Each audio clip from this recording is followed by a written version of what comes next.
the gravy, please. Rick and Bubba. Ooh, it brings me to my knees. Rick and Bubba. I can't start another. Rick and Bubba. Day without him, brother. Rick and Bubba. Ooh, there is no other. Rick and Bubba. Waking on their blubber. Rick and Bubba. All right, 6 minutes past the hour. Thank you so much for tuning in to the Rick and Bubba Show. 866-WE-BE-BIG is our number to call. That same number comes out to be 866-932-3244. That text option is there, and it's already off and running. Look at y'all. And so we appreciate you being with us. It is the kickoff hour, and that's kind of what we do. We kick things off for the guys. Rick, Bubba, Adler all join us in an hour from now, and we're excited to be playing host to a lot of the golden ticket seats that have been booked for today. And we've got us a full house scheduled. So if you're part of that crew, drive safely. We look forward to seeing you. This coming weekend, a great conversation with Scott Dawson, friend of the show, Strength of Stand Institute. There's talk there. There's talk about Guntersville Treaty, pranks, and it's never boring. It's a very, very deep, great conversation with Scott Dawson and RBU this coming weekend. Make sure that you're subscribed and liking Rick and Bubba University, the podcast. It'll be Rick and Scott.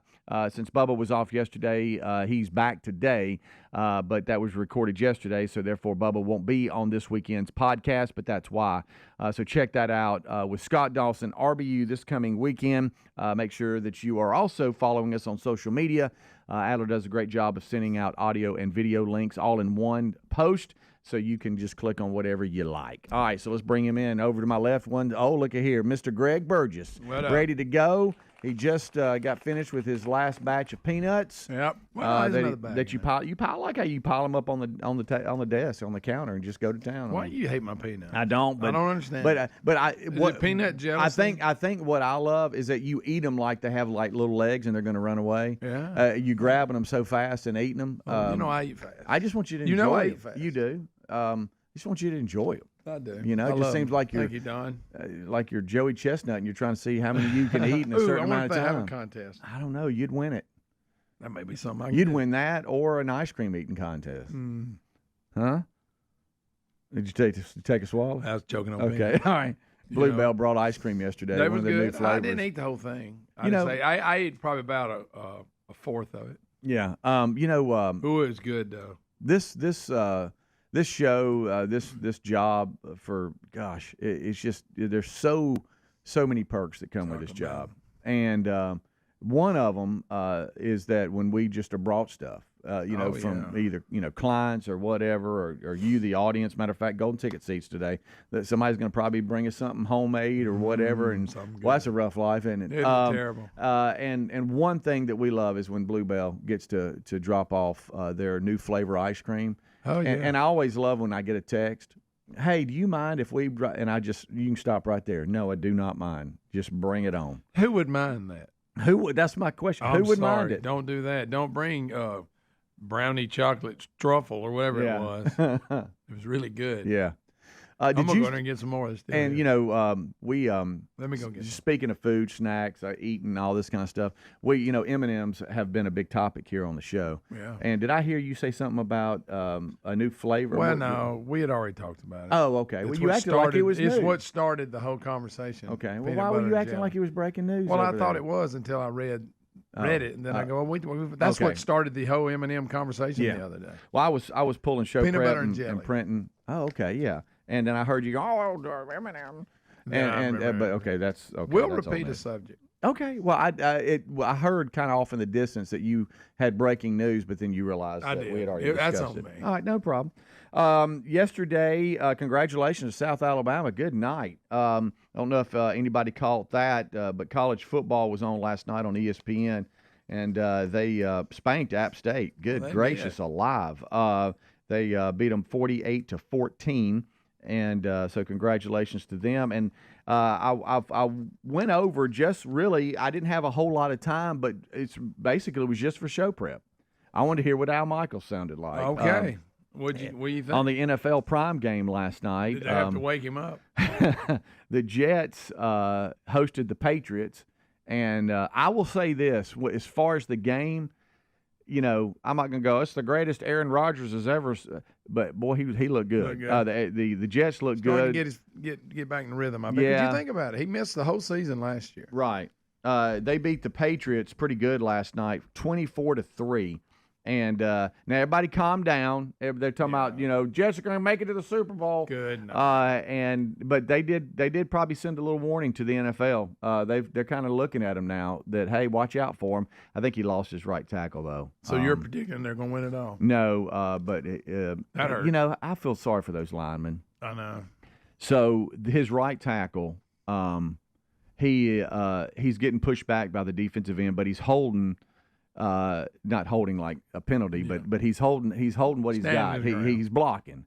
Got a stalemate. Yeah, and then on the other side, that lineman's kind of getting blown up a little bit, and then the defensive ends come into and they whip his leg in the back, bends him all kinds of weird, crazy angles, and it blows his knee up and his leg goes off. He gets off the field and gets carted to the locker room and stuff, and you just like. Even Kirk Herbstreit said, "Man, this is a tough thing about being an offensive lineman. You just you're standing there. You can't People see fall on you. Yeah, can't see anything behind you, and here they come rolling into you. But no, the Jets did look really good, and packed house there at the Meadowlands. It was looking good for sure. And they're dying for something. They are. They want the Jets to be good so bad. I know. So that's a topic. You know, and the Jets coming off the win against the Titans, so they're 2-1. How about that? So you got them in the Super Bowl. Yeah. All right. Yeah.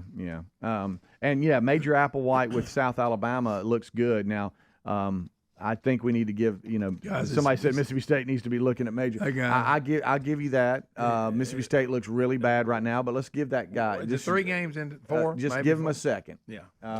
Because I think besides maybe one lineman, I think he lost every offensive player, starter. And so he's got him a little something to go with. Now, but I will say this, they should have beat who they've lost to, but we'll see. They play Florida.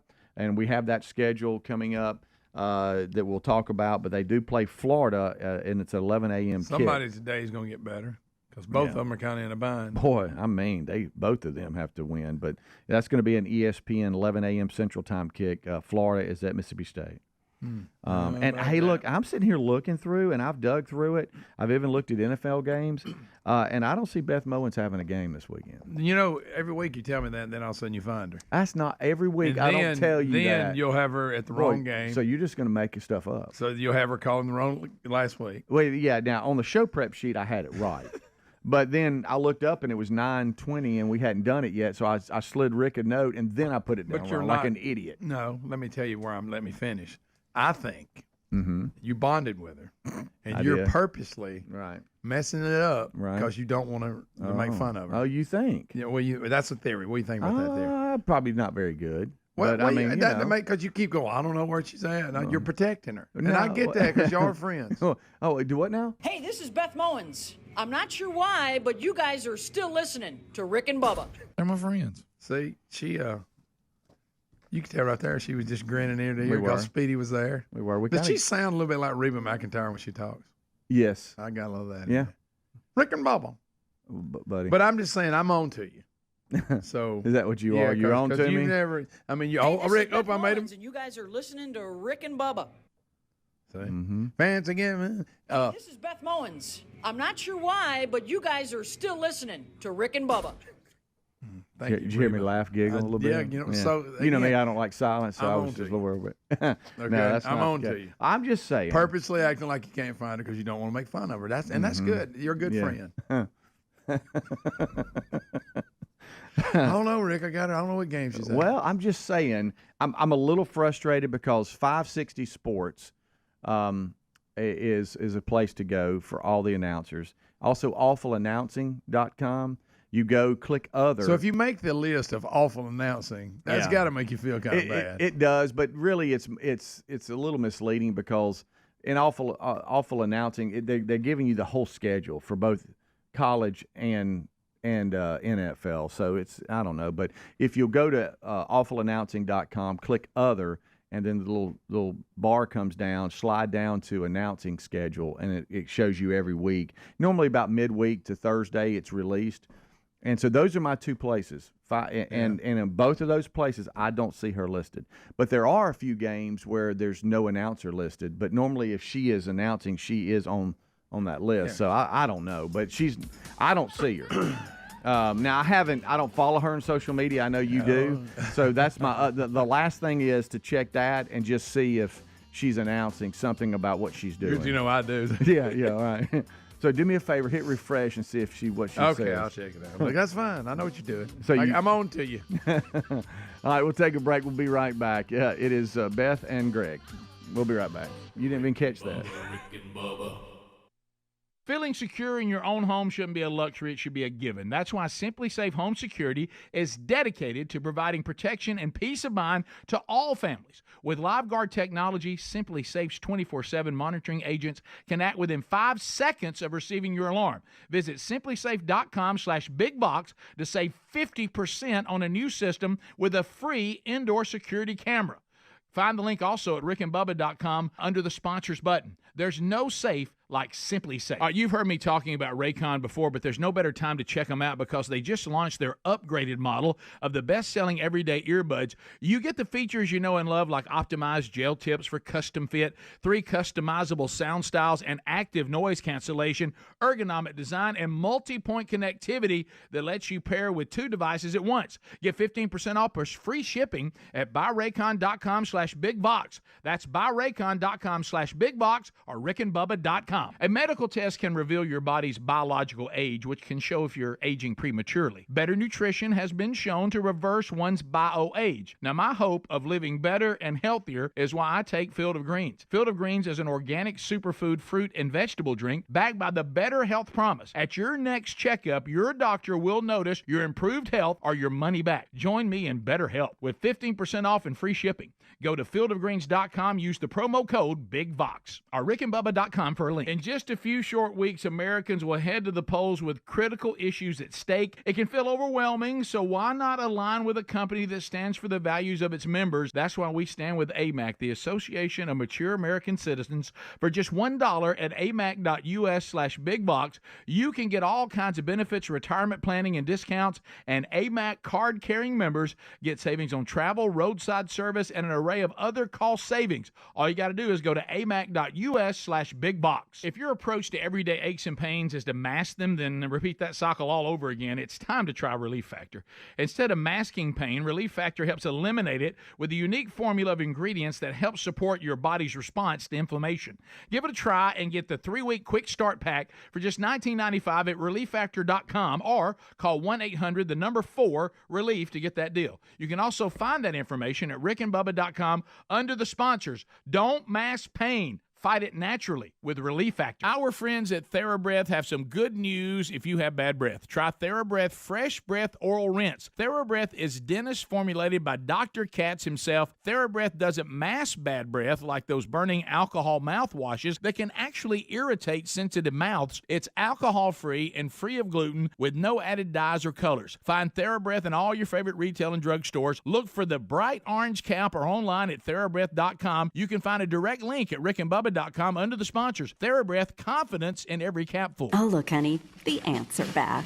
Wow. We leave one itsy-bitsy speck of food out, and they appear out of nowhere. Yeah, it's pretty hard to believe we used to try to get rid of these guys. Now they're just part of the family. To be honest, I liked our family the way it was before they came. I guess it's time to call Cooks.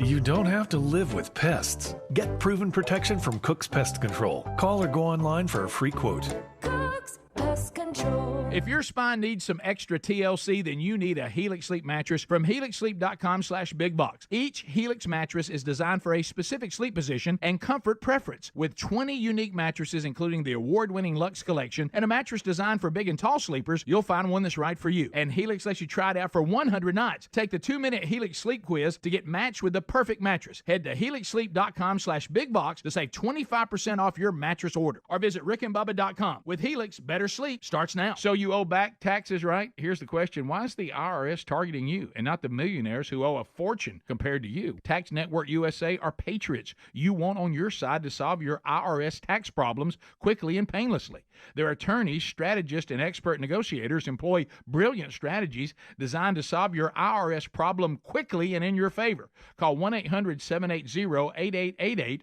or visit tnusa.com/bigbox for a free consultation. Find the link at rickandbubba.com. Feeling secure in your own home shouldn't be a luxury, it should be a given. That's why Simply Safe Home Security is dedicated to providing protection and peace of mind to all families. With LiveGuard technology, Simply Safe's 24/7 monitoring agents can act within 5 seconds of receiving your alarm. Visit simplysafe.com/bigbox to save 50% on a new system with a free indoor security camera. Find the link also at rickandbubba.com under the sponsors button. There's no safe like Simply Safe. Rick and Bubba's in Ohio. Rick and Bubba. Pass the gravy, please. Rick and Bubba. Ooh, it brings me to my knees. Rick and Bubba. I can't start another. Rick and Bubba. All right, we got 21 minutes past the hour. It is the Rick and Bubba Show. Rick here, Bubba here. He's back today, and so can't wait to talk to him and get the lowdown of what's going on with him. And Adler will join us here top of the hour for the main show. That's going to kick things off for the, if you're listening live, Golden Ticket Seat Friday edition here of the Rick and Bubba Show, which means Rock and Roll City will be in there jamming. No, not today. Playing. Do you know that selfishly, I've just got to be honest with you on something, and I apologize, but you do the same thing to me, so what am I apologizing for? Well. But whenever the will of meat, of canned meat, kind of gets extended, I kind of chuckle a little bit and selfishly try to extend it because you're all red-faced in there playing drums, and you get hot, and you're worn out, and you want it to stop. And I don't, because I look in there and see you. I'm just trying to protect the audience. That's all. You don't care. You just want me to suffer. That's all. I got a little piece of audio here, and then I think the wheel meat's broke today. Look. See, that's what I'm talking about. I love it. I love it. Yeah, I love it. You know what I don't understand? This is a state-of-the-art studio, but when it came to counter space, we didn't really think about we this. didn't, and I get it for the main board. I mean, and I get it. They were trying to get it done, right? And you do. I mean, you need the board to be close enough. I mean, you don't. I mean, it's got to be close enough. But boy, we don't have anything. Not a lot of shelf stuff, space. but still state-of-the-art. All right, here we go. It's nothing against the people that built it. Why are you dogging them? Well, go ahead and clear your throat. Yeah, what are you going to do? Jeez.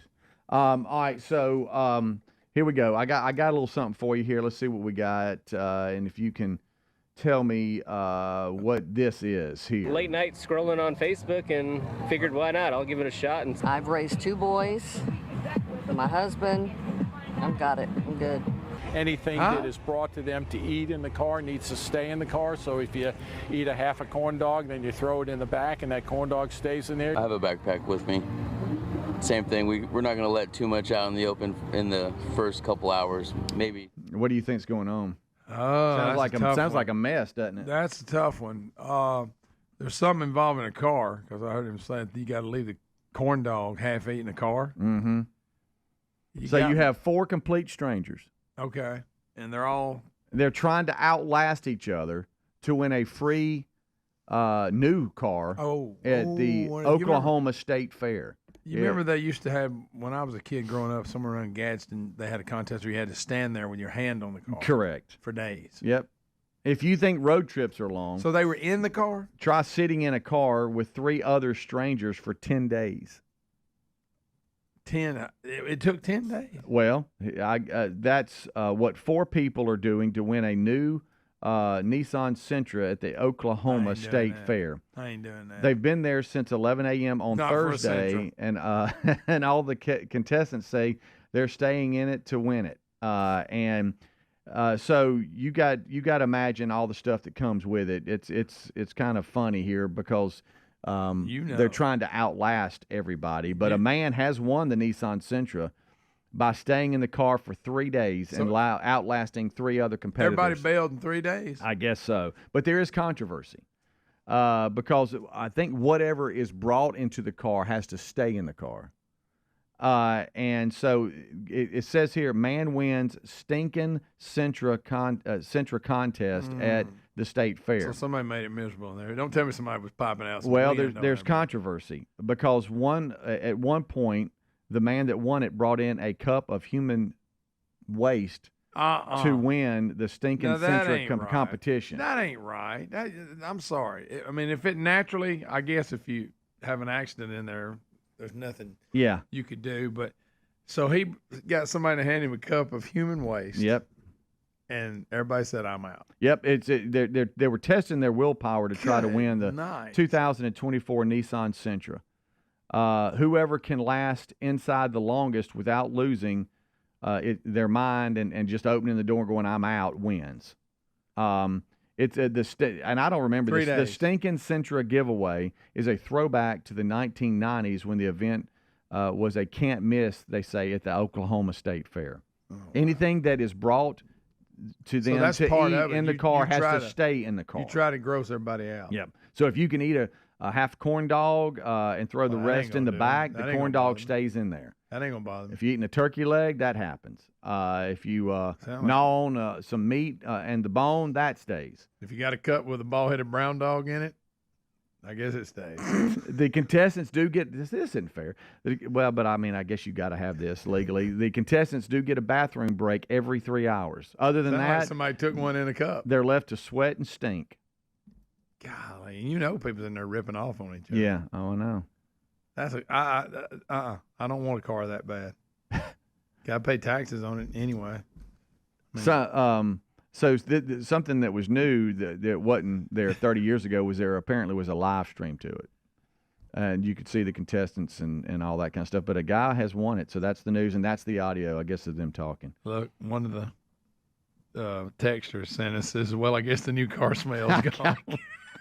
I guess so. So at one point, 3 days he stayed in there. 3 days.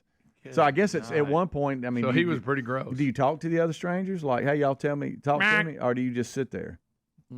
Oh, take your sip. Buddy, are you thirsty today? Yeah, no. Yeah, what's the conversation? Is it lacking? You look at him and go, you disgusting son of a gun. Right. You know? Golly. All right, so anyway, that's their audio right there. So you wouldn't do it? That'd be tough there. I'm not doing it. Google the new price of a Nissan Sentra real quick, and let's see what that thing goes. I can't imagine how long this is going to take you. What do you mean? But you'll be slow when you Google stuff. See, still hadn't even started typing. There you go. I just like to see what it's worth. You know what I mean? Because at some point you go, okay, is this worth it? You got taxes and everything else. What kind is it again, Sentra? Oh my gracious. Yep. We're going to go to break here in a second. I'm looking. It's not really saying. It depends on if you're getting a special or not. 21, 25. Some of these are used. Though. I don't know. Now you tell me I'm winning a new truck. 20 to 30,000. I mean, it's look. If you get a free car, hey, get a free car. But I'm just trying to, you know what I'm saying? I'm weighing what I'm going through versus the value of what I'm getting. No, I'm not. And again, it's still a lot cheaper than if you bought a car, but you will have to pay a tax on it. Yeah. I mean, but they say, unless hey, they're willing to pay it for you're going to get a brand new truck that's loaded. Now I don't know. I might sit in there, but I don't know. Yeah. 3 days, the guy won after 3 days. We'll be right back. That's a way to Google that. Rick and Bubba.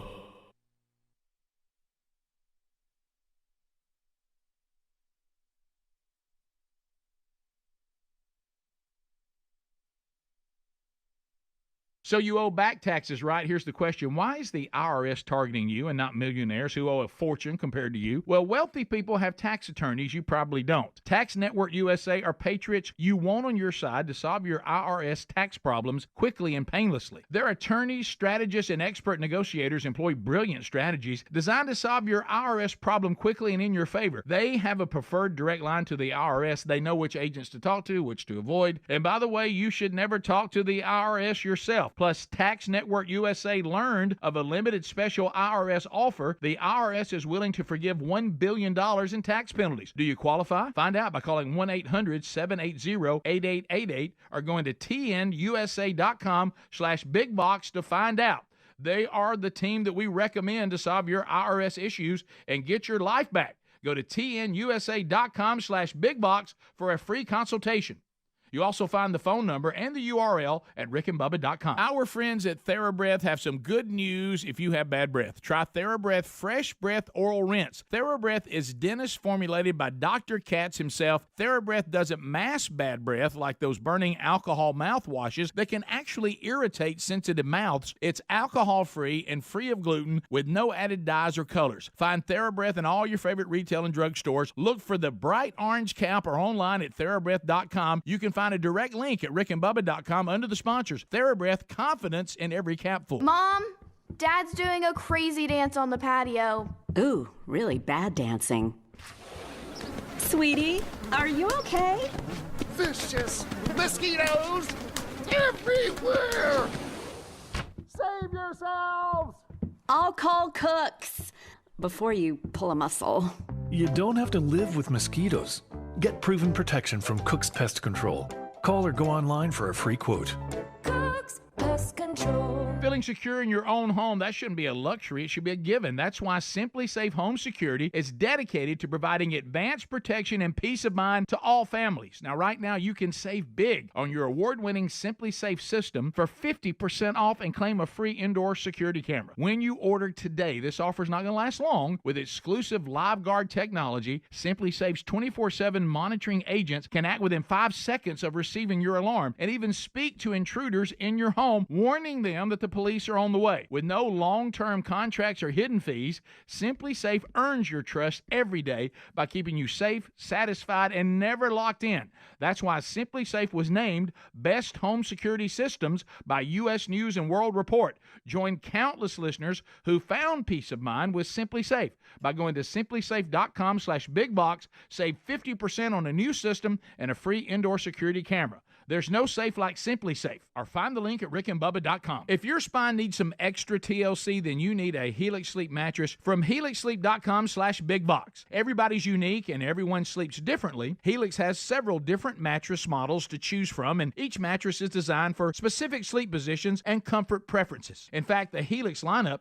has 20 unique mattresses, including the award-winning Luxe Collection, the Helix Elite Collection, a mattress designed for big and tall sleepers, even a mattress just for kids. Nervous about buying a mattress online? Don't be. The Helix Sleep Quiz takes into account your individual sleep preferences to match you with the perfect mattress. It only takes a few minutes to answer a couple of questions, and once you pick your mattress, Helix knows there's no better way to test a new mattress than by sleeping on it. So you're going to get a 100-night trial to see how you like it. With more than 12,000 five-star reviews, it's time to head to helixsleep.com/bigbox and save 25% off your mattress order. Plus, you get a free gift. Or visit rickandbubba.com. With Helix, better sleep starts now. All right, if your approach to everyday aches and pains is to mask them, feel better for a few hours only to have the pain return, then repeat that cycle all over again, it's time to try Relief Factor. And the good news is Relief Factor makes that easy. Their 3-week quick start is only $19.95, less than $1 a day. Instead of masking pain, Relief Factor helps eliminate it. How? Well, it's a unique formula of ingredients that helps support your body's response to inflammation. Relief Factor was developed by doctors and is 100% drug-free. And for so many people, including some of us here on the show, Relief Factor has been a game changer because you just feel better when you're not in constant pain. You'll feel the difference. Give it a try and get the 3-week quick start for just $19.95 at relieffactor.com or call 1-800-4-RELIEF to get that deal. You can find that info at rickandbubba.com under the sponsors as well. Don't mask pain. Fight it naturally with Relief Factor. Go right now to rickandbubba.com under the sponsors button or go directly to relieffactor.com. Pass the gravy, please. Rick and Bubba, Rick and Bubba. Ooh, it brings me to my knees. Rick and Bubba, Rick and Bubba. I can't start another. Rick and Bubba, Rick and Bubba. Day without 'em, brother. Rick and Bubba, Rick and Bubba. Ooh, Thank you so much for tuning in. The number is 866-WE-BE-BIG or text 866-932-3244. If you're a part of the Golden Ticket Seats today, drive safely. Look forward to seeing you. I've talked to Greg about being nice, but some of you ask that part of your appearance here is that kind of Greg makes fun of you a little bit. So we'll just let Greg be Greg. And we thank you for being with us. The Wheel of Canned Meat will spin today. Rock and Roll City will perform, and we'll have a great time together. Thank y'all so much for making us part of your day. I got a notification yesterday, and we were discussing it a little bit before the show, and we'll get to some other things. But Shohei Ohtani with the Dodgers, he will go down as one of the best to ever play if he keeps this up. Good gracious. He is the first 50-50 player in Major League history. He's something else. 50 home runs and 50 stolen bases. Also, they're one of their best pitchers. Yep. Golly, man, he's something else. You even said it. I mean, he's setting the bar so high. Oh, nobody's on his ability. It's really something. But he. Again, he's playing in the upper level of this game, and he's that dominant in everything he does. He's like the kid in Little League that dominates. We all know that one kid that got mature quicker than everybody else, and he just dominates. Yeah. He's doing that with the greatest players in the world. Yeah. So he hit a home run last night, I think in the 8th inning. The home run was off a position player inserted into the game. That's interesting. I guess they were winning so much. But it says the home run off a position player inserted into a game that was thoroughly out of hand was his third of the night at the 51st of the season. Wow. And he drove in his 10th run, which is also a Dodgers record. It provided a conclusion to the game and saw Shohei Ohtani become the first 50-50 player in baseball history while clinching his first trip to the Major League Baseball postseason, too. Wow. So you got 27 days ago, he reached the 40-40 club with a walk-off grand slam, and so now he's 50-50 club. And so that's and just – his dog threw out the first pitch. And we talked about – we did, which bothered you. It was the first fetch, really. But that's true. Don't forget he's doing this against the best in the world. The best that play the game. Yeah. I mean, he's not like he's playing against little leaguers or playing down. No. It's the best in the world Yeah. that he's playing against. And he can pitch, and he can hit, and he can obviously run very well, too. I mean, this guy. It's something else, man. Wow. It's just that. Can't speak a lick of English. No. I mean, his interview is pretty funny. He cannot. But about that dog. Yeah. And his interpreter goes, 3 weeks. And asked him how long it took him to train it. Also, we've had a lot of Kentucky stories coming out lately. You remember the guy that this crazy dude that was shooting people and then went off on the interstate and then went off in hiding and they were searching for him and they ended up coming up on his body. And that was a story yesterday. But then this story broke where a Kentucky sheriff is accused of fatally shooting a Kentucky judge in his chambers, which I know some of you in Kentucky might know more about, but we're just kind of learning about this and reading about it. But it was really bizarre. A Kentucky sheriff turned himself in. This is crazy. For allegedly shooting a judge dead inside his chambers yesterday. If you're listening live, that was the 19th of September. After asking the staff if he could speak to him. So we got this county sheriff there in Kentucky. He surrendered himself to police following the shooting death of a district court judge at the county courthouse at around 3 o'clock. The sheriff allegedly walked into the judge's outer office, told court employees and others gathering that he needed to speak to the judge alone. So he and the judge then entered the judge's inner office, closed the door, and those outside then heard a gunshot. Wow. Then the sheriff walked out, opened the door, walked out with his hands raised, and surrendered to officers. That is about as bizarre as it gets. It is. Because I'm sure the people there, that's the sheriff. I mean, yeah, go ahead. No big deal. Go in and y'all got something to talk about, whatever. And then this adds to it, and we're not really sure about this, but there's another story. It's a kind of a related side story that tries to tell you that the Kentucky court chambers where all this happened had a dark history of sex crimes with links to both the judge and the sheriff.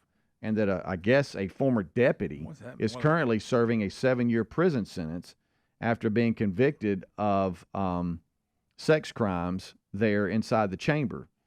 And I'm not sure what all is going on here, but the former deputy claims in a federal lawsuit, or actually the victim does, that she couldn't afford to pay for like an ankle monitor and stuff. And so allegedly, I guess, the deputy said, I'll tell you, we'll waive some things, and I guess some allegations and I guess sexual favors took place, bizarre. And it was just awful. But then the sheriff was named as a defendant in the case and was scheduled to make a deposition on Monday, 4 days from now, and then I don't know if that's all. Apparently, they're saying I guess this article is alleging maybe all that's all together. Where, a lot of bad stuff going on. But you mentioned well, let's throw those allegations over there. Now you're going to be convicted of murder because you just murdered the judge. I don't know what kind of evidence they had on the other charges, but we do know this: they got you on this one.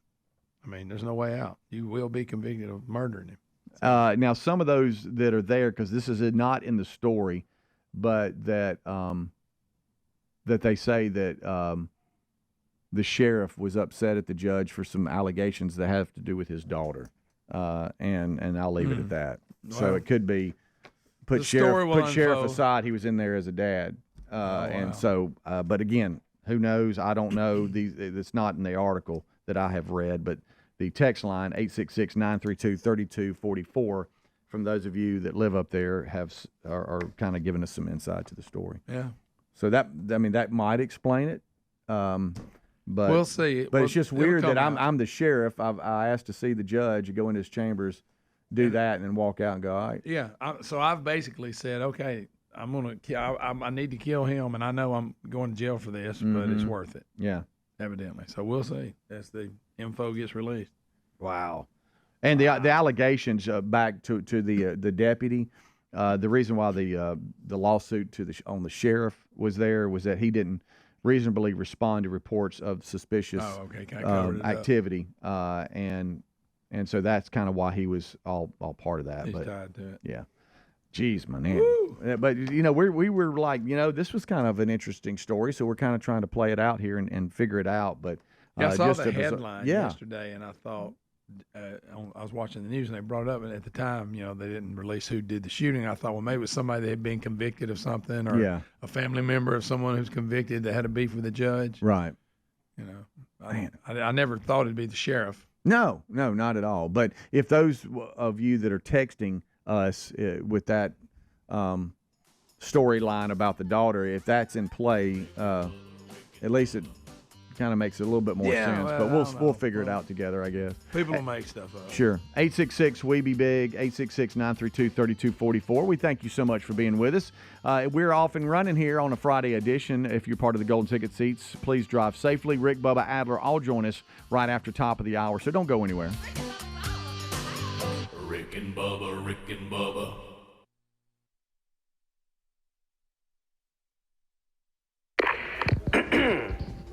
Hey you, I knew I'd find you back in the same aisle. What are you looking for today? More fiber, more laxatives, more of the same ways to manage your constipation? Look, if your constipation with belly pain keeps coming back, you may have irritable bowel syndrome with constipation, or IBS-C. Ask your doctor how Linzess can help you get ahead of it. Linzess linaclotide is a prescription medicine that treats IBS-C in adults. It's not a laxative. It's a once-daily pill that helps you get ahead of your symptoms. It's proven to help you have more frequent and complete bowel movements and helps relieve overall abdominal symptoms, belly pain, discomfort, and bloating. These symptoms were studied in combination, not individually. Do not give Linzess to children less than 2. It may harm them. Do not take Linzess if you have a bowel blockage. Get immediate help if you develop unusual or severe stomach pain, especially with bloody or black stools. The most common side effect is diarrhea, sometimes severe. If it's severe, stop taking Linzess and call your doctor right away. Other side effects include gas, stomach area pain, and swelling. Learn more at linzess.com or call 1-800-LINZESS. It's common knowledge that after age 30, our metabolism changes. We have less energy and gain weight easier. There's a way to feel better, not in years or months, but sometimes in just days. I'm Chuck Norris. I tried everything. Working with a team of health experts, we came up with Morning Kick. Morning Kick is a revolutionary new formula that combines all my favorite supplements into one daily drink. Morning Kick has probiotics to help you lose weight, prebiotics for digestion, superfoods for muscles and joints, and powerful anti-aging supplements. It'll help you feel youthful, energized, and helps manage stress. I look and feel better than I have in years. Go to roundhouseprovisions.com, use code EXTRA or text EXTRA to 511-511 and claim 40% off. Roundhouseprovisions.com, code EXTRA. Every purchase comes with our 90-day money-back guarantee. You can be feeling these changes within just a couple of days. Text EXTRA to 511-511. These statements have not been evaluated by the FDA. This product is not intended to diagnose, treat, cure, or prevent any disease. Message and data rates may apply. Paid for by Roundhouse Provisions. Philo's got a world of entertainment for you to explore with just one subscription. Sign up today and start watching all the networks you love, like A&E, MTV, Discovery, Lifetime, Hallmark Channel, and so much more. Featuring current seasons of all the best drama, true crime, reality, and family-friendly shows you can't afford to miss. And with up to 3 streams at once, you'll never have to fight about what to watch. Get started today and unlock our library of over 75,000 movies and shows, and save all your favorites with the unlimited DVR so you can rewatch them anytime, anywhere for up to a year. Philo now includes access to AMC Plus. You can discover your next obsession from its collection of hit originals like Mad Men, The Walking Dead, Killing Eve, Orphan Black, and tons of blockbuster movies. There are no contracts, no commitments, and no hassles. For just $28 a month, Philo's a better way to watch TV. So what are you waiting for? Visit philo.tv and sign up today to start your 7-day free trial. That's philo.tv. All right, if your approach to everyday aches and pains is to mask them, feel better for a few hours only to have the pain return, then repeat that cycle all over again, it's time to try Relief Factor. And the good news is Relief Factor makes that easy. Their 3-week quick start is only $19.95, less than $1 a day. Instead of masking pain, Relief Factor helps eliminate it. How? Well, it's a unique formula of ingredients that helps support your body's response to inflammation. Relief Factor was developed by doctors and is 100% drug-free. And for so many people, including some of us here on the show, Relief Factor has been a game changer because you just feel better when you're not in constant pain. You'll feel the difference. Give it a try and get the 3-week quick start for just $19.95 at ReliefFactor.com or call 1-800-4-RELIEF to get that deal. You can find that info at rickandbubba.com under the sponsors as well. Don't mask pain. Fight it naturally with Relief Factor. Go right now to rickandbubba.com under the sponsors button or go directly to relieffactor.com. You've heard me talk about Raycon's everyday earbuds before, and you may have thought, wait a minute, the same audio quality I expect from the big guys, but about half the price? Sounds pretty good, but if you haven't pulled the trigger on a pair of Raycons, now is the time to check them out because they've just launched their upgraded model of the best-selling everyday earbuds. Now, this means you get the features that you know and love. Optimized gel tips for a cozy custom fit and 3 customizable sound styles, but now you also get active noise cancellation, ergonomic design, and multi-point connectivity that lets you pair 2 devices at once. Raycon's new everyday earbuds are available in a variety of vibrant new colors. My favorite, I love the one that I like in those neon colors. That's my favorite because, look, I like a little flash. Seriously, if you've been waiting to check out Raycons, there truly is no better time. With a 30-day happiness guarantee, what are you waiting for? Get 15% off plus free shipping at buyraycon.com/bigbox, buyraycon.com/bigbox, or find the link at rickandbubba.com.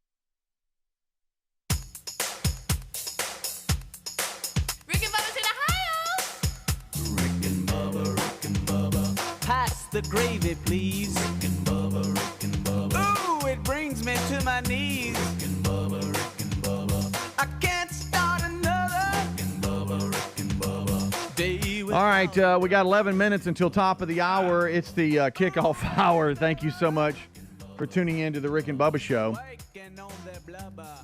Bubba back today, and so we should have a full staff in the studio.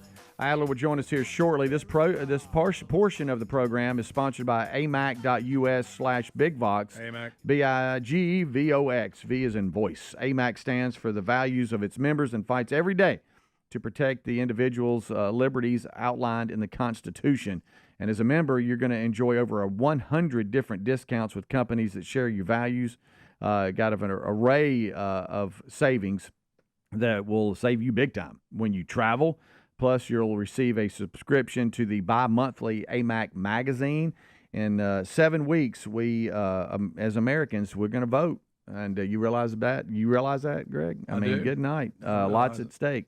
Economy, global conflicts, border security, parental rights, national debt, and more. And so if you feel overwhelmed and you're not sure what to do, amac.us/bigvox has your back. That stands for the Association of Mature American Citizens. And you're going to join about over 2.1 million patriots who are committed to saving the country we love. And it's going to cost you $1. That's right. You heard me right. $1. $1. Think about it. In today's inflationary times, just $1 makes you part of a powerful movement that's going to save you big time on a lot of products and services. So right now, you've got a lot to look at here. Not only the magazine that I told you about, but you also just are going to get it for $1. So go there now, amac.us/bigvox. Join today for $1. How much? And stand for what America stands for. And so good luck with that. Check it out. A lot of you have responded, reached out, said that y'all have done that, and you're loving the benefits from it. You can also go to rickandbubba.com, look under the sponsors button. $1. Right. So, little personal inside stuff here with the family. So I guess it was Monday, or no, it was Tuesday morning. I love when I can talk to my boys. Reese is an apprentice electrician, stays with my parents up in Huntsville, works up in Huntsville at the big new data center that's going up there, almost 1 million square foot data center. They called out tons of electricians. And so anyway, he's up there and loving it, has some great co-workers and journeymen that he's underneath, and he's a third year now in that program. And boy, it has. And so we talk every morning, sometimes when he's on the way to work, because he's up so early, it's before we go live. And he said, man, my tooth is hurting. And I was like, uh-oh. I mean, think about it. He's a loser. Hey, he's in Huntsville, okay? And just think about all that. He goes, yeah, but it's my wisdom tooth. And I said, oh, no. He said, it keeps hitting my gum and pinching. It's coming in crooked. It's broke loose. It's got to go. It's out. And I'm like, oh, no, bud. I said, what you doing? He goes, well, right now I'm just popping some Advil and Tylenol and all that. Dull. So I got on the horn with our dentist, Dr. Dudney, and Christy and the great office there, and he goes to them, and they said, yeah, let me pull his X-rays, and so they did, and they said, oh yeah, they said, nothing has happened, and when it does, it's just like there it is, it happens, and it's painful. And so we talked to, and he had class that he comes down to Birmingham for in a full week, and so he decided, he said, I can limp to Friday and just make it work, even though it's not going to be fun. That way I don't miss a whole week's worth of work. Maybe try to see if we can't get it done Friday and recover over the weekend and try to get back on Monday. I know. And so today's the day. So in about an hour and a half, he is going in for oral surgery to have his 2 upper wisdom teeth removed. And on the X-rays, he doesn't have any lower ones. But it's just the top 2, and so he's going to have them removed today. Do you still have your wisdom teeth? No. I do. I just got all 4 of them. Oh, really? Mm-hmm. Why are you looking at me like that with your hands in your pocket, like you're bragging or something? Just saying. Okay. You're saying, I mean, you're not bragging. That's just the way it is. It's just the way it is. Okay. I got my 4 wisdom teeth So he comes in about 8:45 last night from Huntsville. By the time he got home from work, went up, cleaned up, and got some things. He kind of came home, and his cheeks already swollen. You can tell. And I was like, buddy, I said, hey, you're about to come out. So Terry has promised me she's going to roll video. because you hear all the people that come out of these things and the bizarre things they say and what they do. I remember my kids got it done. And she has promised me, so hopefully by the end of the show, if not for on air, I can show you off air some entertaining video. And we've worked him into a frenzy about what he might say and what he might not say, and history of like his brothers and what they've said and done, and not just oral surgery, but just any surgery. Sometimes, it's just funny. When you're coming back off. One time, Tyler was coming out of surgery, and he kept screaming to all the nurses that were walking past him, "Come look at my socks." He thought his socks were cool that he had on, and they really weren't. But he was so proud of them that he would flag everybody down and make them come look at his socks. Check my socks out. And they're like, what? They're white. Yeah. they got a stripe on them. What? But then you see people like in the car coming out of oral surgery like this, and they start crying like, "What's going on?" Oh, I know. Yeah, my sister, I remember her face swelled up so bad. I mean, she looked like a completely different person. Of course, we were having fun with that. Yeah. So he's home for the weekend, and I think, and I'm not sure, I can't remember. I think by Monday, you think he'll be all? I mean, I know you're not feeling great, but work was very gracious as to give him a day today to go get this done. I do what now? It ain't no office job. I mean, no. I can sit behind the desk because he's off in it. You're right. He's not just sitting there. You're working. He's grunting. But I hope. We were really enjoying last night. We were standing in the kitchen when he got home and kind of doing some prep things just to make sure, hey, you can't have anything to eat and drink after midnight and all the rules. Loser. And then Terry opens up the pantry and, as mom would do, she's gone and got him we got this, we got that. And when's the last time you had some Jell-O? Just some good old Jell-O. I can't think of the last time. When I was a kid, I was a threat to eat it. Yeah. But I cannot remember the last time I had can't either. And we got Jell-O, we got yogurt, all this. You got liquid stuff, can't really eat anything, can't suck out of a straw, that. No. Because you got to make sure when they pack it in there, you don't do anything where all that comes out, because then you back in there. Yeah. But I said, look, here's the thing. And he kind of looked at me like, I think I got this, because this is the first time to have anything done like this. He's so far in his life hadn't had surgery or anything. I knocked him. I said so far, like up to this point. It's just history. I said the thing about it is you're in so much pain right now because you know how toothaches and all that. Old toothache I pain. said the recovery, in my opinion, has not been as bad as it was before surgery because I was so miserable. Because everybody's, the recovery's so bad or whatever. And I'm like, no, actually, this is pretty bad. I'm in so much pain right now. I think the recovery might be a little easier. And I don't know that it will be, but I said you can just chill out and get waited on and watch some college football over the weekend and just recover. I said, but now them cheeks and that jaw, you're going to be swollen. You're going to be swollen. It's going to hurt. You look like a squirrel with nuts in his mouth. Yes, exactly.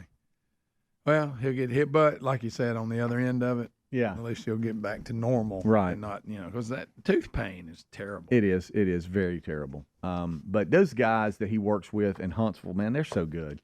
He is learning so much, too. Oh, yeah. Best way to learn. Do it. The apprenticeship program he's on, he goes to school once a week, but then he works. I mean, you have a full-time job. And you make a certain percentage of the journeyman, and every year that percentage goes up, and then by the end of the 5-year program, you're at 100% and graduated and qualified and ready to go and make a great living doing that too. Sure. And you graduate debt free. And if you're willing to work nowadays, you can go make some well, that's money, the key. They're looking for people to work. What you just said is the key. Yeah. You got to be willing to work. And when he took a senior high school class, like a career prep class, and they had all these journeymen and stuff that come in from different lines of work.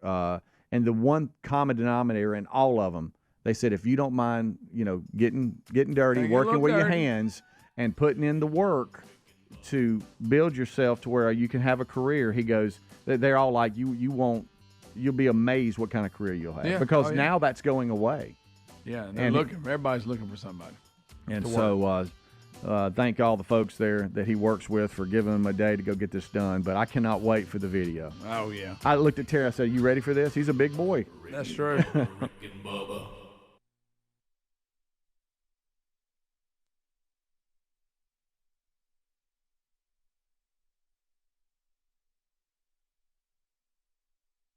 In just a few short weeks, Americans will head to the polls.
This is the Rick and Bubba Show. Watch more at blazetv.com/Rick and Bubba.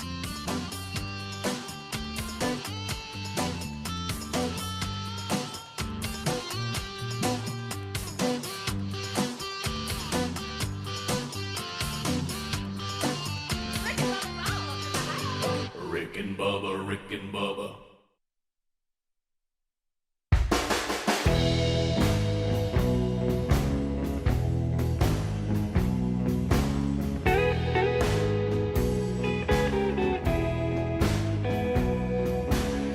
Yeah, here we go. 6 minutes past the hour. A brand new hour on a brand new day on a brand new show. And we are thankful that you are here. This hour starts with the national anthem.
Here we go, more Rick and Bubba. A brand new hour starting now. Hello, America. Welcome in.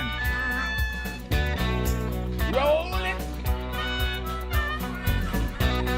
We move forward. The golden ticket seats are coming today. The wonderful Wheel of Canned Meat, Rock and Roll City will be playing. We'll break down the stories from the last time we're here, get you ready for another football weekend. We'll let you know if there's a need to sound the Beth Mowens alarm today. So just stand by for that. Speedy, Greg, and Adler are here. Thank you for joining us, either on America's boldest radio stations, our TuneIn app, or YouTube if you're watching or listening live. If you're going for archives, you can catch those on our YouTube channel and also on the Rick and Bubba podcast channel, catching the show on your own time. Blaze TV subscribers get a best of hour, and there's a best of audio hour available if you prefer that as well.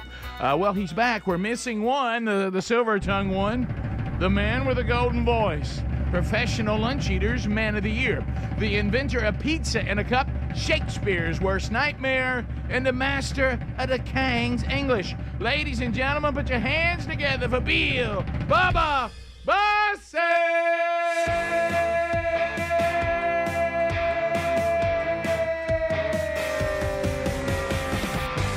Howdy, Bubba. How about it, Rick Burgess? Friends, neighbors, associates everywhere.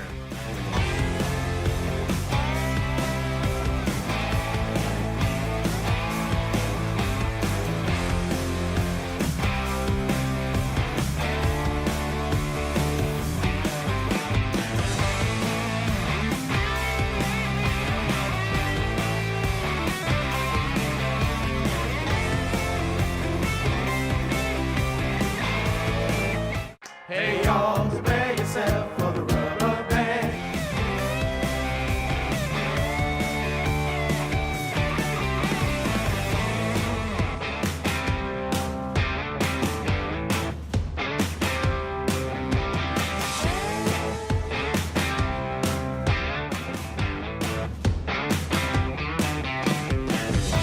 Yeah, it does.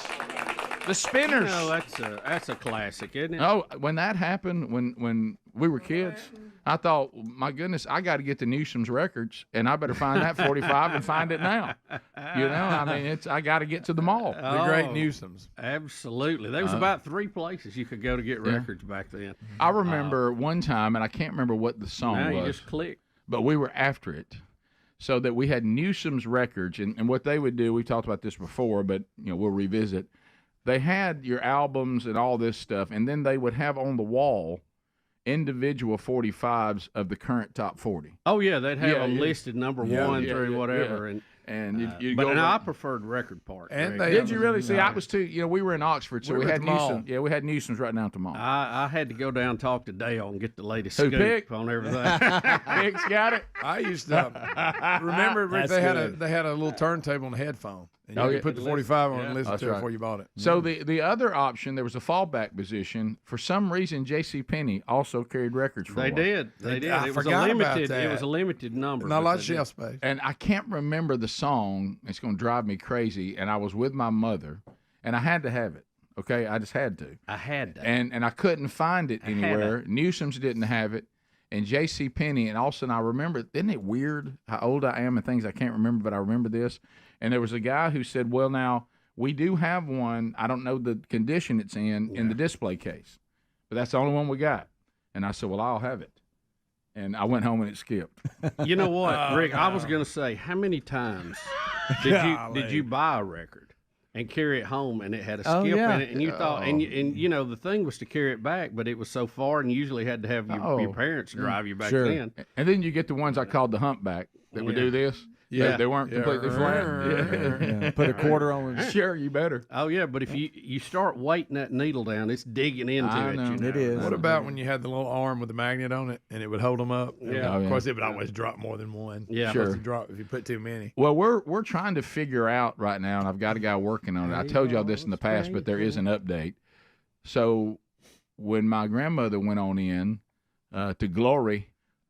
She had one of those old stereos, like you were talking about, listening to Bing Crosby on the big box. It was basically a piece of furniture. There happened to be a stereo inside of it. Yeah. So we got it, and we plugged it in, and the power still works. And if I can find the needle that the arm needs, it'll play. But I can't find the needle. You know, the better ones had a cartridge and a needle. Yeah. The big pieces of furniture, like you're talking about, just had. And when we say needle, it was tiny. Oh. I mean, you would be trying to put that thing in and drop it and never find it again. All that vinyl is coming back now. You can get record players in Best Buy and all that stuff now, and some of them are Bluetooth where you can just get them going. And it connects to your surround sound and stuff. Yeah. And I have thought about going back into that world a little bit. Because now some people claim everything sounds better. I heard Tom talking about this to Bubba down the hall. Was it this week? It's warmer. When Tom said he's just sitting down listening to albums right now, talking about how much better they sound. Super Tom, the engineer. That's what I'm talking about. I know that I will run aground with some of my audio friends. Here he goes. I don't necessarily think the vinyl sounds better. I think what people think, I don't know. Here I go, acting like I know what I'm talking about. It's whatever you want to listen to, but I prefer the digital domain now, not when it first started. I think what people are saying about vinyl, what they're really saying is the way music was recorded on the equipment of the day is a warmer sound and a better sound than the digital recordings of today. I don't think it's what you're listening to it on. It's how it was recorded. Well, now that's just a theory on my part. Just throwing that out there. Yeah. I think really what's happened.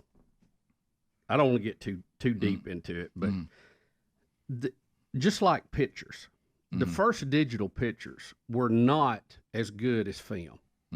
And for a while, they were not as good as film. And then now they're better. Okay, now some people the pictures you can take now are unbelievable. The resolution has come so far that they're really nice.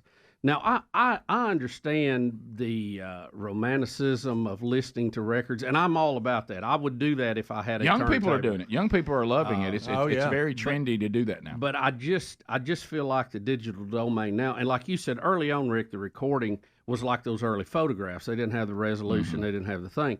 But they can do stuff now that is amazing. I don't think there is any... Because I'm one of those guys, I had a tube preamp for a microphone for a long time because I thought it sounded better. Yeah. Not that it's going to help me, but just overall. Well, and I think what you were saying was still true, but what you're saying is with the others catching up. Yeah, I think it has caught up on a lot of fronts. My favorite but it's fine to reminisce and have that. I mean, I'm not anti that, but if you really go by that mentality, then we ought to be listening to 8 tracks too.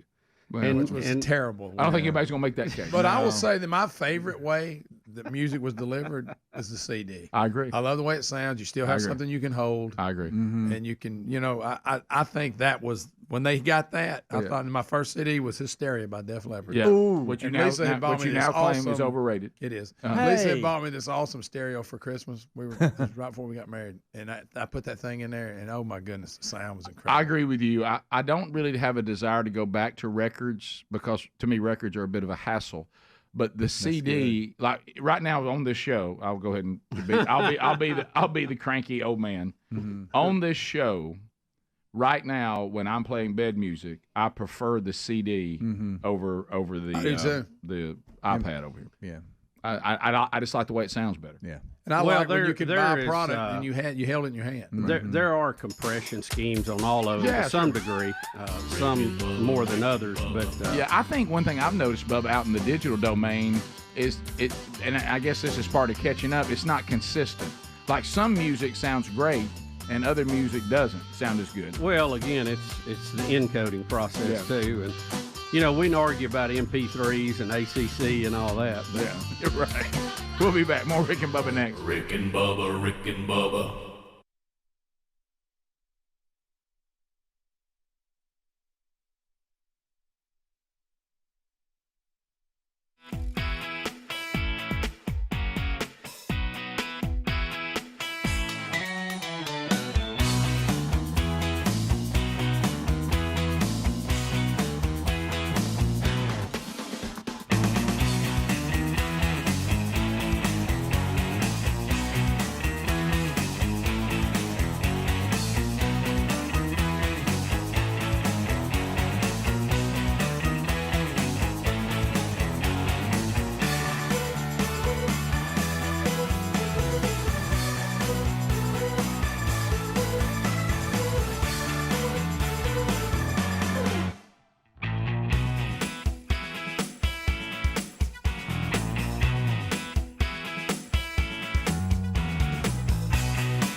22 minutes past the hour.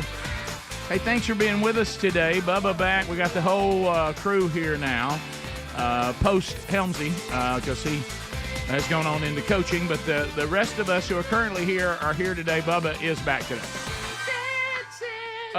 Do want to say this. We got this from the merch department yesterday, Bubba. So we have these collectible glasses. We call it a tea glass just because that's a Southern thing. Believe it or not, Bubba doesn't even like tea. But whatever you want to drink out of this, you remember this Diet Coke will fill that thing up. Yeah, it will. Just back to, if you remember a throwback, since we love to reminisce here on the program, it used to be a pretty big deal if like the local fast food restaurant said, hey, right now, you get Looney Tunes glasses, and you try to collect all of them. Yeah, Mayor McCheese or something. Right. Oh yeah. So this one, that's what we're doing. I think this is the fourth one. Is that right? Yes. I think so. The fourth one in the series. If you want to collect them, and it's available now. Obviously, limited time, as are all collectibles. And this one, since we love hunting, is taking us into hunting season, and we're all in camo, and we have rifles and. It's got the 30 years of Radio Gold logo on it, and so that now, or what the modern day Democrats would call a militia. That is correct. Right. No, the first artwork they sent us, we looked like we were a militia. And I said, hey, give us some camo patterns. We look like we're going to war. So anyway, but this is it's got the cartoons of everybody, including Helmsy. On the show, and because that is the series that started. So you can pick that up at rickandbubba.com until it's gone. I'll tell you what, I'm going to get one for Camp House for sure. You got to have this at Camp House. Of course. So there you set. Yeah, there you go. So if you're collecting those, that is the latest one, and it is out. So pick that up at rickandbubba.com under the store, or you can text store to 866-932-3244, and the link will come right up on your phone. You can grab yours before they're gone. So we are headed toward the end of the year. So if you're collecting, go get it. Yeah, time to move. Time to move. So glad to be back today. Sorry about yesterday. Can you even talk about? Well, yeah. Listen, it's real boring stuff. It's not very exciting. No at all. Pressure on that. But we had a paperwork insurance thing going that we have to get going. And we were up against what we thought was a time frame window, and it just got very complicated. Betty was trying to handle it, but they would not let her handle it because she was not me, and because the proper forms to let her handle it were not in. Okay. And so I had to handle it to get the forms in so she could handle it. My favorite is when you told me earlier that you're having to prove y'all were married. Oh yeah.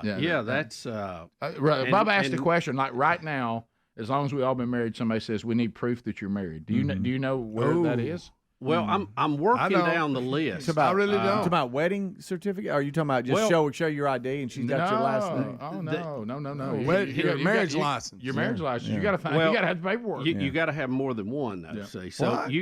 You can have the official marriage license. Mine's when they used to issue those. Okay, now do they even issue those now? I thought the state got out of that business. No, here's what happens. It's actually the opposite. It's weird they say it that way, but here's what happened because I've officiated weddings during the change. I officiated Greg's daughter's wedding, and I had to do the normal thing where I had to sign the stuff. Yeah. Hey, I've done this. I have the the certification to officiate the wedding. And what happened was, what the state of Alabama did is when this whole, you're going to get protested if you don't do gay weddings and all of that, the state finally said, we'll do the legal paperwork. We do no longer require the church to be involved. The church, y'all do the ceremony, whatever you want to do. Right. So we don't want anybody up here saying you're denying us the right to be married. If somebody wants to come to the state and get their legal paperwork, they do. We don't require any chaplains or any person to officiate it with any sort of certification from a spiritual standpoint. The church makes those ceremony calls on their own, the state side of it. Mm-hmm. Well, I'm still working. So that's where you hear the state state side. Can I take my side framed picture in with it because we have it framed? Just take that in with it? I'm still working through the process, but the certificate that the pastor would sign, right, or what most churches don't. That's not official. Not anymore. So you can have your marriage license, but then you have to have something else. And I was telling Rick this morning, I said, they accept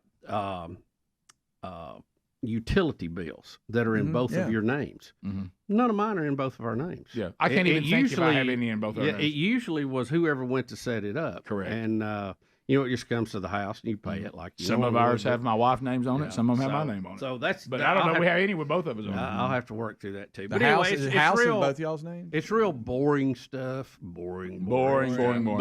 But we were in a situation where Betty could not handle it anymore, and I don't know if you've ever tried to get on the phone with any big insurance organization after lunch. Good luck on that with the wait times. So you better be dialing it at 8 a.m. and you might get in then. So anyway, it's boring stuff, but thank you. I'm sorry we had to take care of we missed that. you yesterday. People are asking on the text line for an update. We got ourselves in the whole deal about the person who accidentally broke my mirror on the truck, brought me the mirror, but said he was afraid to try to install it because he didn't want to do more damage. But you just pop it off and pop the new one on. And we actually tried to do that on the air. And, this is where I know, could have said, well, do this, do that. We were a little more rough with it, but people are asking, did the mirror stay on the rest of the day? And so far, it is still on. We did finally pull it off. It got ugly for a little while. Like we were afraid. So did you get glue all over everything? No, it was it was a pop on, pop off, but it was on there good. Boy, it was on there good, and it really wasn't going to come off until you meant serious business, and you said, "Okay, I've got to get serious about it. I got to get. I can't baby this anymore. It's got to come off." Well, the running joke was when the guy looked at me, of all people, and said, "It's really not that big a deal." And I said, as Greg said, you might as well toss me the keys to the shuttle. So we worked through it. But I said many times, there's something that would make this simpler. And if Bubba was here, he would already have pointed it out by now. But I'm not. It just had to pop off. I'm not the best physical. I'm not a good car person anyway, mechanic. Yeah. Now on the electrical side, I'm a little better. On the center of it, had some little teeth that you had to kind of pull and let it release, snap off. Yeah. But just getting it there, you had to kind of give it a little something. And so we were babying it. So finally, it was like, all right, here it comes. But it worked. You guys did great. My luck, I snapped the teeth right off. Yeah, well, that's what they were worried about. But it worked. It's working. It didn't come off.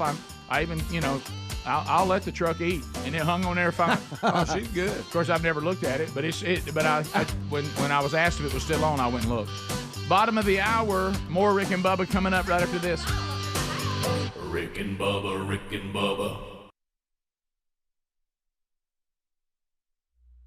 And to the right-handed batter away from him, okay? When they got in the playoffs, those umpires choked that plate down. I'm not blaming Tommy for that, but they choked that baby down, and he wasn't getting that call on the outside corner that they couldn't reach anyway if they wanted to. And when he started having to bring it downtown, they were jacking it. Now, that is just my... To get to do that.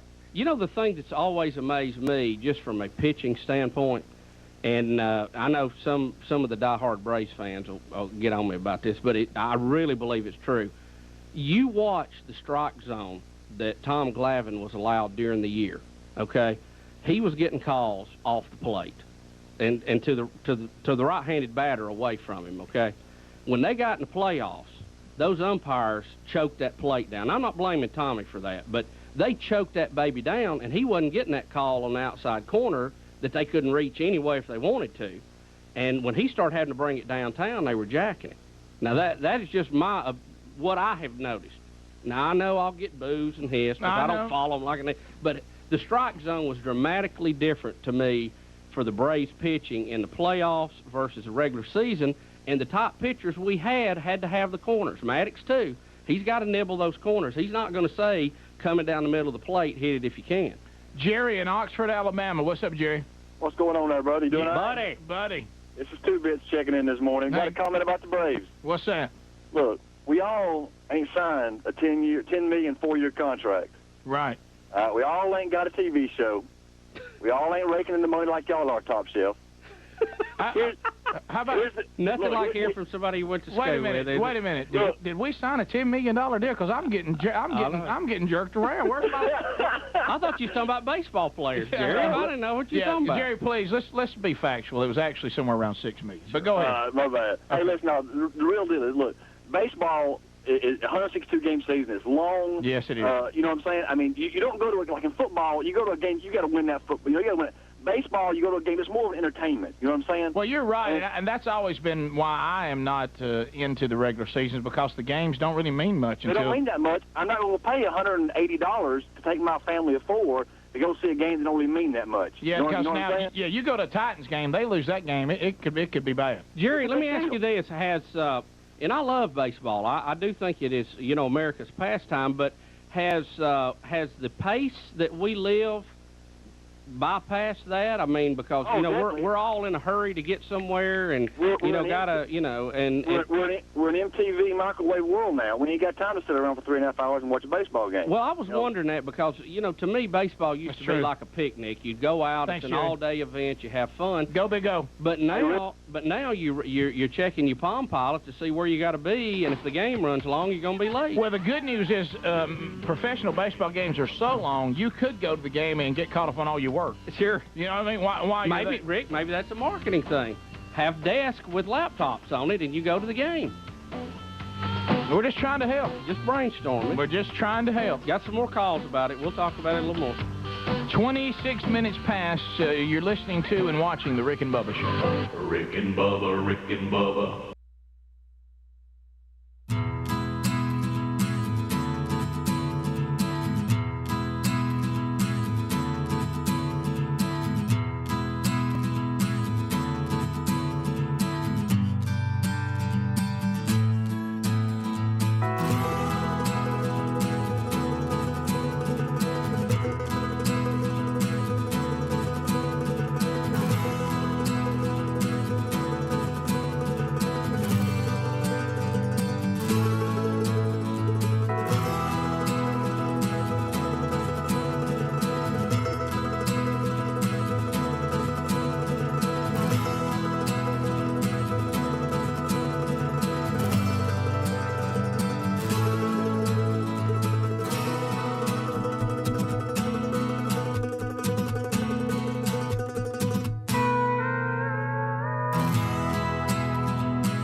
Thanks for being with us.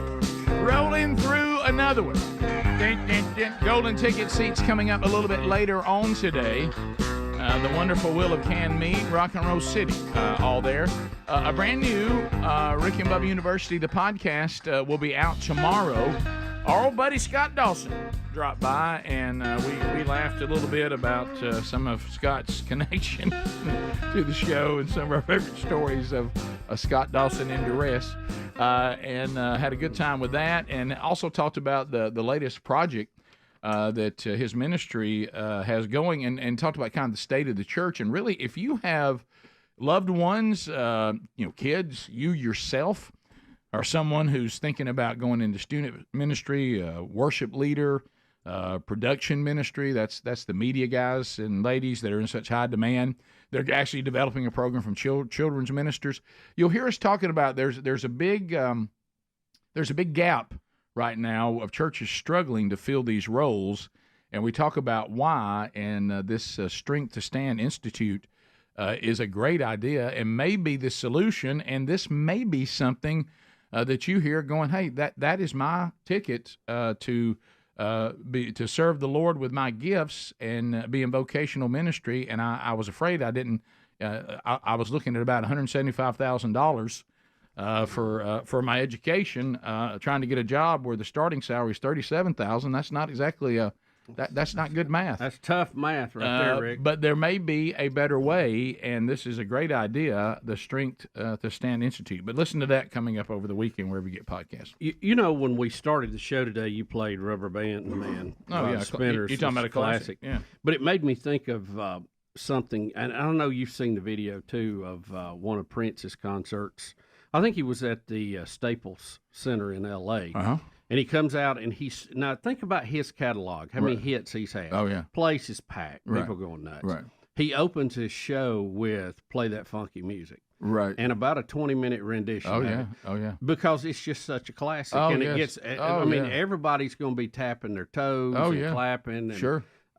You know, with his catalog, if anybody did not need to do a cover song, it was him. But, No. But, you know, these classics just live on. And that's a good warm-up song for everybody. No, it is. And I've seen that. And if you haven't seen it, it's really an incredible piece of video. It really is. Yeah, now I don't know what those things were he had on his leg. It looked like some Well, you know what? sheep He's herder Prince. or something. He's Prince. Yeah, He you knew can- there'd be some weirdness you to know, it. But wow, playing that guitar, he's good. That's the beauty of being an artist, because you're allowed to be weird, and people think it's not just weird; they actually think it's really cool. Oh, look at that! He's wearing sheepskin legs. Yeah. Oh, he's so deep. What an artist! He's dressed as a soda can. What a soda bottle? What in the bottle? He's wearing a lampshade. Yeah. He's so deep. All that. Stuff. No, that hair doesn't look ridiculous. You don't understand. That person's an artist. I can't remember who it was. It was some host of something. He was talking about one time he went to one of them, I guess, corporate almost events where it's a smaller crowd, and it was Prince, and he made them never turn the lights on the whole time. But he played in the dark, and they never turned them on. No, you're making that. No, he was like, "This is ridiculous." Right. Well, Greg, because he's deep. So There's he nothing. played, but he wouldn't let you turn the Greg, lights on. there's nothing weird about that. He's brilliant. and I'm telling you, I think I know some of y'all don't think this. I think that's an example right there. I think that some of these people, they look at the obsession that we have with this kind of stuff, and they actually are making fun of us. Yeah. They're seeing how far they can go. See how ridiculous they can be, and us still be afraid that the emperor has no clothing. Still be afraid to say, I think that's just weird. Yeah. Oh no, you don't understand. It's like the people that pretend that Bob Dylan can sing.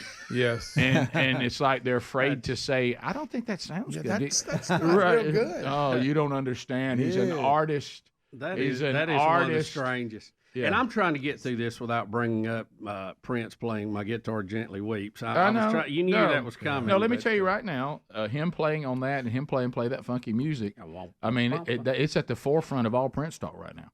You know, I saw a clip because I know Greg loves a good guitar player. Oh yeah, of Stevie Ray Vaughan. Oh yeah, good night. I told you when he has that. He's unreal. When he is. He has that SRV, on his guitar. Yeah. Oh yeah. They put on them stickers like you put on your mailbox. Yeah, exactly. It was like it had the glittery Yes. to it. I mean, Yeah. you just put that on there. Yeah, it looks good. Well, it was. You can have any instrument you want. Yeah, I know. Greg, give me the year. It was the Volunteer Jam in Nashville. I don't remember the year. It was the first year Leonard Skinner was back together. Yeah. Obviously without the singer. Yeah, the first time Leonard Skinner had ever said, Volunteer Jam. We're going to be a band, and Johnny Van Zant's going to sing. And they had never performed, or had not yet, since Ronnie Van Zant had died. Right. And Steve Gaines and his sister, was it? Sissy Gaines? Yeah, she was a background singer. Yeah, and so we were there, and that's what drew us there. 87? Probably, yeah. Oh, yeah. So that drew us there. It seemed like we'd done something. Somebody gave us tickets. Remember that? Probably. Anyway. I don't remember them being very good. I think we were in the yard beyond the seats. And then Great White played. And they were really good. Charlie Daniels? It was like his jam. Yeah. The Volunteer Charlie Jam. Daniels played. I can't recall. I'm going to get to Stevie Ray. I can't recall the others. But our guitar player in our band, and Greg and I grew up with Chuck Mason and Cheryl Akers #1. Yeah. And, of course, him being a guitar player, he loved Stevie Ray Vaughan. Yeah. Well, me being, basically the guy who was loud enough because our PA wasn't any good to be the lead singer but had no musical talent other than being able to play drums adequately, very elementary. So I didn't really understand Stevie Ray Vaughan and really had no desire to see Stevie Ray Vaughan. And he's going crazy. He's just, Rick. It's Cassie Gaines. That's right. So, and he says, Stevie Ray Vaughan? I said, yeah, that's not my thing. And he was like, you don't know what's about to happen. And I'm like, yeah. Just listen to what he does with that instrument. And then all of a sudden, they introduce him. He comes out. And I mean, there were times I think my mouth was open but just without me doing it. And I was like, what in the world is he doing with that guitar? I mean, he was incredible. And I was so, because of us being raised by a man that says, whether it's your thing or not, it's still always worth your time to see somebody do what they do really well. And so did I appreciate, 15-minute guitar solos? Probably not as much as the guitar player who was with me. Yeah, but 15's a little long for me. But was I entertained by watching so much talent? Yes. Yeah. Very much so. I'm more impressed with them now than I've ever been. Yeah. Eddie Van Halen and some of these people, and just seeing what they did. And, there's so many ways you can set up the guitar to play it and all that. And I'm not a musician at all. So I really appreciate what they can do. Well, and Stevie Ray Vaughan on that list of musicians or artists that we love, that airplanes took them out. Yeah. That's a trivia question, because you know how we have useless information. Yeah. Stevie Ray's brother, and what band did he play in? He was in the Fabulous Thunderbirds. Yep. But I can't remember his name. Jimmy Vaughn. Okay, I didn't have that. He was a good guitar player, too. Yeah, he was, but I couldn't remember. Not quite, too. How about I got the Thunderbirds? You did. Take a sip. Okay. Rick got it. He got the answer. I thought I was going to stump him. Also, let's go with this.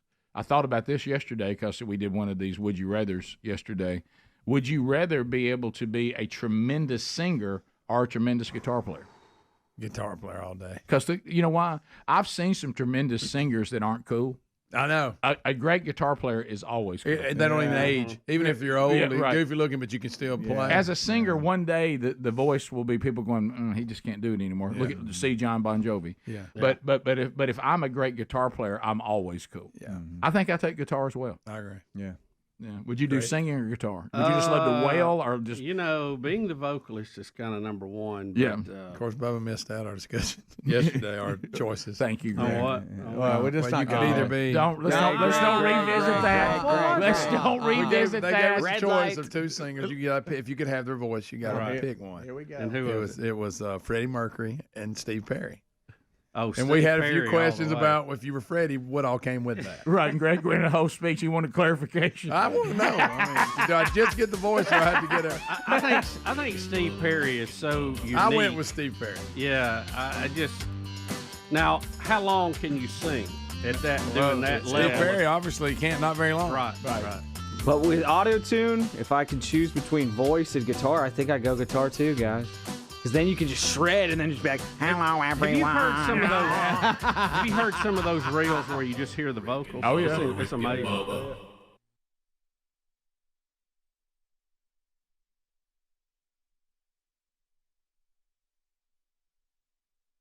Bubba.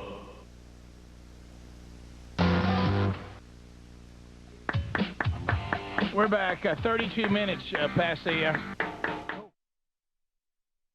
Holy moly! Well, now Bo doesn't tee off to the afternoon, so hopefully you won't. Seriously, have to do I'd rather chew white caulk. You know what I mean? Yeah, really. I'm getting this on tape. Bo. It was an embarrassing moment. Cut that off over there. An embarrassing moment. It was Super Bowl week. I tried to deliver Cornelius Bennett to the show because he and I had played in the Alabama High School All-Star game as teammates. Ball. So we've heard. Thought we made a contact. Thought he would. You, him, and Kurt, man. Thought he would. Well, you see Kurt Jarvis, we played in the same game, and he acts like he knows me, right? Well, yeah. And we're on the same team. We're not talking about Kurt, though. You realize that, I'm not saying we had a good time that week, but Kurt Jarvis, Cornelius Bennett, Kerry Good, Wayne Davis, the list goes on and on, all on the same team, Malcolm McCleary, and we were beat 35-7. Well, but Rick, apparently, if you were coming by your room, you thought you were on Mr. Personality there. Yes. So Alan Dial, by the way, and went on to UCLA. But Still anyway, amazing, you know all these names. Sure. Well, like I say, if you've been through out there sweating and bleeding and cut up, you remember people. Well, I mean, we've all been sweating and bleeding and cut up, but you know, your memory is just unbelievable. I'm so impressed. Selectively. Yeah, well, I know. Because other things in your life you are just oblivious to. Well, sometimes your brain will protect you. Well, plus, and I tend to remember things I enjoyed and mean something to me. But anyway, so the... well, we're talking about brains. But anyway, I called Cornelius Bennett, and he did not remember me, and basically blew me off on the phone. Yeah, and we'll have to talk about that. Well, maybe not. I still can't find the tape of Prater. Can you find that? Let's start fresh. How about y'all? Mark was on it. Well, I haven't got word yet. Mark Norman, help me out. Where you at? So all that going on Thursday, we're live from Greystone for the celebrity Pro-Am.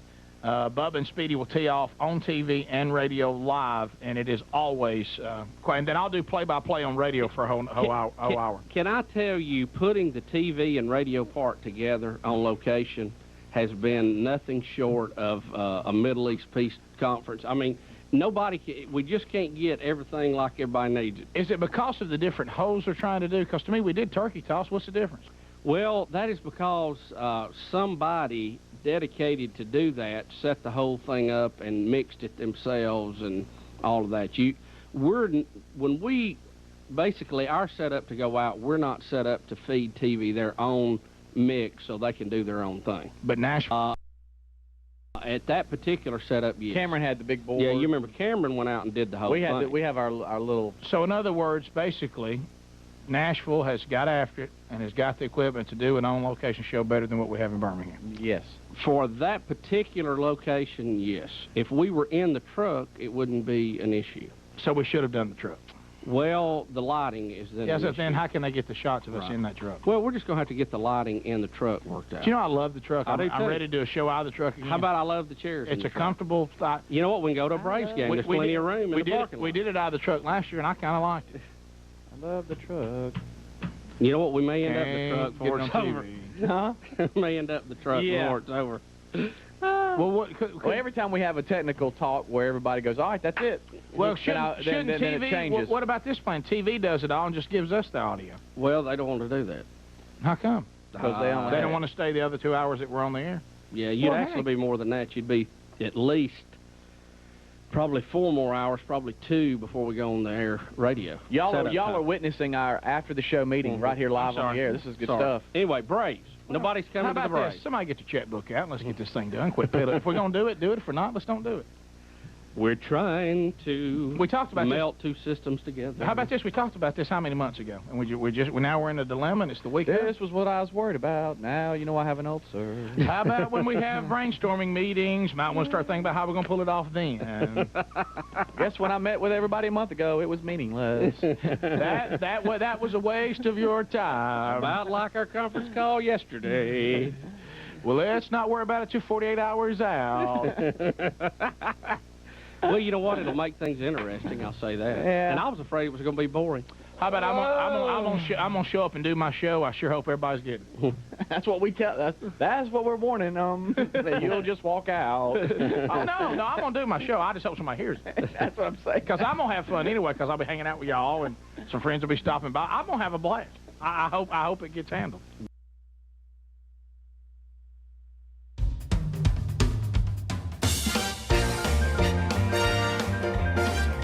Come on with that. 10 minutes to the top of the hour. Thank you for being with us today.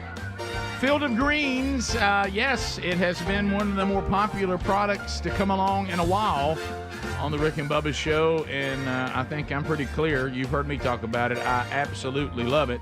A lot of you have, you asked follow-up questions, things like, hey, what about the flavors? They've got some different flavors. Rick, which one do you do? Well, I like the just original green that has the stevia sweetener. They've got that. They've also got the green with no sweetener at all.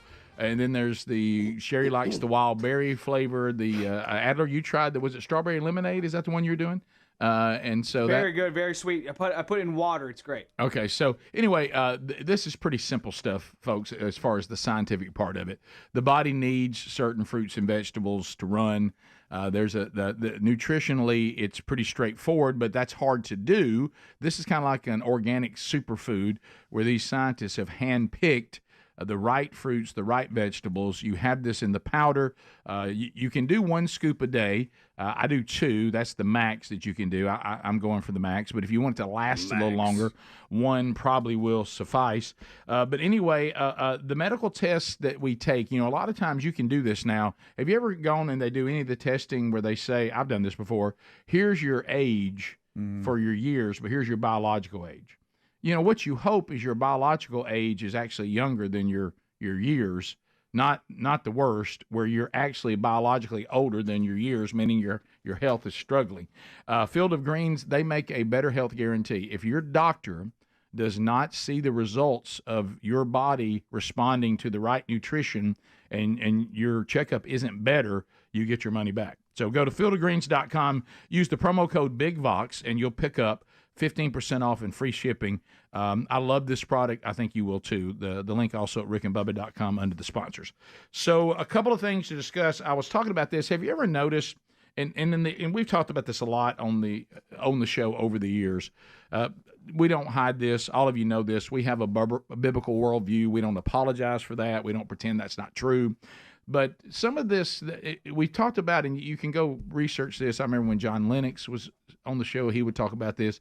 There was a time when our whole approach to science was overwhelmingly to see what God was going to reveal to us. Science! He would reveal himself. Well, Rick, think about, what do we call it? The laws of physics. Right. The laws of science. Right.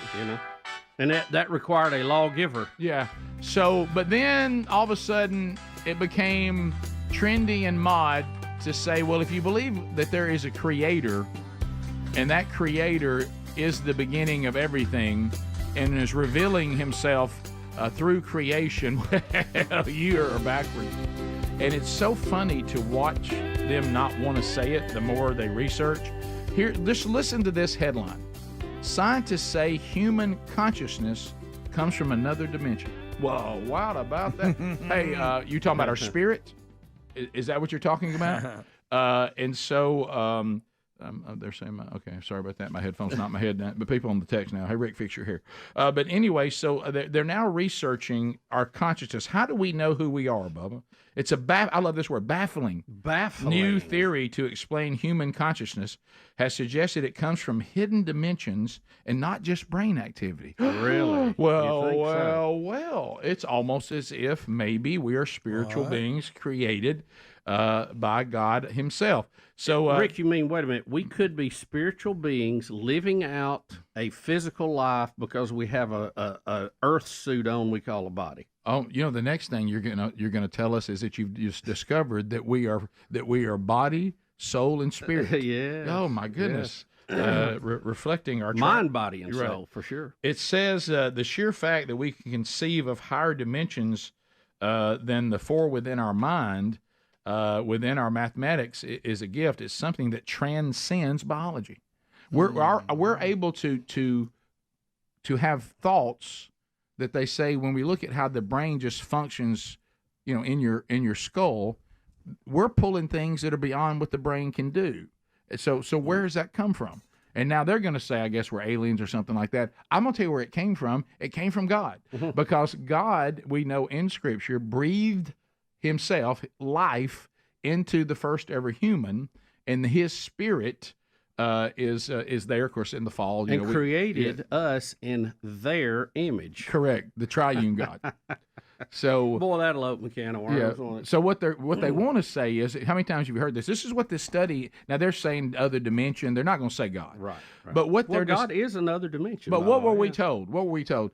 These near-death experiences, this stuff that goes on with people that almost died or did die for a while. That's nothing but the brain, just playing games with you. And, bouncing around this. It's still within the fact that we're all just a bunch of nothings that came from nothing, that when we die, we're just going, that body just rots away, and that's it, end of subject. There's nothing after this. Now, it's kind of a sad way to look at it, Well, yeah. Well, and then you go back to this. All they're doing right now, they still can't come up where we came from. This whole thing about we all, came from something out of the sea, some one cell. and worked its way through primates into this. What a huge step out. Rick, all kinds of gaps, all kinds of gaps in there that they just, they draw a picture and say, well, that's what we think. Rick, I don't have enough faith to believe that. No. And so anyway, this is you look for this story today. I think they're exactly right. It does come from another dimension. No, that's you're right. Yeah, you're correct. And they, like you say, they will not say, they won't put the three letters together, G-O-D, but they basically are proving what we're saying all along, or have been saying what the Bible said. Yeah, I'm trying to give you some of the quotes in here that there's actually words that we can pronounce, but I'm trying to, when they finally say something that we can all understand, I'm trying to look there.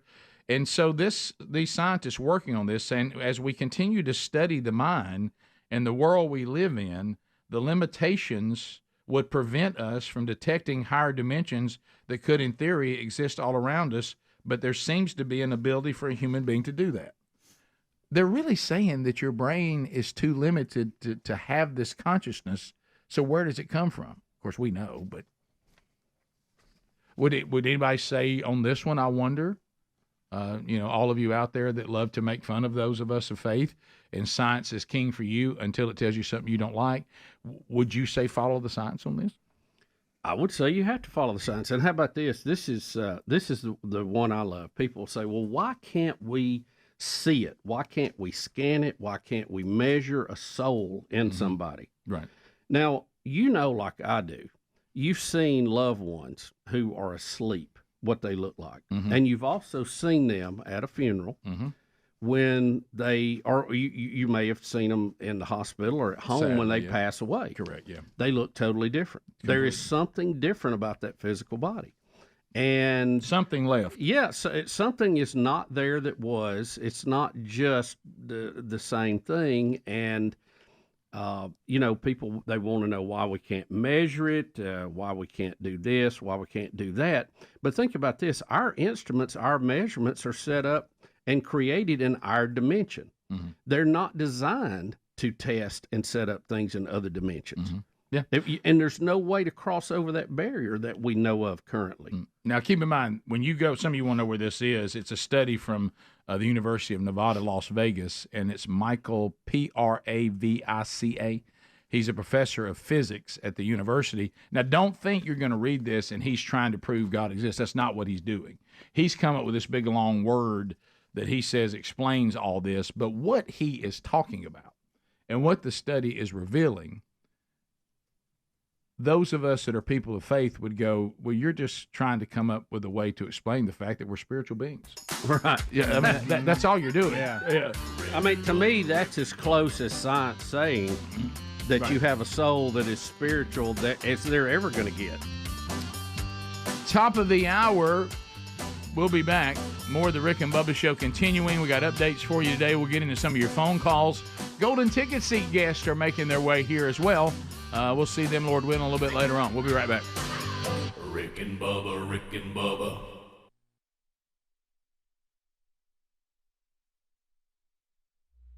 We were probably guilty of making it too easy for everybody to begin with. Maybe we need to decide, should we be in charge of everything or not? Instead of it being somewhere in between. It's a handle, no way around it. Nobody cares about the show more than us. So we're the ones that actually have to be on there doing it and answer the emails. So the Braves. We answer to the audience. Not having any attendance. We answer to the audience. I've noticed people in management don't really like to. They like to make decisions, put us on the air, and tell us to handle it. That's why we always bring them in. The mud's more fun if there's more people in it. I like to cancel the show or mess with it, then run and hide somewhere. Sorry, little rats, we have a spotlight.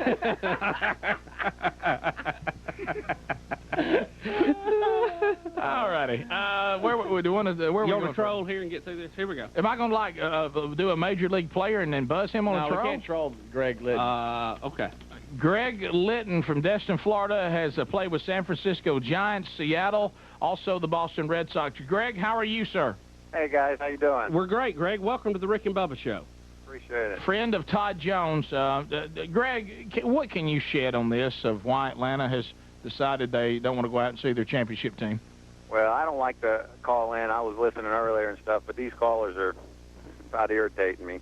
Well, the simple fact is they're spoiled, and they've gotten too used to the guys being in the playoffs every year, and they don't remember back when I started playing with San Francisco, we used to call it foul ball night in Atlanta because every fan that came got a foul ball. I remember that. That's true. I'm from Pensacola. I used to have 50, 70 tickets, people coming up to see the games, and our ticket guy would say, no problem. No, look, hey, Greg, I'm not making this up. Some of it I've exaggerated, but this is the absolute truth. We would come from City League. We lived an hour and 20 minutes from Fulton County Stadium, okay? And we would get our Little League team for City League. That would probably end up being somewhere around 20 people, counting coaches and all that. A few people helping out. And we would sit behind home plate every time we went. Oh, yeah. How about this, too, Rick? And we've all had to run the Braves game, radio, at some point in time. Gosh. And in those days, it was so quiet in between pitches, you thought they'd went to a break, and you missed it. Yeah. Put it this way, if we'd had censors like we have now, it would have kicked the brakes off on its own. Yeah. Because of the pauses they would take. Silent sense. You would sit there and go, oh, gosh, I've missed a break. Now, see here, ball outside. So true. They need, what Atlanta needs is for that team to stink for about 6 years, and then those fans that all, sitting on whining because they're not making or winning the World Series every year, and see that team stink like they did in the 80s. And all those, and then they start winning. Those fans would all be back in the stands talking about how wonderful they are and how they love the Braves. But Greg, what about the Yankees? How do they keep it up? Well, the only thing I can figure is the Yankees are true baseball fans. I think Atlanta are a bunch of front runners. When the team started doing well in the early '90s, that stadium was packed out every night, and they love the Braves and all this and that. I think they're just, like you said, complacent. Cold shower, Greg. Yeah. They haven't won, the World Series, once? Yeah, it's bad. It's bad when the people of Atlanta are more excited this morning whether they felt the earthquake out of Alabama or going to the Braves game. Well, Greg, you're pro. What's happening to the Braves in the playoffs? Well, I think they are choking. He said they are choking. I mean, that's bottom. When you get there that many times and can't win, or more than once, was it 10 or 11 years in a row? Yeah. The bottom line is, as good as they've been with the pitching they've had, they should have won 2 or 3 at least.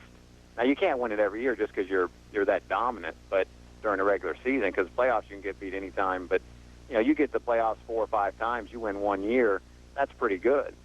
But 10 or 11 times. Well, we got ripped on that Twins thing because they pulled him off the base. Yeah. I remember that. How about this? That big hoss. What was his name? Gerback? Nobody argues that they should have won more World Series. But me as a sports fan, I would rather my team not be winning the World Series but be in the hunt for it than to never be in it at all.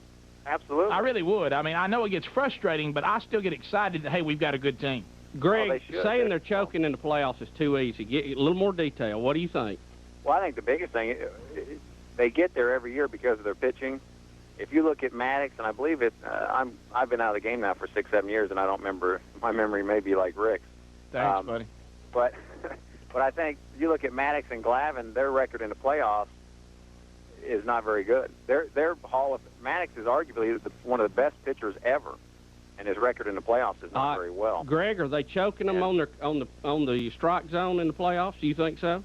I think they're definitely squeezing Glavine, but they ought to. Because that's really what it should have been during the year. Well, hey, let me ask you a question. Let me ask you a question. Was it smart keeping Maddox when what you paid for him, you could have kept Glavine and about 2 or 3 of the other ones? Well, I don't think that's the problem. They're still winning. It's not like it. That one caller talking about changing teams and money. He didn't have a clue because they keep changing teams. Yeah, but Sherholtz is doing a heck of a job. Oh, he's a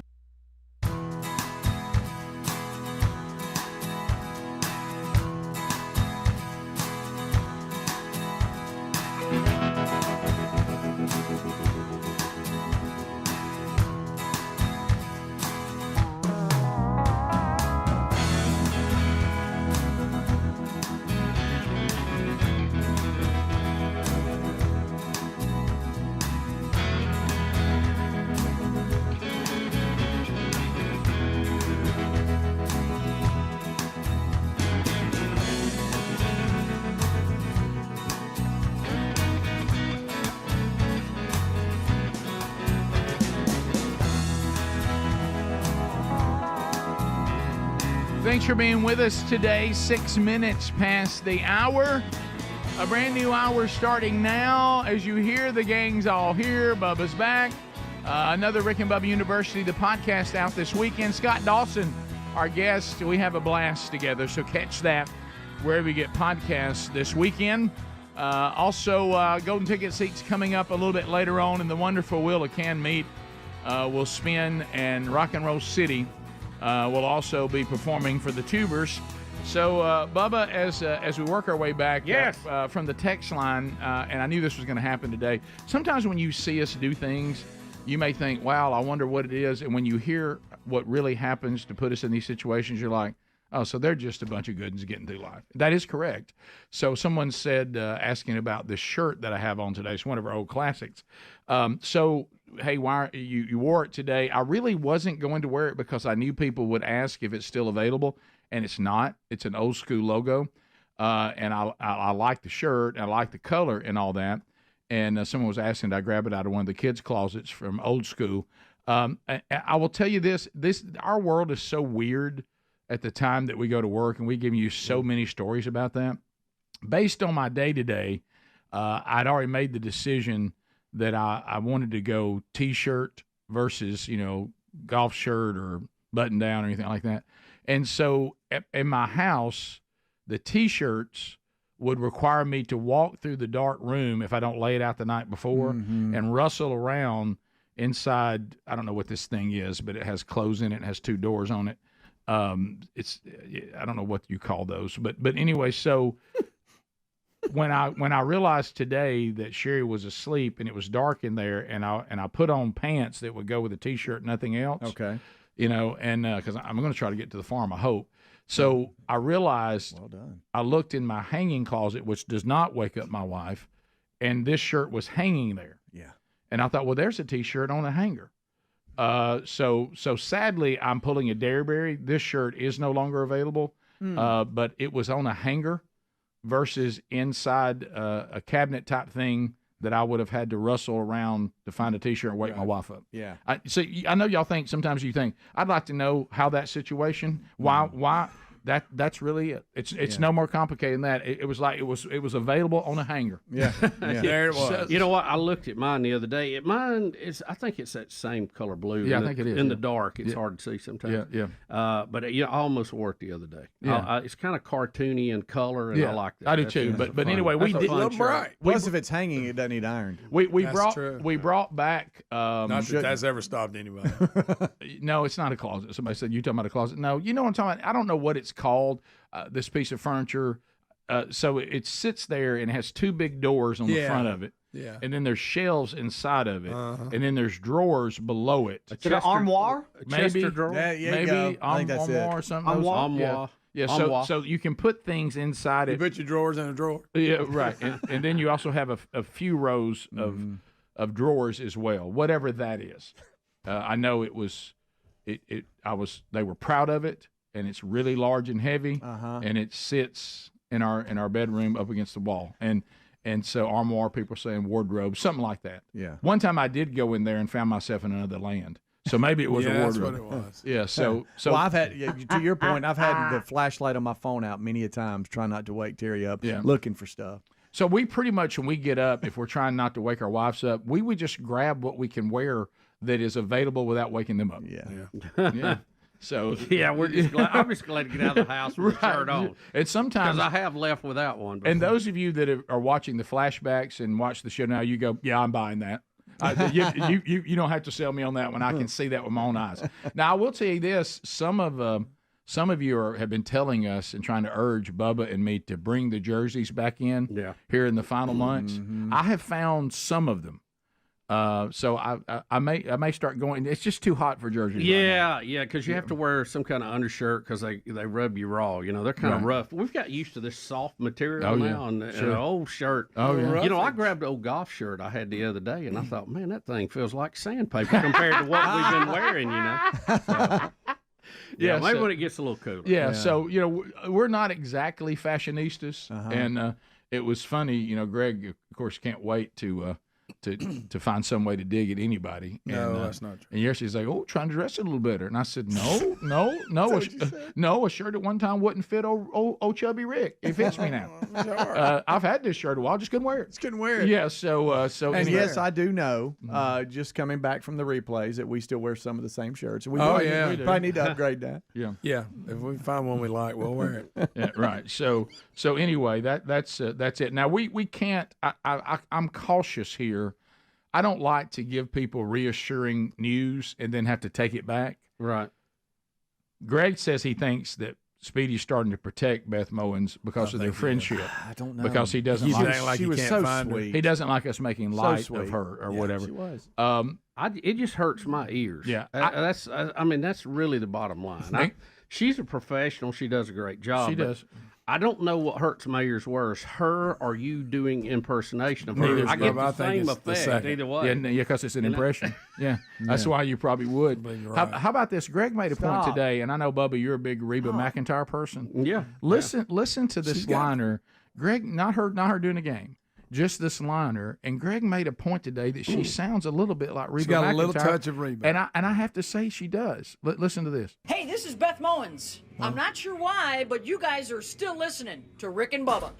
If you think about Reba doing it, you think it's her. Yeah. She kind of does that. Well, no, Reba has a very clear Southern accent that Beth, you can tell, does not. She's suppressing it. Yeah, but the tone. Right, but the tone. Yeah, the tone. But if Reba got that excited and high pitched, she would probably hurt your ears too. Gosh, I guess so. Yeah. So anyway, we can't. Could we ask Reba to do a game and just see? Right. Yeah. We don't have. So sweet. She was so sweet. We don't have anything on the. We're looking at all the different resources. We know she was sweet, Speedy. Yeah, she was. You've said she that. did a liner for us. She did. Look at that. Look at Greg. But we can't find her doing a game this weekend. We don't. So no, I haven't. We might be able to call for college football fans and NFL fans an all clear. Yeah. Now, we did see them. We were investigating before the season started. She was kind of on the B team list of, maybe not every weekend. But she could be doing other stuff because I know she does more than just football. But she's not on any NFL Probably games. the WNBA. No NFL games either. So, because she'll jump over there from time to time. Also, who did that? Somebody just put Speedy's face on Beth. Scroll it back up, Speedy. There was a comment right before that. I was doing that so Alan could show it, not show phone numbers. Right, yeah. Wow. Not. That's wow, something. I'll tell you, the AI is looking out of good. control. Yeah. Well, they had a line before that. I was trying to see what they said. All right. Let's see what we got. It was something about difficult to say an announcer does a great job and is professional while at the same time saying their voice hurts your ears. Well, not really. No, not really. No. I mean, it's just it's valid. Look, she knows what she's talking about, and she hips it up. She makes it her deal, but touch. It's the shrillness of it that hurts. No, all Bubba was saying was you can be knowledgeable and still be annoying. Right. That's it. Yeah. That's, But if you're annoying, that doesn't make you a good. You can't be a good announcer. Maybe you go, she's knowledgeable. No. She's Bubba knowledgeable. didn't say she was a good announcer. He said she was the best he's ever heard. No, he just said she may know what she's talking about, but the delivery is difficult. She was so sweet. Yeah, I know she is. I know. I mean, think about it. She stepped out in the hall and gave us a liner and a ton. I know. And You felt terrible. I walked away feeling because bad. she was laughing and having a great time. She thinks these guys must love I'll be me. honest with you, I kind of like her. Well, we know that. We can tell. But you did feel bad. She's thinking, them crazy guys, they kind of like me. Don't you worry, Mama likes you too. Yeah. I mean, like her as in she was sweet. You know, but Rick Bubba said she ain't bad. She did. There he goes again. I like that curly hair. It's quite a crew I'm into. Start with Mama June. Dr. Burke. According to Greg. Yeah. Phone calls are next. We chat with you, America. What's on your mind? 866 We Be Big. Stop it. We'll chat with you right after this. All lines available. Bubba, Rick and Bubba.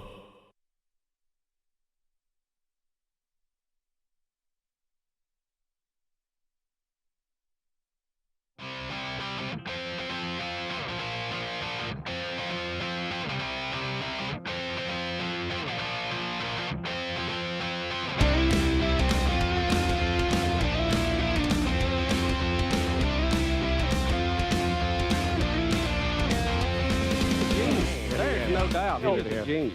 They still win and make the playoffs, so you can't blame it on that. I just think they've won consistently for the last 10 years with their pitching, but in the playoffs, their pitching hasn't carried them. You take Randy Johnson and Schilling. You take them out of Arizona. If they don't play well in the playoffs, that team's got no chance. You're right. It's true. And Glavine and Maddox, their playoff record isn't close to what their regular season record is. And with Glavine, you know, they say, well, he gets that pitch all year. Well, he's still not throwing strikes. Yeah, it's when they show that overhead shot and that ball is 3 inches off the plate. They ringing them up on strike three. I go, man, where were you during my career, brother? Killing us, Blue. I thought it was Perry Canada back there. What is that? Hey, well, how about that game against the Marlins when Orlando, whatever his name was from Cuba, struck out about 100 Braves that game? Right, that big heavy guy. Yeah, and he was throwing the ball 2 feet outside, and Eric Gregg kept calling it a strike. And the announcers kept saying that the hitters need to make an adjustment because he's calling that pitch. I'm going, guys, you can't hit a pitch. You have to stand on the plate, and one right down the middle.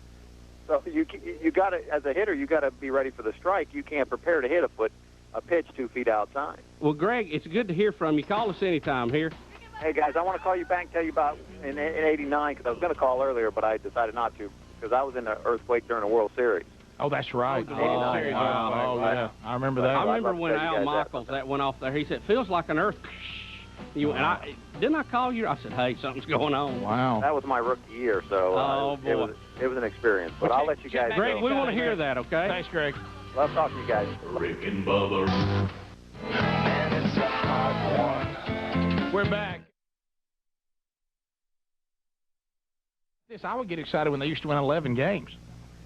You know, we all remember sitting up in the middle of the night and these heroic finishes. I mean, because, you know, we couldn't go to the games. Right. You know? And it's just so bizarre that you're even talking about this now. I know. You know? I know.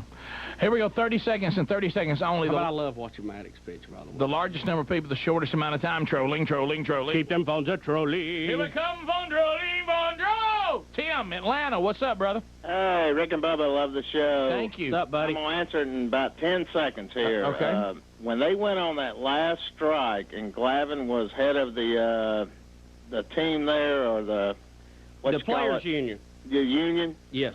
That made everybody mad in Atlanta. They said, I will not spend another dime at that stadium from now on. So the fact he represented the players in the union when they were talking about strike, and there was a lot of emotion flying around, people saying if they strike, we're going to be down with them. That's blowback from that. But now he's not on the team anymore, right? In Atlanta right now, I mean, they're 15 and 10. Wade in Mount Olive, 30 seconds. Hey, I was just calling to let y'all know this past month they've only played Montreal, Florida, and Philly. I wouldn't go to those games. Well, I'm going to tell you, Philly's in their division. San Francisco, New York, and Colorado, which I would go to all those games. Yeah, I'm going to tell you, I feel that, to me, there's a team that I hate to go see them play, and that's the Expos. There's something about when the Expos are there, you feel bored, and you don't care. And I know sometimes they're even good, but it doesn't matter. Now, are they still going to do away with them at the end of the year? Or was that just PR, them and the Twins? We're not going to do that anymore? Tony, Shelbyville. What's up, Tony? Hey, guys. I'm a kind of new watcher to your show and enjoy it, but I can tell you how you can get people in the stadium and get them to stay. Tell it. If it's anything like a Baptist church and I'm a preacher, give them a free meal. That'll bring them in. That'll keep them there for a while. That's true. Well, sure, free hot dog night. Yeah. How about this? You've won like 10, 11 titles, and you're trying to think, how can we get people in the stands? That's really funny. You're one game out of first place right now, and you're like, I see, what can we do here? Garrett, Thomasville. Garrett, go ahead. Hey, guys. I think part of the problem is the stadium's not in the best part of town. And, I mean, why would you go to the game when you can watch it on TBS right next door to the stadium? It just seems you can watch it pretty much anywhere in the nation, and so why would you go to the game when you had to pay $30-something for a ticket for yourself?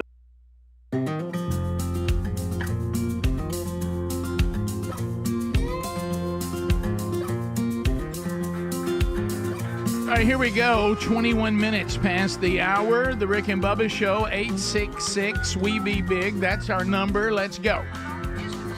We did announce today the latest in the collectible series, these wonderful tea glasses, or like Bubba said, whatever you want to drink out of these glasses. They're collectibles. The new one is out today. While they last, the hunting theme. You've got the cartoons of all the guys on the show. We're in our camo. We got our rifles. We're ready to go. And if you want to have some fun, get one of those and then be excited as you show it to one of your liberal friends. This is their nightmare on this particular glass. To the phones we go. It's troll time. 30 seconds a pop. At the end of 30 seconds, the buzzer sounds. Your time on the program comes to a close. We'll get to the next caller. The beauty of the troll, a lot of information rolling through. If Bubba or Speedy deem that your call needs expansion, they each have one timeout. If not, and somebody needs to get a timeout. And you can also get buzzed if you do a meaningless shout out or a shameless plug. Be aware of that. So let's get started. We'll go with Shell out of Piedmont, Alabama. Trolling. Keep them phones a trolling. Here we come, phone trolling, phone troll. Shell, 30 seconds. Go right ahead. Good morning, gentlemen. You guys helped set the tone for my day. You guys were talking about guitar players. I think can't leave out the drummers. Some of the best, in my opinion, are Phil Collins from Genesis, Jen Ledger from Skillet. She's just phenomenal. And Phil Allen from Def Leppard. Doing what he does with one arm is just phenomenal. Yeah, it's anytime you really show, you hit a good point. You listed some great drummers there. Some I was familiar with, some not. But I'll take your word for it. But picture a bunch of drummers sitting around talking about all the things they can do, and Rick Allen walks in and said, "I do it with one arm." Yeah. That's insane. You know, I'm so impressed with those of you that can do that, to where your brain is trained to where I go, okay, my hands, we're doing this here, and we're doing something totally different here. Yes. And just making it all work. That's just so impressive. And like that guy from, and I can't say his name, that we see the reels, this guy that plays. Unbelievable. Yeah. So fast. When he takes one stick and plays the other stick and makes it play two things. Yeah. I'm like, how? I'm just, a lot of time in the day to work on that. Yes. It does take a lot of reps. Yes. We continue. If you want to join us, lines are opening up to Tim in Missouri. Tim, welcome to Rick and Bubba. Go ahead. Thank you, boys. Good morning in Monkey Grass. Thank you very much. Thank you, buddy. Last Saturday, I was watching some college football, flipping channels during commercial break. Ran into the Oklahoma State game with Beth Mullins doing it. Stayed there for about 10 seconds. That's all I could handle. Her and her partner were talking about one of the players having to take a potty break. That was a term they were using. I thought, how far have we fallen? Oh, looks like that player needs to go to the potty. That's you can tell that's. Does Beth have children? Because that sounds like something a mama would say. I think so. Let me check. I didn't ask her that. Looks like somebody's standing around there. I'm going to tell you what, that looks like potty time. Someone need to do a potty? Maybe. Somebody need to do a tutu? Mm-hmm. All right. We continue. By the way, I meant to ask that caller, but he ran out of time. Anybody believing in the Missouri Tigers? They're playing pretty good football. Playing pretty good. Pretty good football. It's still early in the year, but they're off to a good start. Early. Phone calls coming in at 866 We Be Big. You can join us. Let's go to Austin in Birmingham, Alabama. Austin, go ahead. Who was your favorite podcast guest? All right, so Austin, did you ask us who was our favorite podcast guest? That was it. Yes, sir. Austin, how old are you?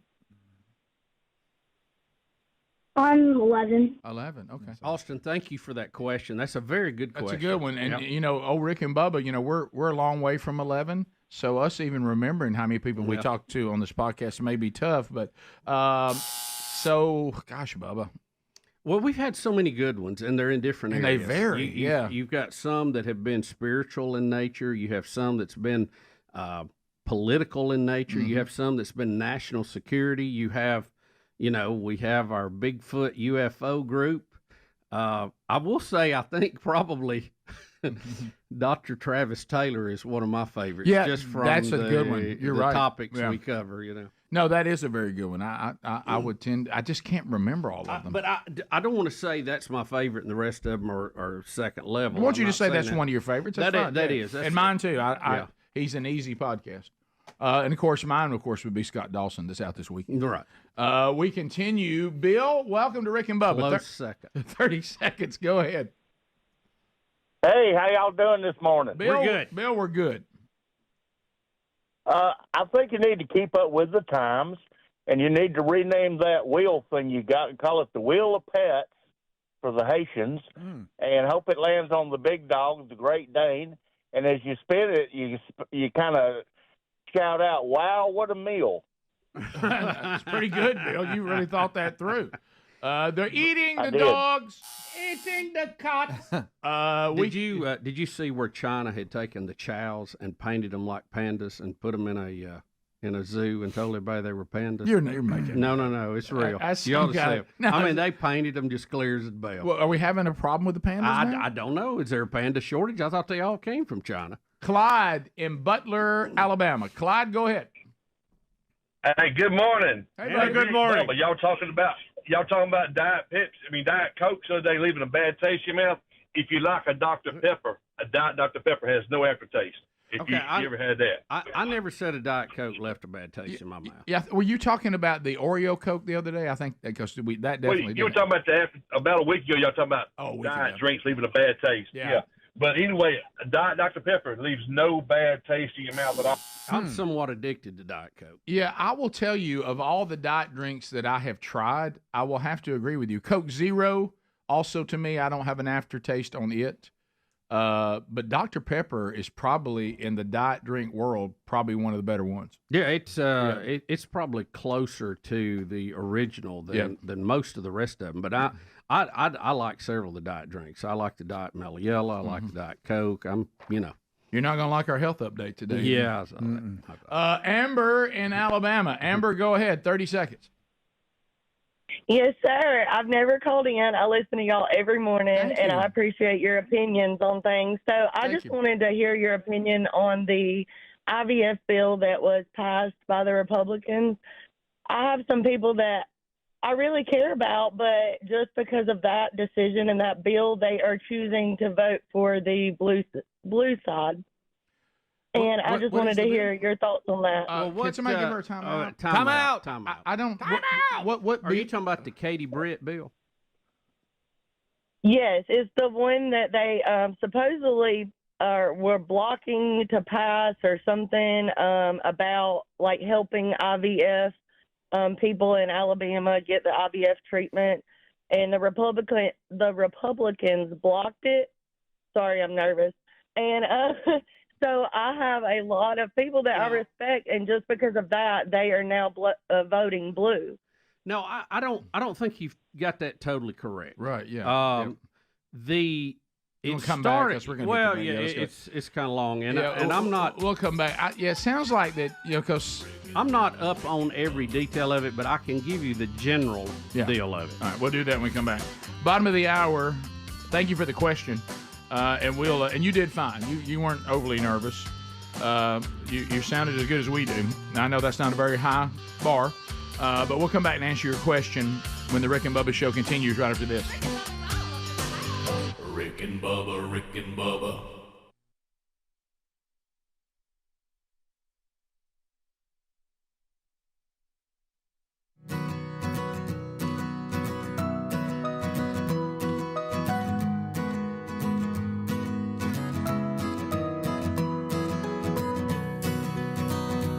Self, not alone, let alone your family. And the Braves, and we're spoiled too. A little of all of it, huh? Yeah. So wait, Garrett, here's they the blacked thing. out CBS in Atlanta. Nation, and so why would you go to the game when you had to pay $30-something for a ticket for yourself, not alone, let alone your family? And the Braves, and we're spoiled too. A little of all of it, huh?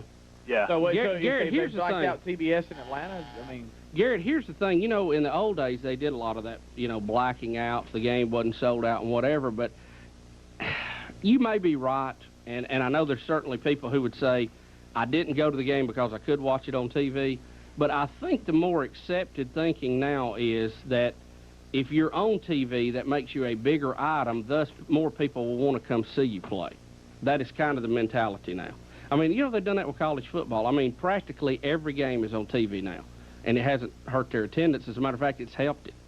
And well, yeah, it gets you fired up. You know, watching it on TV and being there are different things. And some events and some games I'd rather watch at home on TV. Oh, I understand what you're saying. Some I would rather be there. Sure, I understand exactly what you're saying, and I agree. But I think there's a, kind of a reverse psychological thing in play there too.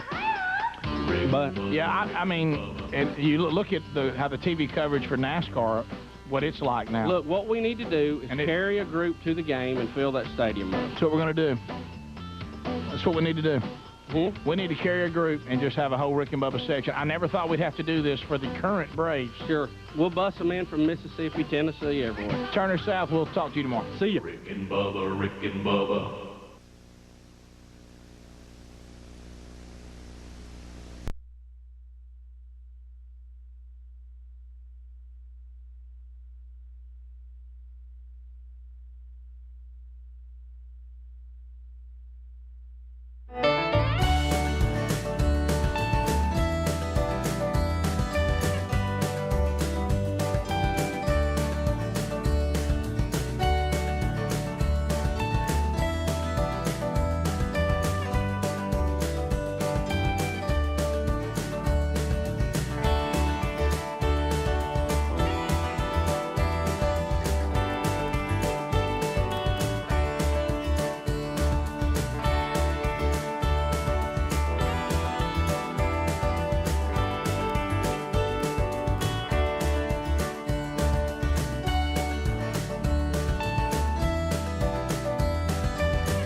"35 minutes past. A brand new Rick and Bubba show is rolling. We are thankful that you are with us today. Tell you what, if you're heading into the weekend, there's one thing you don't want to take with you. Stank breath. Yes, I have your attention now. TheraBreath. TheraBreath is the best in the business. Dr. Katz created these products. He's been on the show many times. And the whole deal is, if you're masking something, we talked about this a little bit with one of our other products, but if you're masking something, it's just coming back. You got to go to the root of the problem. This is the analogy you've heard Bubba use. If you've got the upstairs toilet overflowing, mopping on the first floor is not going to help. You got to get up there and stop the leak. So TheraBreath says, let's use our products are developed for what is making you have bad breath. So then you have true fresh breath. Now, they also throw these lozenges in because there are things that can give you that not so confident feeling as I speak through this microphone right now. I've just had salsa on my omelet. So I'm thinking to myself, I'm going to go to the office. I need a TheraBreath lozenge. There you go. So get those lozenges too. They're fantastic. If you do a lot of oral presentations with your work or what maybe you teach at your church, this also helps you with dry mouth as well. So they have a whitening oral rinse. It's great. They've got the gum disease, Healthy Gums Matter. They've got that rinse. Of course, they've got the mouthwash. They've got the toothpaste. So if you can't find all the products at over 100 retailers, go to their website, TheraBreath.com. There's confidence in every capful. TheraBreath.com. And all the products are there. Also look for their link at rickandbubba.com under the sponsors. So, Bubba, as you can hear on our caller a minute ago, there's all sorts of little political games that get played on with hot topics, and and then hopefully all that the voter will hear is that the party that you've been supporting did something that you didn't like, so you shouldn't support them anymore. But you got to know the full gamut of what's happening here politically on these kind of topics, and so you now have the floor. Well, Rick, it is complicated, and I'm going to try to Bubba-ize this as best I can. We need that. So Alabama started this when they passed a law saying you could not destroy embryos that were being held for IVF, that they needed to be handled in a different way, the whole process. Mm-hmm. So immediately that meant people who were doing IVF treatment, which is a modern medical miracle for people trying to have kids. Absolutely. They said, hey, wait, we're not going to do this anymore because of this. Well, they realized they had a problem. So our state immediately fixed that. Right. And they gave protection for those people doing IVF treatments. And they also are working on some ethical ways to handle all the other stuff. So I think Katie Britt's bill was basically a federal version of that to protect IVF and help and pave the way for families having IVF treatments. It wasn't paying for it that I'm aware of. I saw somebody said, well, we don't pay for that. No, I don't. It doesn't have anything to do with that. I think it just makes sure that you have access to IVF. And again, you have the abortion debate, which is a very passionate debate in our country, and they're trying to separate the IVF out of that the best they can to give people access to that. So that's how I understood it. I may be wrong, but anytime you hear in Congress somebody voted for or against something, you have to, and it doesn't seem to make sense, you have to look at what was added onto it, or what we call a poison pill. We all learned that in 8th grade civics class. Right. People will they go, well, they got the votes to do this, so I'm going to try to throw what I want on this bill too. Little pork. Yeah, and by the time you get some of this pork on there, the people who actually wanted the bill to begin with will vote against it because they want what they call a clean bill. We've heard that too. So I know Katie Britt, her position on this, and I'm pretty sure that's what that vote was all about. Yeah, and this thing of Republicans voting no was what Bubba's talking about. There were things added. The Democrats went in and added all kinds of stuff. And a lot of the no votes you got on this, what she was talking about, are at other things in the bill, not the original intent of the bill. But see, that's politics. Yeah, and people love that. Yeah, and that's just part of our system. Right. I got an email from one person said that the way the bill was written and the way some of the amendments, that it would legalize, if you walked it out to its full extent, human cloning. So some of the people said, look, we're not, and there's been 2 or 3 bills. I don't know. Yep. It's complicated, as I said. But the bottom line is I know for a fact Katie Britt, who is against abortion, is wanting to protect the right of families to have IVF treatments, not pay for them, but have the right to do it. So there you go. So that shouldn't cause you to change your vote on the presidential. No, that doesn't really wash. Let me tell all of y'all again. I just saw a minute ago, a guy said, I'm a Republican, but our government is stupid. Sir, if you're a Republican, that means you know the government is stupid. You don't have to put Bud That's in why you're trying to limit it. That's why you want to limit it and limit its powers, kind of like the founders did. Yeah. But I'm going to say this again about the upcoming November election with all these emotional deals: economy, border, World War III. If you're not voting on those three issues, the other things you care about are not going to matter. If we don't fix this economy, and we don't fix this border, and we don't get ourselves in the right standing and ready and dealing with our enemies who mean us harm, you can have a pet issue all you want to. It ain't gonna matter. We gotta shore up those three.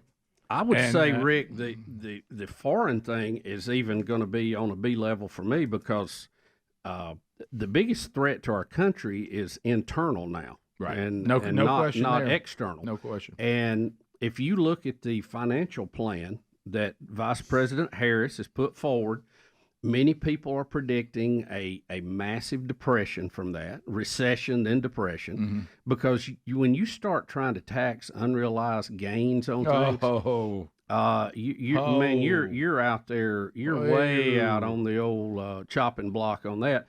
And I know that you know, because we've talked about it, there's a lot of businesses that have gone out of business the last few years. I can run you a list of restaurants that have gone out of business, chains, big chains that you thought would have been too big to fail, so to speak. Yep. But I know a lot of local businesses and mom and pop places that are hanging on by a thread. And anything negative in the economy, or it keep going the way it's going, they're not going to be around in 2025. And so you're going to see more people unemployed, more people on the government line, and more pressure on the government, and then you have the border thing that's piling people on to their roles too. So I see that it's a critical Y in the road. Yeah, and my part about the World War III and our standing there. But I understand. No. I'm actually agreeing with you. I'm saying I want somebody in charge that is not going to put us in a bunch of dumb stuff around the world when we got problems at home that have to be dealt with. I mean, I want us to feel secure. Right. I want our military to be strong, but I also want somebody that's not going to go out chasing after bad wars and bad things that suck money out that we don't have to give, and we don't really have a plan on how this affects us. When we got problems, as you stated, and I agree, here at home, that if they're not fixed, it's not going to matter who we're an ally with, because we're not going to be a very good one. Yeah, if I don't have a house and I don't have a job, it really doesn't matter what they're doing in the Ukraine or Europe. And I'm telling all of you, we see it firsthand. You have got businesses, I'm talking about the things that make everybody's world go round, whether you believe it or not, directly or indirectly. Those people are watching November, and they're hanging on to their money. They're not putting money into the economy. They are hanging on until this election is over. And if it goes poorly, they're going another way. Well, you had Paulson, the big billionaire investor. He was on TV the other day, and his advice was take all of your money out of the stock market if VP Harris wins, because he said it's going to take a dive. Oh, we're looking at, and that's not what I want to hear. Oh, we're looking at advertising and stuff. It's hard to get anybody to sign a year contract right now. And people that normally paid in 30 days, they're paying in 90, 120. Yeah, and that's cash flow for the whole economy. So we'll be back 15 minutes to the top of the hour. More to cover on the program today. Also, don't forget rickandbubba.com. Check the website there, and you can see a brand new item available today. The collectible glass series continues. The latest one, the old hunting theme, with all the members of the show on there camoed out and ready to go. We'll be right back. Rick and Bubba, Rick and Bubba.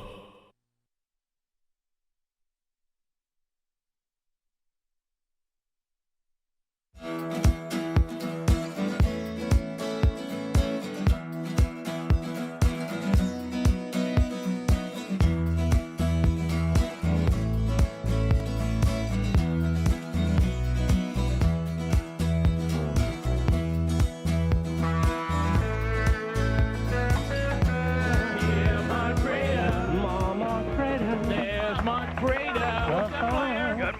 How you doing? Buddy, I'm good. How about you? Just looking at all the wide open spaces today. Oh, man. Hey, the old Dixie Chicks are getting some wide open response, aren't they? Yeah, I mean, wide across the country. It's interesting. Please buy our CD. You know, Mark, we were talking about it earlier. They're really in a handle because they are on a world tour that has already pre-sold 49 million tickets. Golly. So they can't just quit what they're doing in Europe and come home for damage control. No, not at all. They cannot make a statement supporting the president in Europe because they'll get booed off the stage. Right. Which, by the way, the rest of us Americans could care less what Europe thinks. Basically, we've had to bail them out so many times, you wonder what credibility do they have on the issue. But anyway. Yeah, or we couldn't care less. Did I say that wrong? Again. I could not care less. And let me know if it upsets you for me to bring that. No. I want to be right, but it's just a bad habit. It's hard to break. It's like picking your nose at a red light. It's not the thing to do, but everybody does it. Yeah. So what I'm saying is, as a friend, though, do you want me to be disciplined on it? Or? Yes. Okay. Yes. All right. Yes. Because I don't want to be popular. Look, Rick. Bring it on. Yes. Couldn't care less. Couldn't care less. And, Mark, here's the thing. They keep doing what they're doing and don't make a statement about it and try to do damage control. By the time you get back to America, I mean, you're going to have as good a chance of Morton Downey Jr. of getting a role with somebody, you know? I mean, Jr.? Yeah, you know, I mean, really, you'll look. The Dixie Chicks are going to be on Celebrity Boxing. You know what I mean? It'll be that bad. Yeah. You know, and they'll know how we feel to be using leftover equipment from TBS's Bill Tush show. Right. You know? I mean, they'll be lucky to get that. Right. So anyway, but and by the way, I'm watching the calls coming in. Bubba's looking at the email. I hate to break this to John Perry, who produces the TV part of the Rick and Bubba show, but the audience hates the scroll at the bottom of the screen. Oh, wow. I'm trying to. Little busy. They hate it. Oh, yeah. Little busy. Look, the screeners in the production room going, we can't take a call because everybody's complaining. It's a new thing.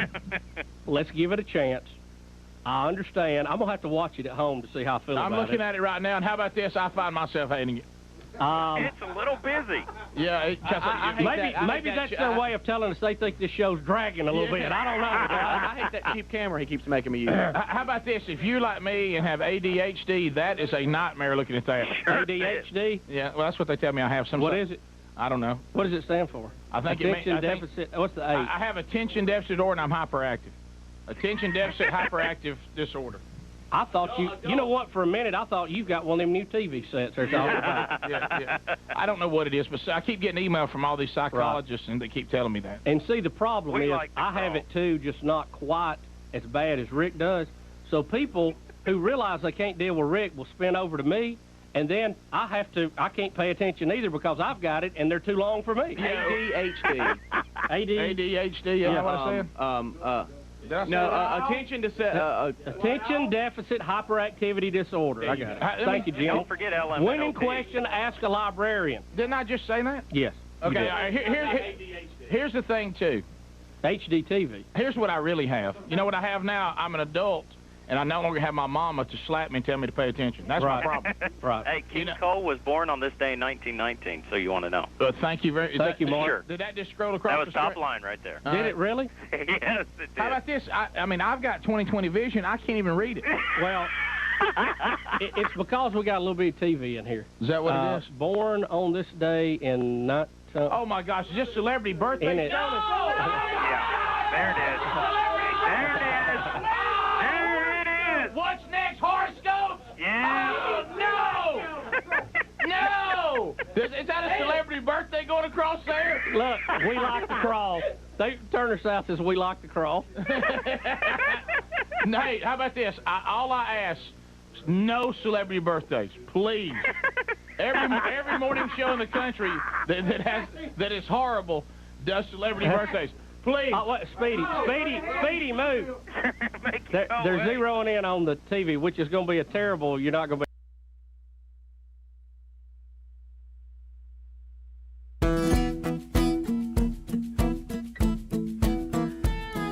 We're back. Thank you for being with us today as another Rick and Bubba show churns on. Golden ticket seat guests gathering in the hall outside the Big Boy studio. They'll join us after the top of the hour. A couple things going on this week to make you aware of. Scott Dawson is not only our guest on Rick and Bubba University, he's speaking in Sevierville, Tennessee at Connect Church, coming up on Saturday for a men's breakfast. If you want to roll into one of our curriculum and hear an incredible message from Scott Dawson, go to Connect Church in Sevierville, Tennessee, coming up on Saturday morning. Sunday, I'll be headed over to Rossville, Georgia, up near Chattanooga, beautiful part of the world. Be there at Shiloh Baptist Church. I'll speak on the morning service, 11 a.m. Men, women, children, you can all come to that. And then that night at 5, we'll do a man church, so you can plug in there too. And then coming up on Tuesday of next week, ladies, down in beautiful Pensacola, Florida, First Baptist Church, Sherry Burgess will be there speaking at their women's event. You can find that under Burgess Ministries under upcoming events. All right, so looking at the text before we get into some of these, and Bubba, you were saying let's read it, and we should. Here is Shelley. I know so many people that could have said this exact same thing. So Shelley is in Missouri. She said what you guys just described, talking about the upcoming election, about small businesses is my current reality to a T. I own a hair salon and a clothing boutique. The salon will be okay because it's essential. We learned that during COVID. The boutique, on the other hand, is different. We have seen a steady decline during this administration and this last year. We are literally just trying to keep our heads above water. If Kamala is elected, I'll sell out and potentially file bankruptcy. It's sad because it was my dream in my own small town. Yep. So, and there's a lot of that going on. You just can't make it. Mm-hmm. And there's people who are making decisions in our government who've never run a lemonade stand. No. They think that everybody's Elon Musk and that everybody is Amazon. Right. And they can just keep taxing because they've got some justified cause for it. Right. And basically taking somebody else's money. These businesses, if you keep the government overhead regulation, all that out of it, they still have to compete. Yeah. And that's hard enough. I mean, there's a lot of companies, and especially for moms and pops, to compete with the big box stores or the regional chains or all that. They have to work hard just to make it happen. And they employ people. That's the key. I mean, most of them are going to employ 3 or 4, maybe 5 people. That's the bread and butter of our economy. And they just can't make it when you start jacking up the taxes. And, of course, the state people are going to get their licks in, too. And, the local guys are going to want to pave something. They're going to, and before you know it, you're working for them, and you can't make it. And they'll just shut down. And I'll tell you, it's going to be a great time to be in the bankruptcy lawyer business. I know that. So so here comes one of the choices for us coming up in November. His name is Donald Trump. You might be familiar with him. Somebody say. So a reporter asked Trump if he is facing any vulnerability. A tough word for us. Vulnerability. How about this? Are you worried about getting shot? How about this? Here's how I'd say it. Hey, you worried about getting shot again? So anyway, that's what they're asking. 2 assassination attempts and just right at 60 days. By the way, have you seen the DOJ's deal on that? They're not going to charge him with attempted assassination. Come back again? We'll get to that in a minute. Is that right? He never fired. Well, I understand that, but don't we have an intent? Do y'all think he was there to bird watch? Right. So, with a bulletproof homemade protector on the fence. Right. And a big rifle. So here's what Trump says when the reporter is basically talking about, do you feel like that you're safe? Is there things you're going to have to do? And here is his answer. Mr. Trump, there's a lot of concern about your vulnerability as you golf. Are you going to continue to golf? And have you talked with the Secret Service about upping? Well, we'll look at it and we'll do what the Secret Service wants. You don't want to ever be curtailed because of the crazy people out there, the bad people, crazy people, whatever you want to call them. So we'll let the Secret Service determine that. If they think things are safe, you do it. Like coming to a place like this, it's got to be safe. It's got to be safe. We're going now to Nassau Coliseum where it's literally been packed. It's been, incredible. They have over 60,000 people for 15 or 16,000 seats. So I look forward to that. But it's always got to be safe. We got some great. You just don't want them dictating to you where you should go and what you should. Do you feel kind of hemmed in by all the news? No, I don't. I really don't. I just have to lead my life, and I have to make America great again. That's what it's all about. I can't stop living my life. I'll listen to the Secret Service. I'll listen to their. Of course, I'm not sure. Listening to them right now in their current state, I'm not sure it's as solid as it once was. But and you know too, they told me I could walk out and speak in Michigan, and that was incorrect. Yeah. People have asked me time and time again, what if something, and this is God forbid, I hate to even bring this up, but you got to discuss it. Here it is. What if something happens to Trump? What happens? Here we go. And we even talked to Senator Tuberville about it. Not really clear. You know, he said, well, we'll get together, some people or whatever, but there's got to be a more formal process than that, right? I mean, yeah, and Butler, if he hadn't turned his head, he'd be dead, and the whole world would be in chaos right now. Yep. It's insane. Well, he's a fighter, not a run hider. Thank you, Greg. There you go, Greg. Thank you, Greg. Well said. Watching an interview with someone that was in his golf group when the second attempt happened, they said, hey, getting to be in the life of Donald Trump for a few hours is remarkable. He said, I'm lucky, of course, to be standing here, but I was standing there in an amazement of what he goes throughout the day. And that happened. Next thing you know, a few minutes later, he's on the phone with J.D. Vance and he's just talking about, what's happening, and still has a great attitude about it. And he's like, most people would curl up and you wouldn't hear from him again, because they'd be so scared, but he just gets right back out. It's pretty remarkable. He's a fighter. Not a running hider. That's right. Thank you, guys. Sorry, I don't know if y'all thought that or not. But this thing holds 15,000. We got 60. My only concern about I'll do whatever the Secret Service says. We got to get them. I need them on the ball better. Yeah, when you're saying we're not getting. I'd like to see that being done a little better. Mm-hmm. Well, because I think we all are in agreement. One of the big criticisms that I've heard Dan Bonagino and others talk about that have been in this world is that the former president protocol, we need to change that, because Jimmy Carter doesn't need the same protection that Donald Trump needs, and so we got. I got all that, so I think we need to broaden the spectrum. To your point, Rick, and I think even what he has, what happened in Michigan.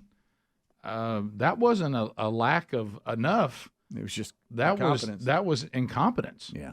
A guy sitting there in the shrub line at the golf course, set up and ready to go with a homemade. You couldn't resolve that with the current. He got his tiles hanging there. What do you think? But you remember, I came on the day after this, and I said, "What can we legally really charge him with if he didn't get a shot off?" Yeah. Well, what I understand is that we charged him with the weapons violation to hold him, and then they're working on other charges now. But that got him to where he couldn't be released. If you're hiding out on the golf course, clearly with a high-powered rival, and you built a protective barrier, and you're waiting on the president to come around to get a shot off, I don't think you have to take a shot. Yeah, if you can put people away for a death threat on social media, surely, this exceeds that. Look, Merrick Garland, he's the worst AG we've ever had. I mean, it's ridiculous. And he's got to axe the grind with the Republicans because they wouldn't give him a vote on the Supreme Court. I got that. But, I mean, he don't even hide it good anymore. No. We'll be right back. Rick and Bubba, Rick and Bubba.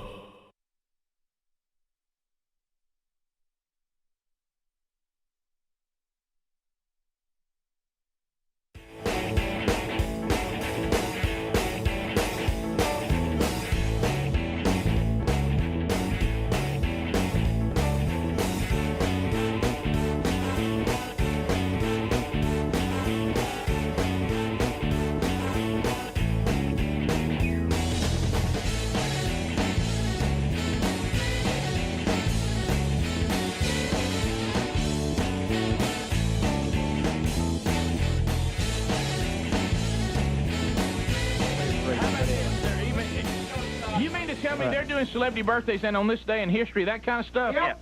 We're on the road to Goodville. Oh my gosh! Somebody! All aboard. I'm behind the wheel, but here we go. 4 miles to Goodville. Well, John Perry is a lot in the boat like the Dixie Chicks. You have to answer to your audience. And yes, John, I'm trying to spare you some of the more hateful email I've got John, that has okay. cursing in it. But look, it was a good idea. I understand. Look, Rick, John Perry has enough Emmys that he could use it for door stops, because apparently he left one here. It wasn't that big a deal. Okay, and something else I want to announce since since we're clearing the air.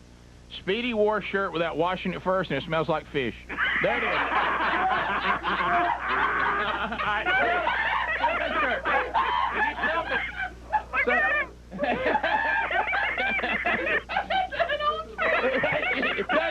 I thought it was bagpipe players. He thought it was one of the bagpipe players. Look, I'm gonna tell you, when Cassio's calling you down on the smell of your shirt.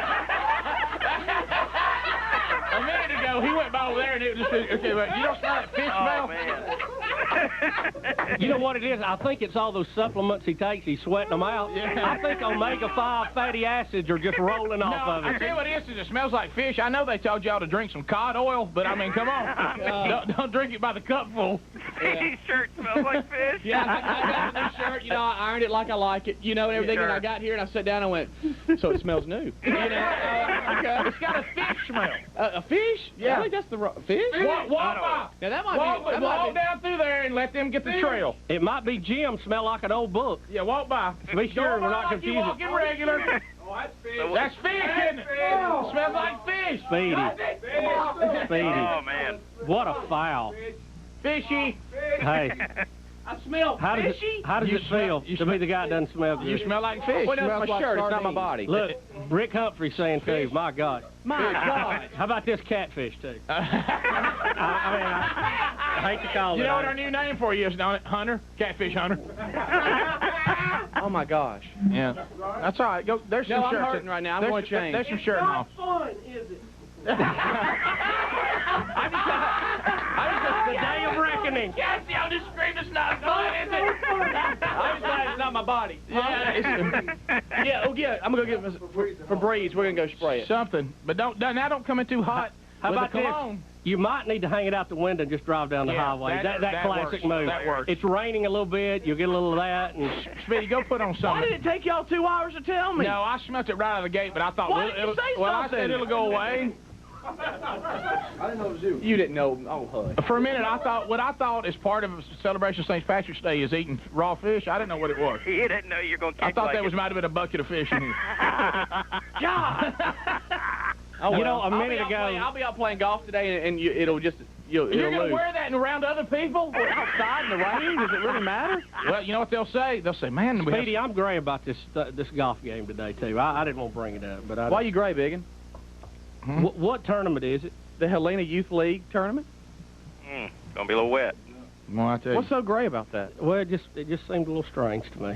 What? I just don't know a lot of coaches that have tournaments like that. It's for the league. The league has a tournament to help raise money for the fields and all the facilities and. You know, I'm looking forward to Hey Coach. If it'll fund that, I'm all about it. Oh yeah. When's our first installment of Hey Coach? That's coming up this week. If they can get the open Christopher bill. Columbus went and shot all the footage from this weekend's game, which we won. We got to get the open bill. That's the key. The whole open has to set that's the key. Has to set the foundation for that program.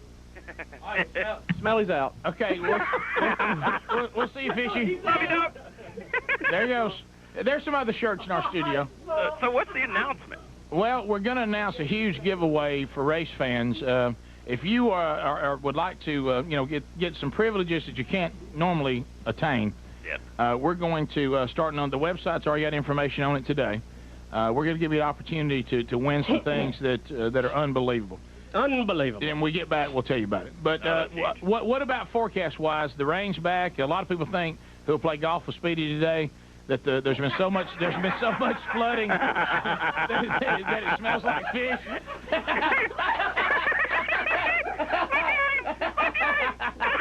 With no fun.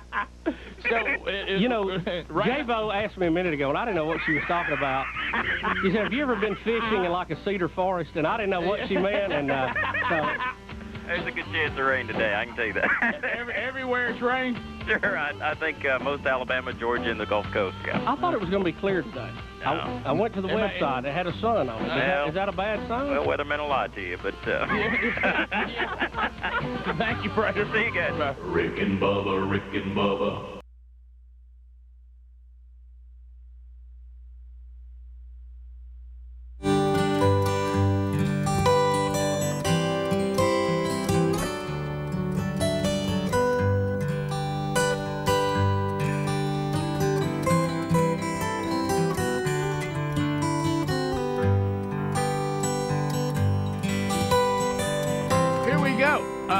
Big Boy Studios, out on the bleeding edge of technology.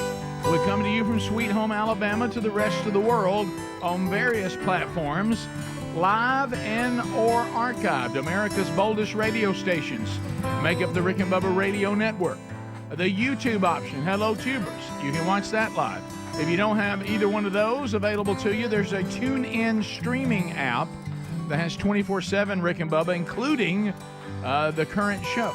On the archive options, you got the YouTube channel. We archive it all every day, a best of hour for Blaze TV subscribers, and then we have our podcast audio archives every day as well. So the gang is all here, and Bubba, now the golden ticket seats are joining us. How about that? How about that? There they what are. A good-looking group. There they are. Somebody's wearing the same shirt I have on.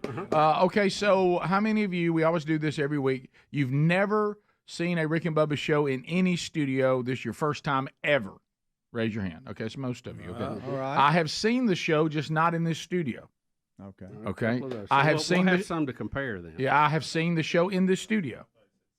Okay, none of those. All first time to the studio. Yep. Okay, well, welcome. We're glad you're here. A lot of people brought some goodies. Yeah. That's Cookies. not required, but always appreciated. Yeah. So welcome. Glad you guys are here. So going brownies, cookies. Yeah, there's yeah. Bubba, did you hear All about my favorite food wait a minute. Oh, by the way, the mirror on the truck is fine. It's working. Okay. Everything's good. It's a side mirror that you didn't notice. Everything's there, which is concerning. Two things I found out about yesterday that I want to share with you that I didn't know. Number one, you missed a Bluebell drop-by. Do you want me to bring you some? Did you hear about this? Chocolate brownie truffle. Oh, it's one that you be all in on this one. Yeah. Bubba, chocolate brownie, dark chocolate truffle ice cream. It's so good. So it has dark chocolate chunks in it, brownie in it, and it's chocolate itself. How many of those we got? I got you one. I got you a little. Like I could bring you that. Not that you want it. I could bring you that. A brownie and a cookie. I don't want to eat it. But no. You know, for them, I would not right now. If we're promoting the product, we must. I just had it. scrambled eggs. I'm fine for a You know little while. about Give me 15, 20 minutes. Sweetie, give you some time. Yeah, No, he's not ready yet. He's using reverse psychology. He is. He wants it. He is. Now, I know. I need a break. Eat it. That one almost. Bring it about 9. When they dropped it by yesterday, it was almost like they had made that flavor for you and didn't know you were here. I don't know who's on the test team. Yeah. But I sure would like to volunteer. Well, do you think that I one? drive right by there a couple of times a day. That one. Go in there and be a tester. That they put together, it almost felt like somebody should have stopped it. Should have come in and said, "You can't put all that in one ice cream flavor." It was good. I took some of it home and I had my put my kids to bed, did all the dishes, house was quiet. I should have just gone to bed, but then I remembered I had it in the freezer. Oh, and what a great I was just like by myself in like a dark kitchen, just like I just went crazy. It's so good. Did you went crazy? I went nuts. Are you a person that'll go through a whole pint? I almost did. I had to stop I myself. can eat a pint, no problem. I had to stop myself. It's so good. Yeah, complete with ice cream. Look at that. Speedy, yeah, look at that. What are you doing? Look at that, bro. Speedy, don't do this. You're going to have to let it thaw a minute. It's going to have to thaw a minute because I don't want you to break that plastic spoon. Look at that one right there. There you go. There you go. He's got a bib on him. He's got a Like bib. Dr. Burks. All right, and then the It always comes back to it Dr. always comes Bird. back to that. Well, you missed a statement you made while you were gone. Greg, you missed a statement you made while you were gone on that topic. He's hot. He did do it again. On that topic. No, that's the one you missed. It was Beth Mowens and Burks. That's the one you missed over there.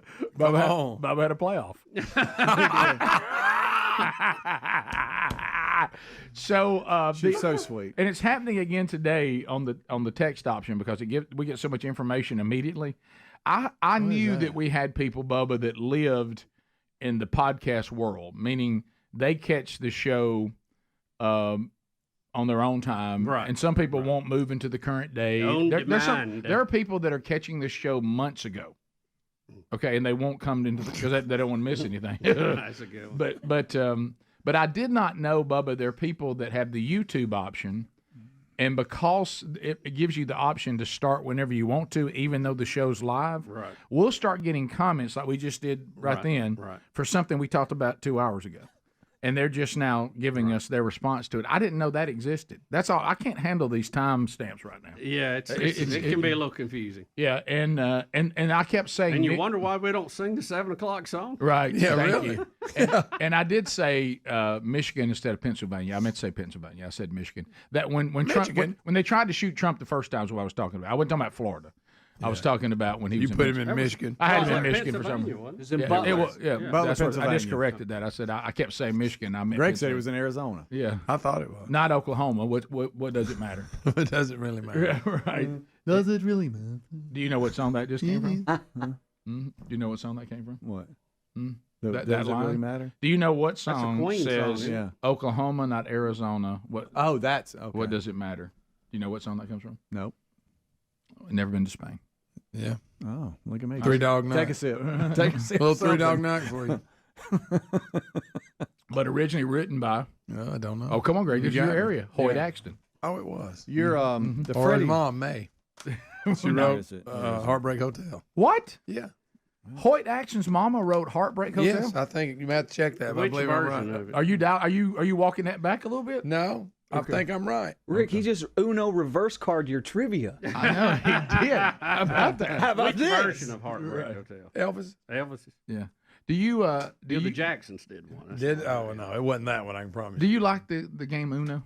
Yes, I did loved as a it. kid a lot. I loved it. I don't In high think I school, have we used to ever play it played all it. the time. You've played. I don't think I have. Come on, man. Yeah. Don't say never so. played that, it. Greg. You can draw 4 Greg, for that. I think I played Uno with you when we were kids. Nah, we with didn't our play family. that. Yes. Okay. How We about wasn't this? gambling Go with it, fish. but we did have some slight entry fees and prize money. Oh, really? Oh, I bet. We Pass played them lots. spades. That one there. That was even before non-denominational. You were living Texas on, Hold'em. you were living on the Baptist edge. Social. So I'm gonna. This is gonna jar some What about memory. Rook? Listen. I well, love Rook. I know that's kind Uno of is fun though. What about craps? this is. Oh yeah. No, that's. That well, requires too much equipment. Speaking of that, we need to play those Kamala Harris clips. All right, so this is going to jar your memory because you remember Dad liked to play cards, but he did not like family games. No, he didn't. Board games. He was very annoyed by You know, it. Betty gave me a speech about that. She's mad at our family because we don't play board games. I don't and I like said board it's because like We've you never- brought out that apple to apple thing. Oh, Dad, that's not fair. We've never been able to pull No it off wonder either. nobody wants Everybody Dad, gets Dad mad. wasn't crazy about Uno. Hey, Yeah, bring all out, my bring kids out get which fighting. which. I'm in. Yeah. You Well, know? when you go to board games, like we said on the show, I love Clue. Clue's good. I like Clue. Apples to apples. I wish if I could find a way to ban it yeah, it's from the whole world, I horrible. would. That's the dumbest game. Yeah. It's somebody's opinion. Yeah. What about the fact that I gave the best word for that definition, period? And somebody can just, like when we play, all of our kids think it's funny to get over in a little group and say the word is fear. And people are putting words that are fearful, and then somebody will put in there porcupine, and they'll give it to And I guess you could be afraid of a porcupine, but I mean, we put things out there like all kinds of things. What is that the were last better. board game you really got into you like? Clue? I would say it was probably Pictionary, something like that, maybe Password or something. Don't get me started. I tell you another thing. That one we showed it the there's other one day. that you do list. What is that one? I can't remember what you want. Yeah, I know what you're talking about. Greg That's likes it. Monopoly. What was the one that you had? I used to. The word on your head. Card on the head. What's that one called? Oh, it's Indian poker. No, that was different. Buddy. Native American poker. Oh, I'm sorry. Yeah. You seen the guy What is the one commercial where you where have the the thing on your caveman's head? trying to guess? You have the thing on your head. Yeah, that's funny. You wear the band and the things on your I head. don't like It's a stuff like person, place, or Yeah. I don't like animal, any or- game, by the way. Oh, there's a shocker. I don't I like mean, let's just get a list of things you like. Mr. Love of Well, Life poker over is here. one Headbands. thing. I think it's headbands. Headbands, that's Headbands, right. yeah. Indian. Great Tell you. game. I Love own that that game. game. Like Balderdash. But do you?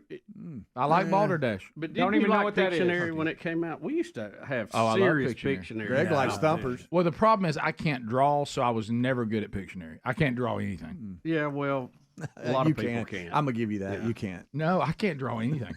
It's bad. It's I'm a so twister guy myself. Yeah. Imagine that. Well, it's not really It's good kinda when you like have 2 or 3 jujitsu. couples at our age. It's Are not you as tall enough exciting as to- it used to be. Are you tall enough to reach a couple of rows over with your other foot? I'm just gonna not say anything. I've got a lot that I want to say right now. I'm not gonna say He was built to play Twister. Look at him.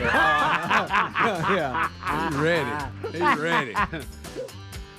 Not a Monopoly fan. Too long. Way too Monopoly, long. kill me. I used to like it. Way too long. I could drive to the beach and we'd still be playing. Yeah, nobody ever won. No, it never ends. Way too long. Way too long. It's kind of like vowels. People go to the houses too quick. We'll be back. Rick and Bubba, Rick and Bubba.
This is the Rick and Bubba Show. Watch more at blazetv.com/Rick and Bubba.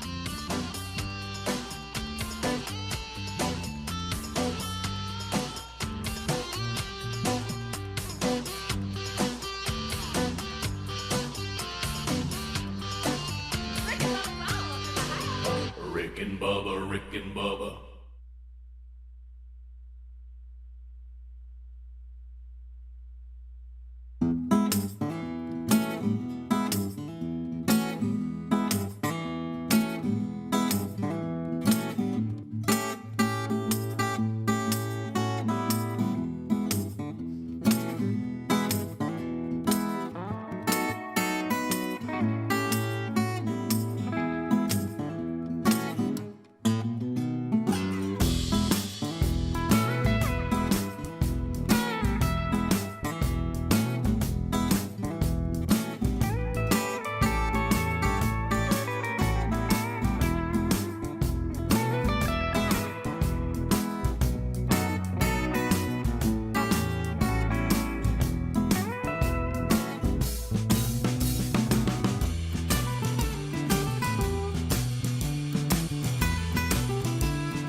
We're back 21 minutes past. Rick and Bubba Show, thank you for being with us again today as we work through another day in paradise. All right, so a couple of things. Bubba, I think I'll go ahead based on what is all around you right now. I think I'll pass on this story today. Landmark study reveals 2 common eating habits driving an alarming rise in deadly strokes. I think I'll skip that one. Don't want to take the fun out of the room. No. But I do want to talk about. That's kind of a downer for a Friday. Yeah, That's more of a is. Monday story. Who printed that? I bet I can tell you what they are without even looking. But let's talk a little bit about some sports stuff. Another big weekend coming up. Could I just tell college football fans, and I'm as guilty of this as anybody, Alabama and Georgia don't play this weekend. They're off. It's next week. But you're already ramping up. We're pretending it's this week. It's not. And I'm looking to see, is there any game of interest this weekend? Oh yeah, it starts at 11. Mississippi State hosts Florida. Hey, 2 teams really in great shape. Yeah, I'm joking. Yeah. But Auburn, Tennessee, Arkansas. Oklahoma is a good one. At 2:30. You think that's going to be a great game? Well, no, they both are about Yeah, just if we, I would love Michigan, USC. Can anybody give me a matchup where I won't watch ugly football? No, is there any of that's no? Well, there's some interesting matchups, Rick. I can't guarantee the quality of play, but let's see. Right. How about Jack State hosting Southern Miss? There you go. That's probably the biggest current day team we've hosted in Jacksonville. So. Yeah. Oh, really? Okay. Yeah. All right. So we got that's in Jacksonville. Okay. What do you think? Yeah, That's in probably Jacksonville. been- You're right. Yeah. Some top 20 matchups. You got USC and Michigan, 11 and 18. Yeah, that'll be good. That's the I'm tired of CBS Michigan. game. There you go. You know, just seeing those There you go. those 2 uniforms on the field, Yeah. will be good. Are they where are they playing at? Michigan. Okay. Tennessee, Oh, the big guy. Oklahoma at Oklahoma. I like that'll that be one. good. I That's- like that And one. that one's There's right out of the one. gate. That's where There's game one. days That's at. ABC What at time? 6:30. 6:30 p.m. Now, let me see here. This might be Eastern times. I can't tell, but it's Whatever. the dinner time one. Central time. These are all Central time on They our are sheet. okay. Gotcha. Yep. Utah and Oklahoma State. Y'all go, but that's Nah. 2 top 15 teams. Yeah, but they're one of them teams I don't like to watch. Greg, I'm with you. Those are 2 colleges I can't watch play football. Right. Even when they're good. I know. I don't know what it is. As I said, Mississippi can't State's watch the hosting Utes. Florida at 11. I don't know That if I ought to be mentioned a that. You know, when it burner. comes to uniforms on the field, the Tennessee-Oklahoma game, I think, will be interesting, and so will Southern Cal, Michigan. Those, I think the color contrast there will be really cool. Yeah. So I'm very sensitive to that. All right, so I'm there's the matchups I was looking for. Vanderbilt at Missouri. I know you're interested in that one, Rick. You know what? That is That'll be a better game, you think? Yeah, in years past, that would not have been, but the way Vanderbilt's playing, What's the way Vanderbilt Missouri's done? playing, it's a pretty good matchup. Since that opening win. They lost last weekend. Yeah. No way I watched that game, but I will watch. I think I'll try to get an eye on USC, Michigan. No doubt Tennessee, Oklahoma. I'm jacked about those 2. That's probably the 2 that I'm most interested in. And just out of a almost And Mississippi State, Florida. Yeah, and well, here's those the teams that we actually have been fans of. This is how I would approach watching Mississippi State or Auburn play. Yeah. I'll have a grimace on my face, and I'll look over and go, "How long can I watch this?" Right. Before I have to ask myself, "Why am I doing this to myself?" Now, all right. So here we go. Again. I know the Auburn, why would I do this? I don't Auburn, know Arkansas. anybody on these teams. Why am I doing this? Auburn, Arkansas, I think is important for both of those teams. I mean, they're either going to move forward or fall back. And, you know, Auburn's changed quarterbacks. They certainly looked better last week, but is that going to be enough to turn the season? I know how Greg loves Friday night college football. Yeah. If you're listening live, you got Illinois and Nebraska on tonight. See, that's on one of Fox. those. That's another one of those deals Illinois. where Nebraska's playing better. Illinois has a good football team, and we should, just from a football standpoint, we should want to see that. But it's on a Friday night, and I'm sorry, we only devote ourselves to high school football on Friday. College ain't got no business playing on Friday. Warriors are at Vestavia. I mean, Oh, come yeah. on. They not here. So They're Greg, getting excited, y'all. so you going to the game now? Yeah. Yeah, you excited? Sure, I love a good ball. Is it going to be weird to you because we had ties to This is in Alabama, Vestavia Hills, and then now we have ties to It's Thompson. been long enough. Yeah, you know, yeah, but, that's right. Yeah. But early, yeah. You ever had people ask you if you had a hard time switching teams, and we're like, no, we were raised in a coach's house. Yeah, you wore whatever color was paying, whatever happened. Right. So if you're in the business, you kind of go with the paycheck. Yeah. Rick, why don't you pull for this team anymore? I don't know anybody on it. Yeah, that's not. Yeah. Why are you pulling for this team?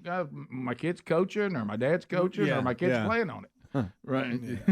So because I mean, and it's Do you have to go home, pick up, come back? No.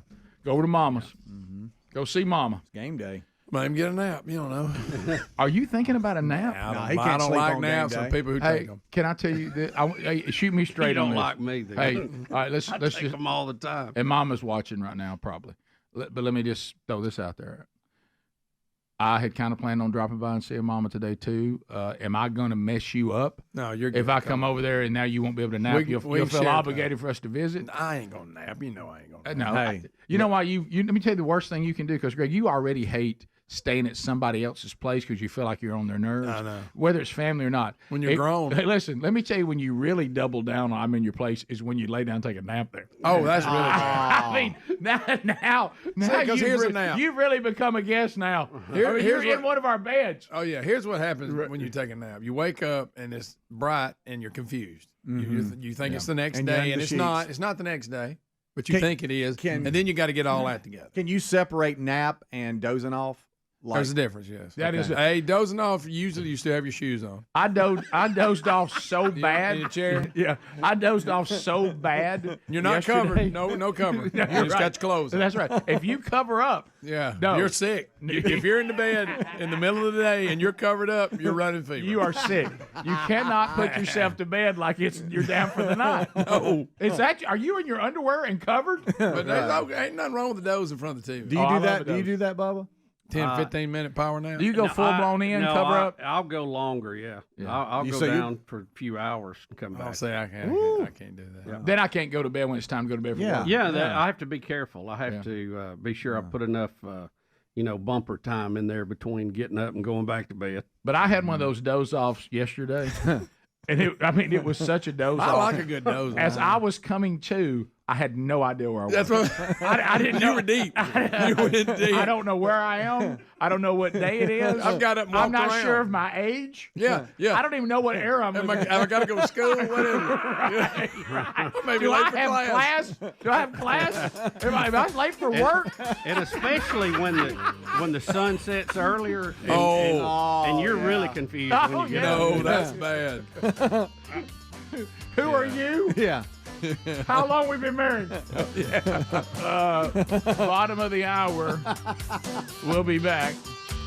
More of the Rick and Bubba Show coming up right after this.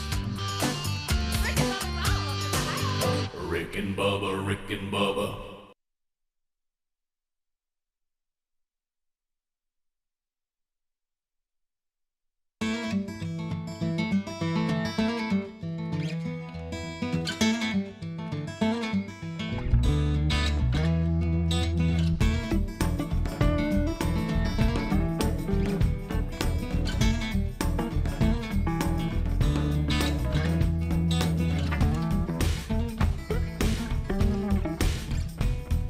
Sean Alexander from the Seattle Seahawks. What's up, Sean? How you doing? How have you been? Man, I'm doing great. Good to see you. I mean, you let me tell you something. I know something on Sean he didn't think I knew about. I know it too, Rick. Do you? Yep. Have you seen it? Has it got to do with a little picture he made? Yes, he does. I did not know, because I have not been getting Sports Illustrated for a long time. Undoubtedly, and when you start having children, I've got 4 children, so then relatives. I buy magazines, I guess, as fundraisers, and somebody put me a Sports Illustrated, which I appreciated. Yeah, thanks. And this year, probably in a cruel move, I took the swimsuit edition. It's different when you see it at a store than when it actually comes in your mailbox. Right. And so it was in my mailbox, and I handed it off to my single friend Kurt Jarvis, who played at Alabama also, as you know, Kurt. And I thought to myself, I thought I was doing a good thing for me, but what did I do to Kurt? You know what I mean? So then I felt that was cruel, man. I kind of felt bad about that. But I did not know that Sports Illustrated puts in players' wives and has them do a hot babe segment. Look at my hot babe wife. And I looked through there, and there is Sean Alexander with his beautiful wife. And I mean, now I will say this: she was the most conservative dressed one of the other pictures. Definitely. But a beautiful young lady, as we all know. But I mean, somebody told us we wasn't looking through that. How did that come down? Do you go home and go, honey, I want to ask you about something? No, you know what? They actually called the house. Sports Illustrated did, and they asked us. Well, you know, I have a TV show on Fox. That's how it all started. And actually, we were a part of one of the shows. My wife was with me, and we did something on TV, and the people from Sports Illustrated saw her, and they asked us about it, and we were like, no, that's okay. And then they called back again, and they were just kept on calling. So, you know, basically, Val said, well, okay, if we get to pick the pose, and I was like, in the swimsuit. Yeah. So we basically, you know, we made it where it could be fun, and everybody could see us. Yeah, y'all's picture didn't come across as being. Now I'm gonna tell you what. Right. Some of the wives said, "I tell you what, I'm gonna get as not that I noticed because I'm just flipping trying to find Sean's picture, but I'm gonna tell you some of the wives, and some of them are like I didn't realize like who was it? Was it a picture for Roger Clemens? Roger Clemens' wife? Is she like a bodybuilder or something? I think My gosh. Yeah, I think so. So, but my wife would have beat her up though. But I mean, no doubt about it. And she looked beautiful, and like I say, it was a picture to be proud of. Y'all got it up at the house or something? Nah, we I'm talking about like you document. Here we were in Sports Illustrated. Nah, we got the office. magazine, but we don't put. Put on something in the office. You know what? I've scored a bunch of touchdowns, and I've got most of the touchdown balls, and I had them all over the house. You know, when I first got married, and all that's over. They're all in the closet. Yeah, she made you put them up. Yeah. So you know, so that's how it is. Sports Illustrated, whatever. Yeah, I was. We just moved into a new house yesterday, and I've got my deer head standing by. But so far, everything's going up. It's not going up. I still see it. I tell you what, you're gonna have to find a good stud to put that one in. Yes. As a matter of fact, I had a guy come up to one of our remotes and give me a bag full. He said, "This is the only thing that'll hold that monster." Yeah, you don't want an anchor on that one. One of them little plastic jobs. Right. So we'll check on that. Bucky could get loose. Well, Sean, welcome to Rick and Bubba's show. As usual, Bubba's birthday party today. I know you're a special guest. Now, he wants to believe you're not hawking anything. You just stopped by to say happy birthday. That's it. Yeah, so... Look, you can hawk away. I don't care. I know you got a charity golf tournament. I might mention that in passing, but I know you were coming anyway. Yeah. Just to wish Bubba a happy birthday. You know, I knew it was 37 plus 2. And, that's right. That's how Sean counts. That's right. 37 is the base. That's it, plus 2. And, you know, I just want to come in there and be part of the celebration. Well, how you doing? Man, you are doing still locking great. it out in Seattle? Seattle's toting the mail like Seattle's you going like good. You know, it's like growing on me, I guess. Is it really? Be honest. I mean, I'm starting to like it a lot. But, I mean, I still love Alabama. And, of course, I still love Kentucky. But Seattle is starting to grow on me a little bit. You haven't been with us since we've been on TV, on Turner South. I know, because you see I keep on looking around what's going on here, you know? Well, all your home folks in Kentucky are watching you, and you also hear us in parts of Kentucky, too. Really? Oh, yeah. Well, that's good. Well, hey, what's up, everybody in Kentucky? And you got a few friends in Tuscaloosa, too. Of course, they've been listening for a while. Right. Everybody's like, I heard you're going on TV. He's also here to issue a challenge or something to us.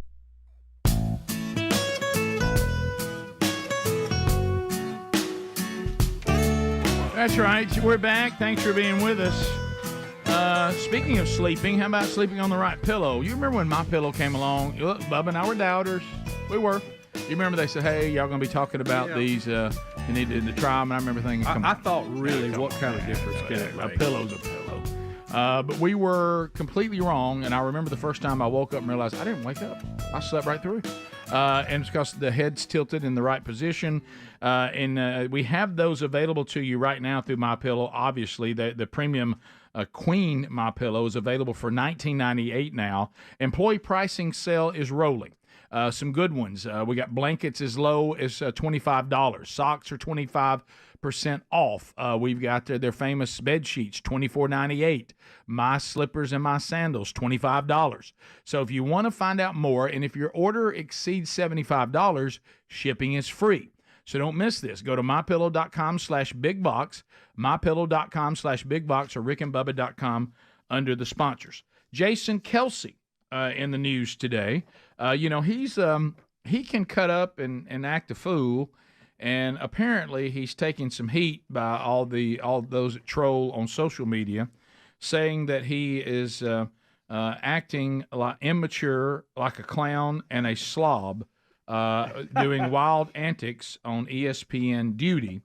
And he has come out and defended himself a little bit, and he's had a good time on their Monday Night Football game, when the Eagles played the Falcons. But a lot of the fans, I mean, even fans, not just of Monday Night Football, but even a few Eagles fans, were getting on him, saying that he was a clown and a slob, and was acting like a fool. They said, you are drunk, you are immature, you are a joke. You're acting like an adult baby. And you know what? Isn't that kind of why they wanted him on there? Yeah, I know this is all new to him. He'll get used to that. Correct. We did. Just read posts about us and our personal emails every day. Yeah, fit right in here. Yeah, right. You'll get used to it. Yeah, I've had people say such horrible things about me. I've actually said, go back and read this again. You can not like me, but do you feel good about these things? Is this necessary? Right. Do you really wish that would happen to my family? But what else did they expect? Yeah, so he came back, and I thought he handled it pretty well. He said, I'll admit I am all of these adjectives at times. But if you think these are the only words that I represent, I highly recommend you watch the documentary about my brother and me on Amazon. You'll see there's much more to me than this. Very successful while playful. Still, I have a lot of values about life. Not his best moment. Not his best moment. Yeah. Family, fatherhood. And he said, I think I have some views on those in my marriage that you would appreciate. Mm-hmm. Also, my retirement speech, while admittedly I cried too much in it, it's a different tone than my buffoonery as well. What he's saying is, don't you can say these things about this and not like it, but he said, this is not really who I am. All of us as human beings are much more complicated than one moment or a few moments when we're goofing off.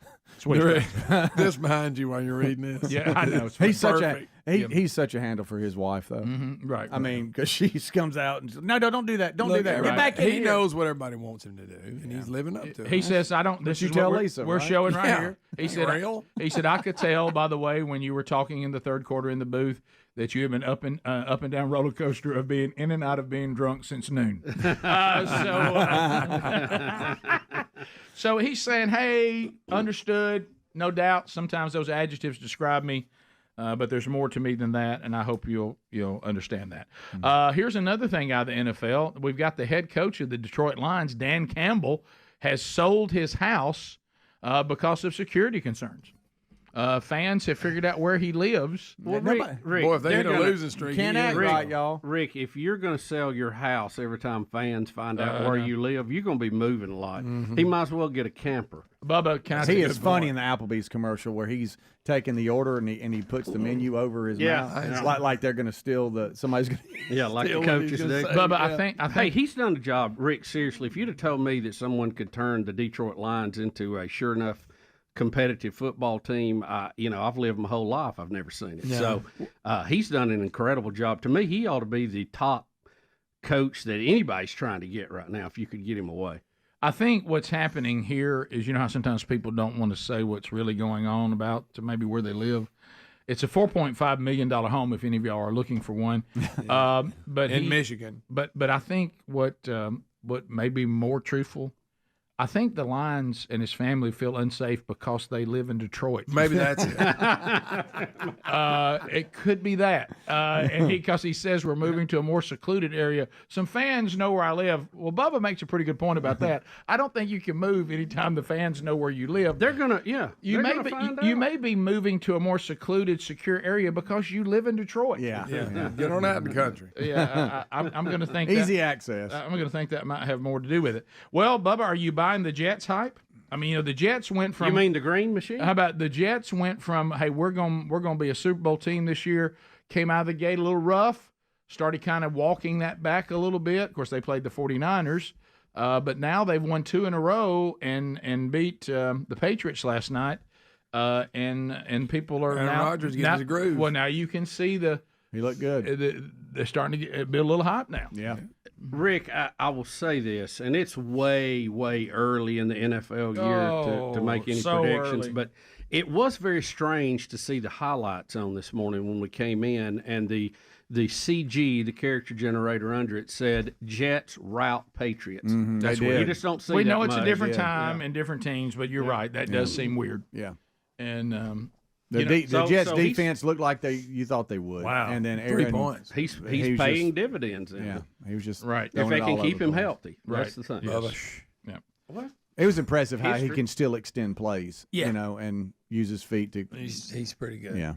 Yeah, so there you go, and I know that you said he's not, like I say, he can't scramble like he once could, and he never was. I'm not saying he was one of the best scramblers of all time, but he is slower and has a harder time moving, but he still, as you said, has good feet, and boy, his accuracy throwing the ball. Yeah, and that's the thing is that he'll kind of get flushed out, and he's not really looking to run. It's just that's when everybody comes open, and he just threads the needle and. Well, that was a 15-yard pass. 20-yard while he was scrambling. Yeah. It's effortless. Yeah. By the way, I did see some of the accuracy. Speedy, you saw the same play I did. He threw a little out pattern on the goal line, and it was inches or an inch or two maybe from the defender's finger. Yep. If he gets a hand on that, he's picked six, gone the other way. So, it is a game of inches. Bubba, probably the first time in history that I'll do this transition, I can't even believe I'm doing it, and I feel guilty about it ahead of time. The WNBA. Yeah. If you want to thank Caitlin Clark, for anything, thank her for this. Mm-hmm. There's no way I'd mention the WNBA if this was not a Caitlin Clark story. You're right. Under any circumstance.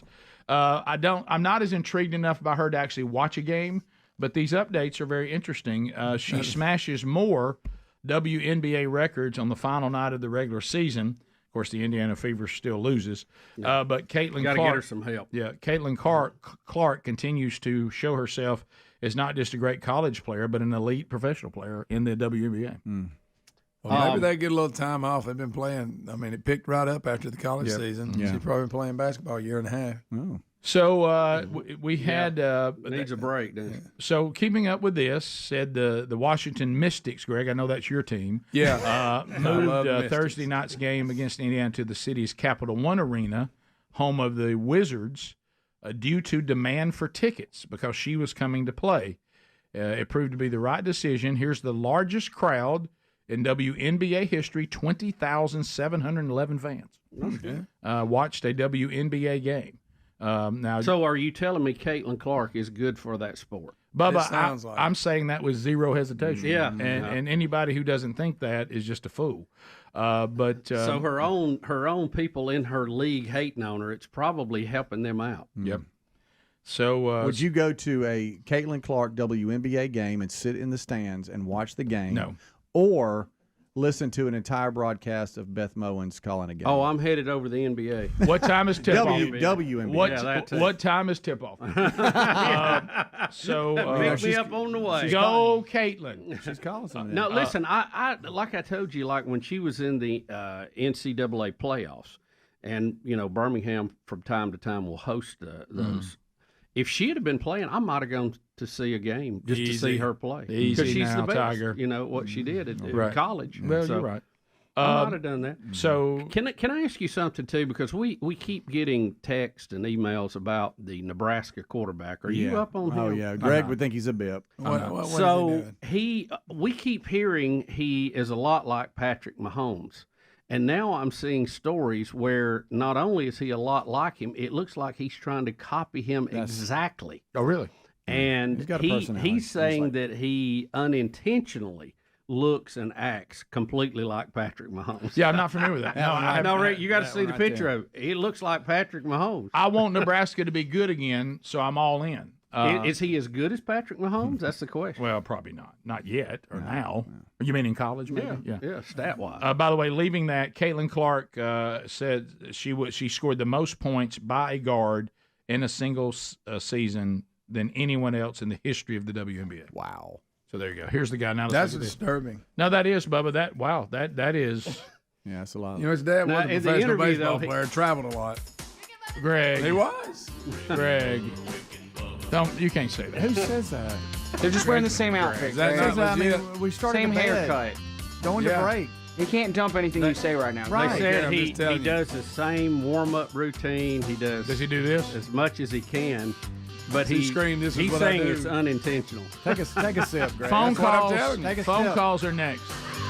Rick and Bubba, Rick and Bubba.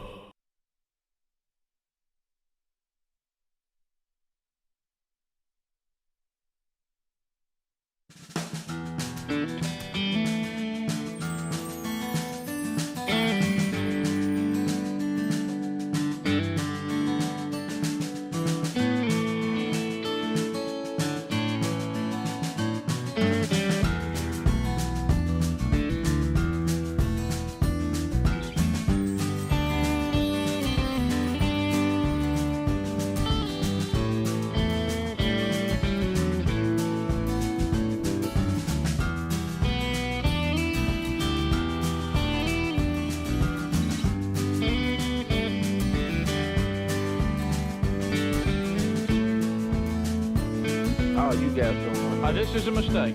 You don't want to look. And I've already told him he don't want none. I'm letting y'all know that we've been doing our foundation little softball against the media in Mobile, Sean. And I wanted to get on TV and radio and let y'all be the captains of the new Sean Alexander versus the Birmingham media.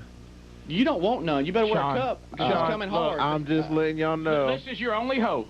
Is because now if the Rick and Bubba team was brought out of retirement 63-0, you might remember that team never lost. I do remember that team. But now if you want us to be on some media goob team, you might have a chance because there might be some sissies out there that we can't control. Now who's going to be on your team?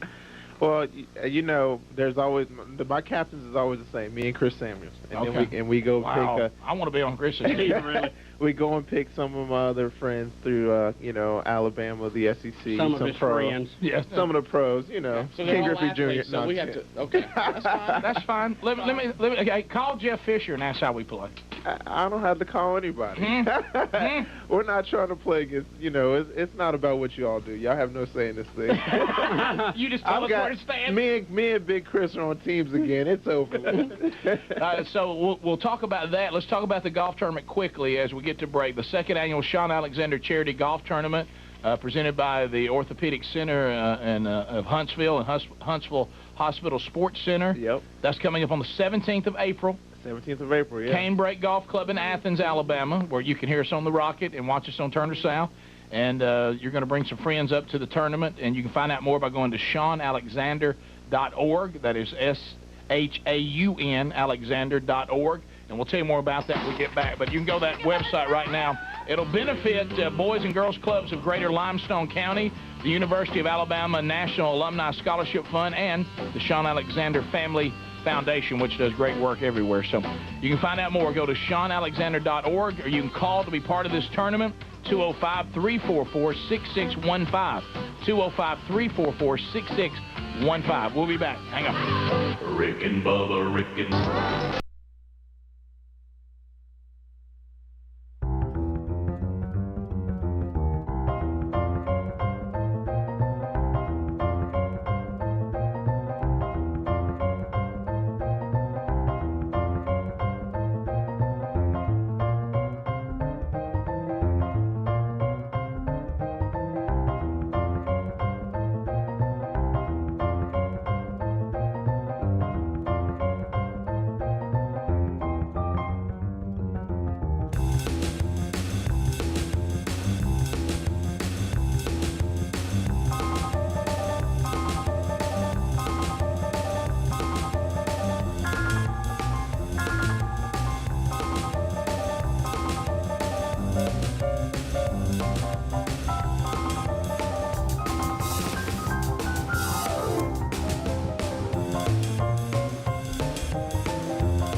9 minutes to the top of the hour. Rick and Bubba Show.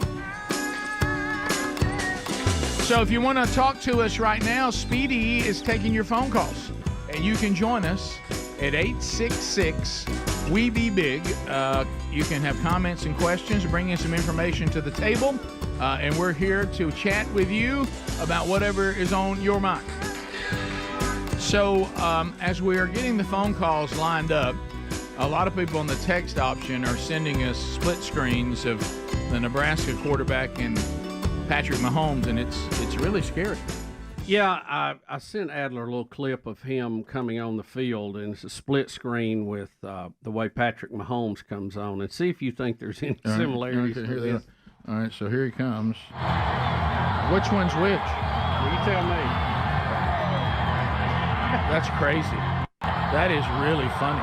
I mean, the timing is even the same. Yeah. That is strange. Greg, you may be onto something. Both teams are red, so there's that too. So if he plays like Mahomes, Nebraska's got him. Are they undefeated? I know we're only a few games in. Have they lost? Is Nebraska winning? Not sure. Are they winning? Okay. I hope so. Eric in Kentucky getting us started. If you want to join us, lines are available. You certainly can. Eric, welcome to Rick and Bubba. How are you? How you doing? Well, how are you guys? Good. Great. Real good. All right, I got a would you rather. Okay. This is for you, Rick. Would you rather miss an entire year of hunting season or watch a soccer game on TV with Beth Mowins as commentator? I don't need to hunt every year. It's I've got a lot of deer heads. There's plenty of meat to eat.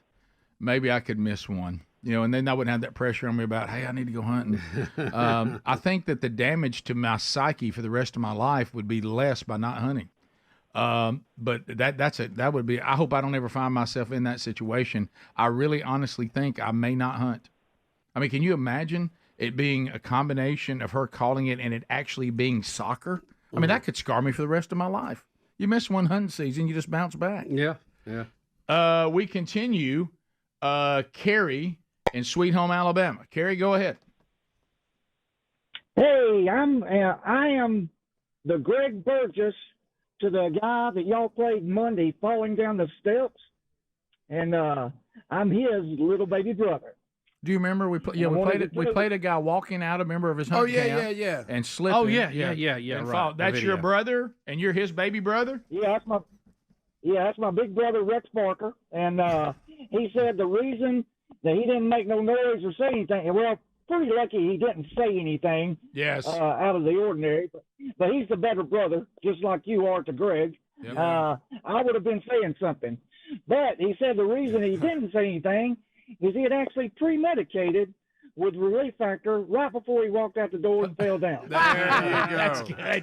That's there great. You go. I hope he's okay. Yeah. I bet he was sore. I bet he was sore. Let's go to Oliver, Huntsville, 100.3 The River. Oliver, go ahead. Hey, Monkey Grass. Thanks for the call. What's going on, buddy? It means first time to call. Go ahead. So if that's not accurate, you should not have said it. It is your first time? No, it is. Okay. All right, I'm on the clock. I just wanted to say, you were talking about apples to apples earlier. I just wanted to say it is a lot of fun if you play it right, okay? I played a lot with my siblings, or at least they used to, and we understood that what you wanted to do was pick funny answers, okay? You wanted to pick an answer based on who was going to be picking the correct answer. No, you're and right. as such, you wanted to cater to their humor. Yeah. No, that's the way the game's played, which is why we hate it. Yeah, you're right. I mean, you got to go with that's exactly based on their personality. This is what they would pick. It's exactly what my kids do, and they get their own little bit going. And those of us that would like to play to win the game or actually get points, we find ourselves crazy annoyed. Yeah. It just you know what I mean? It's like that. I mean, the more outrageous and far off from the actual definition is the example they put down, then their buddies give them the win over everybody else. Right. Oh, yeah. Let's go to Eric out of Alabama. Eric, welcome to Rick and Bubba. Go ahead. Hey, guys. Sorry if y'all already spoke about this. Talked to Greg about it earlier. What did you? Is you guys' Mount Rushmore guitar players? Greg, when did you and Eric have a conversation? I was screening calls. Oh, were you? Okay. Did y'all just chat a little while? It was quick. Did you give him your Mount Rushmore of guitar players? Because I knew it would take. I had to think about it. It's Mount Rushmore. You only get 4. Is that 4? Is it 4 or 5? Is it 4 people? No, it's 4. Yeah. So why can't you add 5? They got extra rock. Well, they are wanting to put Biden up there. Remember, that's what Nancy Yeah. Pelosi said. Yeah. He's done such a bang-up job. I think Hold they're your trying breath to on that one. Well, I think they're trying to put him up there because he's already a statue. So you got Eddie Van Halen is on there. We know that. Mm-hmm. And so that's a given. We've gone back and forth on Hendrix, though he was a pioneer. Is he one of the best guitar players of all time? Yeah. Certainly a pioneer. I think he has to be just for his pioneering. I think he does too. Okay. I'd put him up there. Yeah. Okay, so you hesitated. Definitely Dimebag Darrell. No. From Pantera. No. No. Are you joking? No. I just don't want anybody on there from that band. Stevie Ray, this one, I just found this on the internet. Stevie Ray Vaughan. Stevie Ray Vaughan. Yeah. What's his name from the Rolling Stones? Keith Richards. Keith Richards. Keith Richards, oh, come on.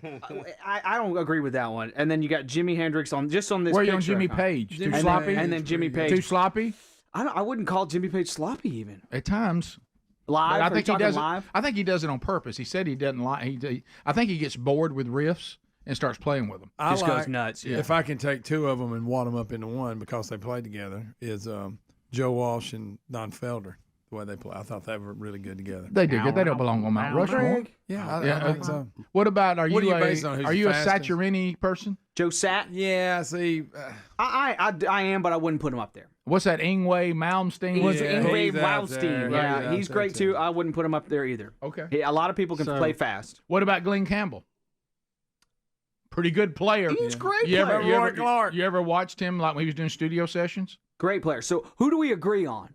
We agree on Eddie Van Halen, Jimi Hendrix, and then we can't agree on the other two. Stevie Ray Vaughan. Are we putting him down there? I have no problem with that. I'll give you Stevie Ray Vaughan. I have no so problem there's with your that. three. Alan Collins.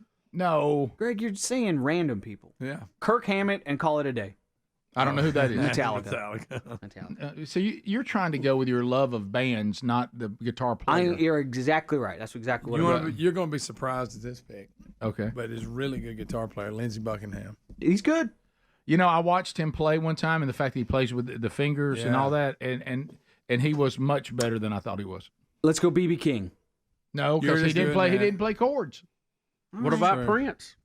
Prince is great. Prince is good. Yeah, but I'm not. Yeah, this is. Boy, you're just so limited That about the fourth four. spot. Forgetting everybody. Who are we forgetting? I know. What we're about forgetting. David from Louisville? Oh, Pretty good. Pretty good good. thought. Right about Ryan Greenwood. There you go, Mr. Lucky. What about the Y'all guitarist mentioned from Beck, Rock and Roll Jeff City? Beck. Yeah. You mentioned What Jeff about Beck. him? Yeah. Jeff Beck. I know people love him. Yeah. That's good. Jerry Reed. Slash. Jerry Yes. Reed's very good. How about Roy Clark? Clapton. We forgot about Clapton. Yeah. Eric Clapton. There you go. That'll do. Rick and Bubba, Rick and Bubba.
Up in Athens, Alabama at the Canebrake Golf Club if you want to be part of that. Sean, some of the NFL friends coming. You got any commitments that you can talk about, or just, hey, keep going to your website for details? Yeah, go to my website for details. I know Amon Green, and he plays with the Green Bay Packers. I love the Pack. Hey, we were high school All-Americans together, so I said, all right, I need you.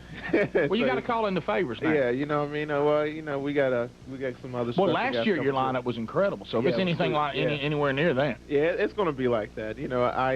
I didn't want to say who's all coming because, basically I had it all written down. So you left it? Did you leave it? Yeah, that's what my wife. Well, you came for Bubba's birthday. You ain't about this. Yeah, we want to let everybody. He got focused on the ribs, and he forgot forgot. That's it. I know, and Go I can't to- believe I'm eating ribs this early. Yeah, well, look, welcome home. This doesn't happen in Washington State, does it? Sweet home. SeanAlexander.org is the website, and Sean spells his name SHAUN, Alexander.org, and you can follow that. You'll be part of the tournament. It'll also tell you how to be there for that event. Hey, what's in Huntsville? 95.1? The Rocket, baby. Hey, well, tell all them people need to make sure that they understand that Huntsville Hospital Sports Center and the Orthopedic Center, they just did a great job, helping us put together this golf outing. And, it's going to be fun. It's going to be way better than last year. It's going to be awesome. And then you got this softball thing you're throwing around in May. and I don't even, and you've asked, for us not to bring our team out of retirement because you're scared, and that's fine. I understand that. I wouldn't want to get out there and it be my game. A lot of them work for media now. Right. That's the craziest thing. Well, about that's it. true. It's A lot of just those do coincidental. work. So we'll see. Because I know it's tough. You got your name on something right in front of, Chris. You get it handed to you. You don't want that. Sure. We don't, but like I said, we're not scared. Well, that's fine. Just as long as you realize most people probably there to see us. Just understand that. Well, you know what? They can be there to see you all. And I will be excited there because you know what? I'll be there to see y'all get whipped. But anyway. I brought that one back because Sean's a great line when he played against Tennessee that time where he told that guy that his family had come to see him play. Well, That's one of the best, because I love trash talk. That's what I'm a huge fan, and that's one of the best ones. I use it now, if you don't mind. By the way, Brooke just called and said, hey, thanks. She'll be at the golf tournament if you just forgot. J.D. Carr and her dad just called, and Brooke, from The Bachelor, Yeah. she'll be there. You know what? Yeah, I saw her dad in Huntsville, Yeah. and yeah, she can come. Yeah, he ain't scared.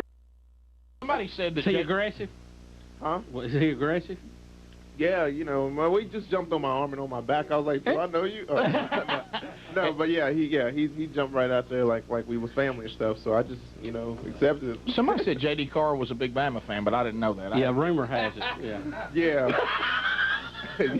Yeah, he huge. To the phones, the folks standing by with a number of comments. We'll start with Lee in Montgomery, listening to Alice 96.1 and watching on Turner South. Lee, how you doing this morning? I'm fine. How are y'all? We're great. Good. Happy birthday, Bubba. Thank you.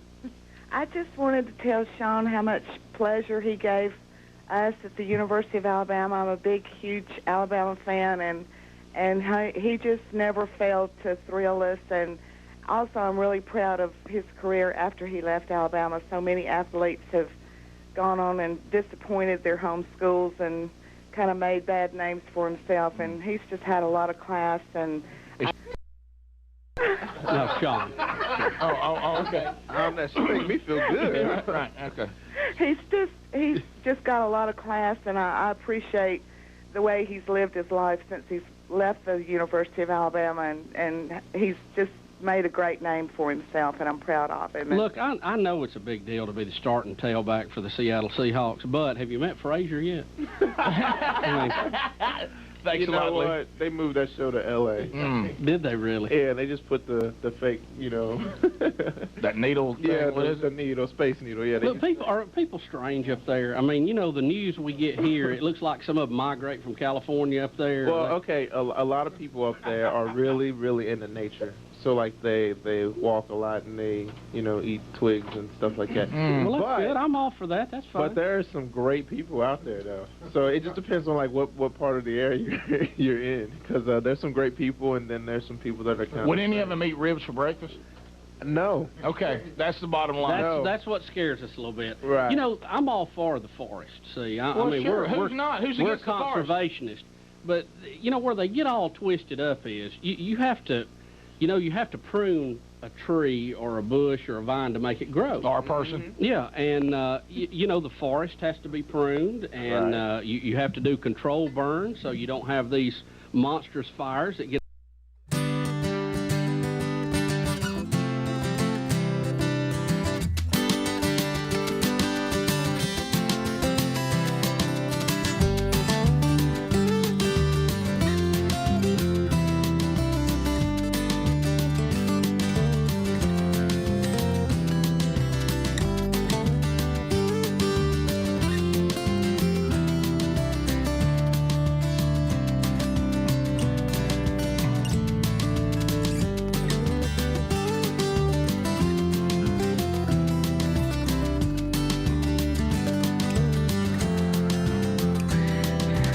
Let's all sing it together. Let's start another song. Saying, Talking about Rick. Come on, Travis. And Bubba.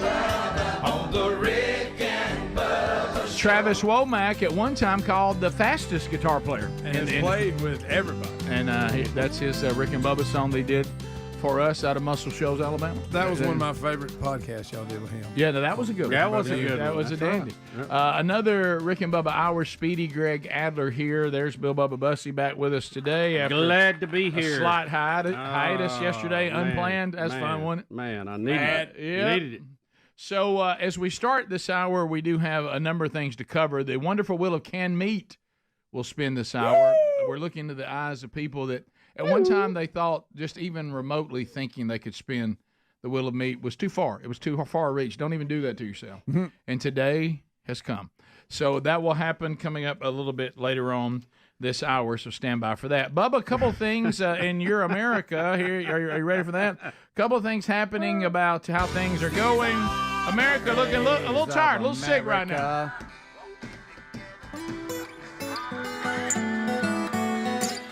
So this reminds me of something that I don't know if y'all covered yesterday. Elon's response to the governor of California wanting to ban any kind of political humor and stuff online. Yeah. Did you see what I he didn't said? see his response. No, He's answered this the same way before to other things. Right. You're gonna get a world-renowned professor. He's gonna quote. That's funny. Was it a good one? Yes. So you forgot what it was. I have. Yeah, I don't remember, and I can tell that I don't need to say it on there. Well, it was said everywhere yesterday. Was it? Okay. So so let's talk about Starlink. Hey, if you ain't never tried Starlink, that thing from Elon Musk. That's what Gary said to me about it. Yeah. But so now, hey, it's a game changer. I don't know if y'all know this, and some of you are young, so you might want to learn this in the golden ticket seats and out there. The government really usually messes up everything you give them to do. So don't give them much to do. Let me tell you what they're really bad with. They seem to be obsessed with things they're not supposed to be doing, but yet will not deal with the things that they actually have the right to do. Speaking of things, if a lot of you, and I'll be very, I'll handle this very gingerly, what the government is, and you may not have grown up in small town America like we did, they're very good at taking the money that they demand from you and throwing it right up a hog's butt. So just be aware of that. That ain't easy. Yeah, and that's not easy to do. So you remember the big $42 billion plan to extend internet to millions of America. This has been in progress for 1,037 days, and they can't really document that the government's plan. Now, it doesn't mean that, we know that where we live down in rural America, it has come to us through something called central access, but the government didn't do that. No. And so here is a clip. Has the government brought wireless coverage to anyone that we can find in this program that's over 1,000 days old? So here we go. And now we're out here spending dollars on the penny simply because I think this is all downstream of going after Elon Musk. We need to change course. As you noted, $42 billion has been appropriated, the largest single investment in the country's history for internet. 1,037 days later, Vice President Harris has been leading. No one's been connected. Unbelievable. And you know what? I'm not surprised. One more agency that's been politicized. They don't like Elon Musk and they don't like his politics, so they want taxpayers to subsidize their harassment of Elon Musk. Brendan, thanks very much for pointing this out. Well said. Well said. It's amazing. If you live in rural America and you don't have access to Wi-Fi, do you care whether Elon Musk brought it to you or the government? No. Don't you just want it? Yeah, you just want it. Yeah, right. Want it quick. Right. And Starlink has revolutionized a lot of that. If you go to anywhere where there's campers or anybody that's moving around, you're going to see a lot of those little square dishes stuck up on top of campers. And you just did this, right? Yeah. And several other places. I know businesses are putting them in as backup if they're not their frontline internet service, because we're so dependable on it. I mean, so depending on it now. If you can have the greatest internet service in the world, but if it goes out, you're in trouble.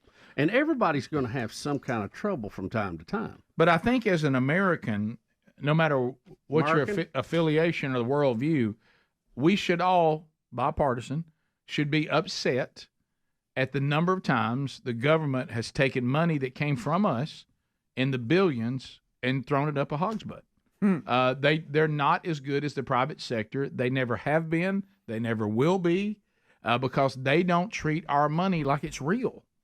Well, they can always go back and get more. It's not, it's not like you're in business where when it's gone, it's gone. If Elon Musk, or as Gary calls him, Leon Musk, if he does something and starts losing money, that's his company losing money. If the government trashes the money, like Bubba just said, they just go, well, we'll just go get some more from them. Yeah, we'll just tax There's a little no more. accountability. We can raise this. We can raise the property tax. Right. We'll do this. And then, do that. and if they convince us that somebody's mean, we'll just vote for them to keep taking it. So now let's go to 13. Bubba, a tech test. This we got I'm out of the loop. What is this, Addy? I love technology. That's pretty little good. tech action here. Not as much as you see, but I still love technology.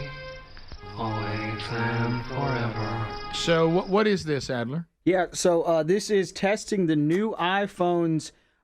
It's almost like a filter, like you would put on a picture or whatever. This is for the audio, and what it'll do is it captures all the audio from all the different microphones while you're recording a video. You can go in later and select what audio mix, what microphones you want it to pay attention to. And because it's an audio test, I thought it would work well for radio What as about well. what about this? Are they ever going to get to where people calling me on an iPhone that sounds good? Are they ever going to get that right? They have not addressed that yet. Because they're destroying talk radio. We've gone to a text option because the phone calls quality is so bad. Maybe this is a step in that direction. All right, okay. But this guy, what you're going to hear first is him using his Pro wireless mic, but then he's going to show the different types of audio you can record using the new iPhone. Why am I watching something about audio? This next feature is really useful for the kind of shooting I'm doing right now. Let's start recording on the iPhone 16. And Standard. I'm going to go stand on this crazy, noisy, great fan thing. I don't know what's happening under me, but it's really loud. Until I make this one change. This thanks to a few new features. One is that there's new microphones in the iPhone 16, but more importantly, there's new sets of digital processing you can change afterwards. So standard is spatial audio. You can hear all around you. That's new. It was only stereo, but now if you have a Vision Pro, you can hear spatial. And now you're hearing in frame, which is everything in the frame of the video. So I'm going to keep talking now, blah, blah, blah. Keep talking. I'm still talking. And basically it just highlights the audio that is visible inside of the frame. Now, if you have persistent noise like a fan, Studio basically tries to remove all the noise around you. Sounds very processed. Okay, I'm back in my hotel room, and here's a better demonstration of the Studio mix. So you're listening to Standard right now. And now let's switch over to Studio. Oh, nice. I think this is what it's designed for. It's not going to cancel out a busy street. It's so that if you're in an uncontrolled environment talking into your iPhone like I am right now, you'll get something that sounds a little more like a podcast than a phone. So let's listen to it again. We're back in Standard. This is kind of the natural reverb of the room. Let's switch back. This is Studio mode. At arm's length, away from an iPhone. I think it's a pretty big improvement. And now if I was just recording on a more normal street environment, less noise, I'd probably use Cinematic. It brings the voice forward in the mix so it's louder, but you can still hear more of the ambience around me. These are incredibly smart. They work very well, and I think it's one of the best features that's on the iPhone 16 Pro. Bubba? You can tell the difference. That's for sure. Yeah, you like that? I said, the processing and all has got incredible. Right. But taking out that ambient sound is big. If you're in a, like he was, a hotel room and the air's going. Oh, yeah, and, sure. You got street noise. You can really quieten it up. Was that Uncle Duke? Did look like Uncle Duke a little bit. Was that your brother? Because he had red hair. Was that your brother? Is that why? Yeah. Uncle Duke looks like he's really taking care of himself. Yeah, he's looking good. He does. He was a looks young. dancer. You know that. We'll be right back.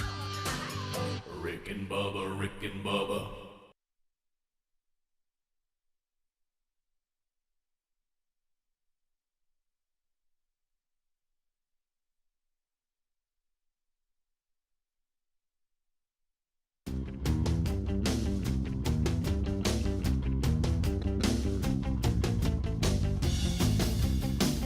Get out of control, and some people just seem like they've kind of lost touch and they don't want to touch it.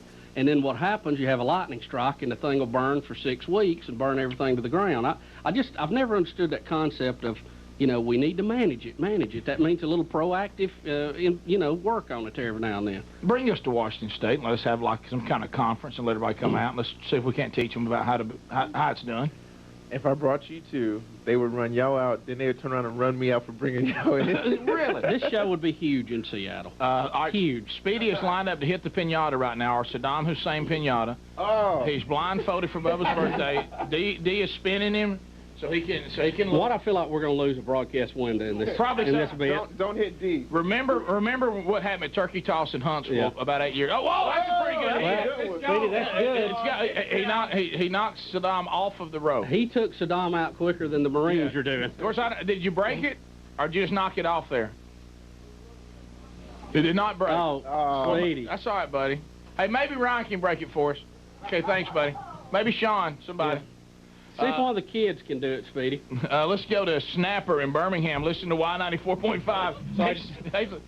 I think I just knocked it off its rope. Yeah. But it's still intact, though. How's the day going? Hey, Great, man. We're good, buddy.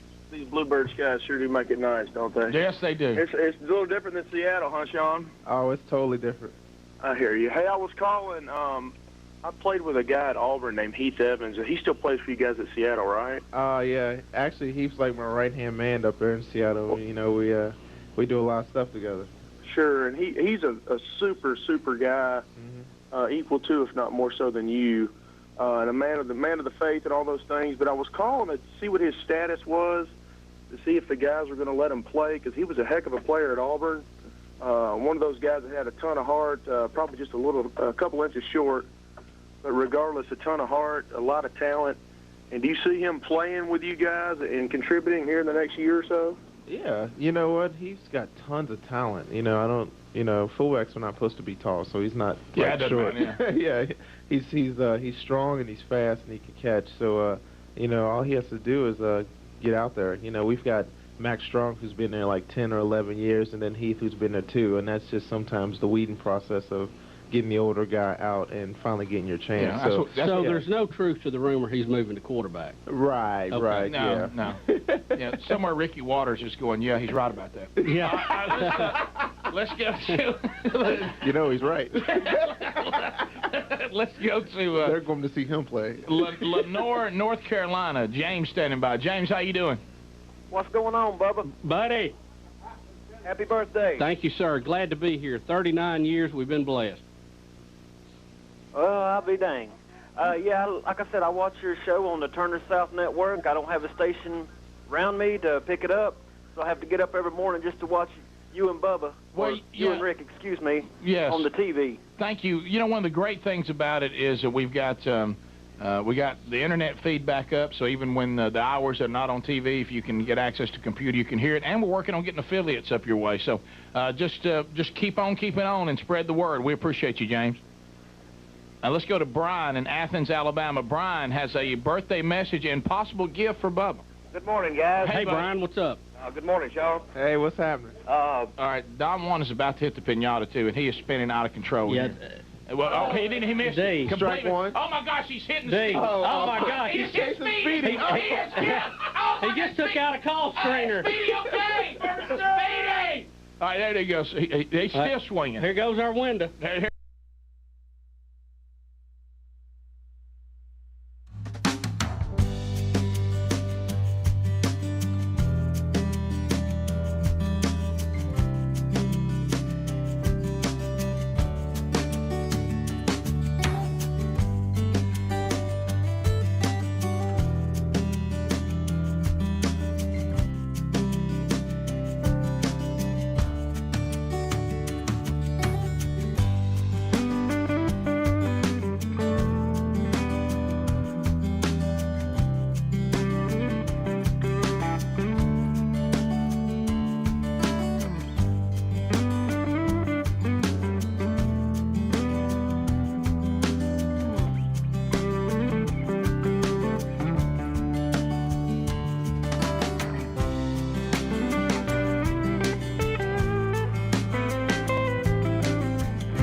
Let's go. 21 minutes past the hour. Thank you for being with us today.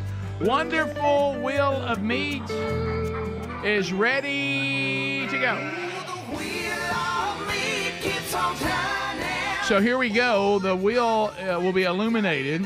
Here come the golden ticket seats as you watch them file by. Maybe you recognize some of them. Maybe some are wanted by the law. There they go by the camera. Rock and Roll City is set up and ready to go. America's favorite house band. And yes, Super Tom, the engineer, has brought the bass again. So I can just barely hear him warming up, Rick, in the bathroom. Yeah, now how far is it? Half a mile. About a half a mile from here. So it's the wonderful Wheel of Meat. Speedy will oversee that. Out of the golden ticket seats, we start with Jamie. Is it Emerson? Emerson. Jamie Emerson. He'll spin first. Now, we must shout for our spinners today, wow, what a wheel. So before he spins, I'll give you and we'll wow, what a wheel. So here is Jamie Emerson. And what do we say? Wow, what a wheel. Jamie, let it rip. Here we go. Jamie starts out, he's a little easy with the wheel this morning. Well, you know what? He's trying to put a little touch on it. So sometimes, with just the right little touch. Oh, no. What a terrible start. And he can't have nothing. I mean, Jamie, you can't even have a wheel spin. Can't even pick up some old nasty book or something that's used. Jessica Emerson is next. Here comes Jessica. What do we say for Jessica? Wow, what a wheel! Let it rip, Jessica. Here we go. All right. Jessica lets the wheel roll. And here we go. Oh, this could be big right here. This is big. Come on! Gosh. Bandana! Almost a Moultrie win there. Unfortunately, Jessica, we don't have any of those here, so just come. Oh, you're picking up We Be Big. Yeah. Has the same shirt on as I have on today. There she is. She wins. Some people call it the textbook. It's the textbook of life, the story of Rick and Bubba. Deborah Satkamp comes to there. Boy, when you see that last name right in front of you without a way to pronounce it, you don't know what to do. Right? Deborah Satkamp. Yep. Satkamp. What do we say for Deborah? Wow, what a wow! Here we go, Deborah Satkamp. She said she's spending this on her birthday, right? Your birthday today? That's right. Happy birthday. Congratulations. Yeah. Happy birthday, Deborah. Let's see I if you spin on the wheel. Hope you win some, old Deborah. Oh, no. Hey, come on, one more. Oh! I mean, a half a on her birthday? millimeter from not getting spam. You can't even have a birthday gift. You can't have a birthday Speedy, gift. you got to get it off that can't happen. You know how it starts, and once it gets on something, it goes to it 3 or 4 times. I know what to do. I mean, I'm turning it. Can know. Larry win something for the birthday girl? Here is Larry Satkamp. Larry, what do we say? Wow, what a wheel! Here we go. Come on, Larry. Larry, if it says can't have nothing, we're going to have an investigation. Come on, Larry. Come on, Larry. Oh, it's coming again. Here it comes. Here it comes. I mean, hey, that wheel hates us. That counts. Look, hey, watch again. Watch. Speedy, have you done something to the wheel? Yo, it's not Speedy's fault. Okay? No, it is. It's amazing. You're closer to it. Joey Noah. You put weights in that thing. Or something. Joey, you ready? Wow! What a wheel! Come on, Joey. This is it right here. Joey went ahead and got the grease down in there deep. And that wheel ain't giving nothing today. I hear it spinning down here like Mitchell.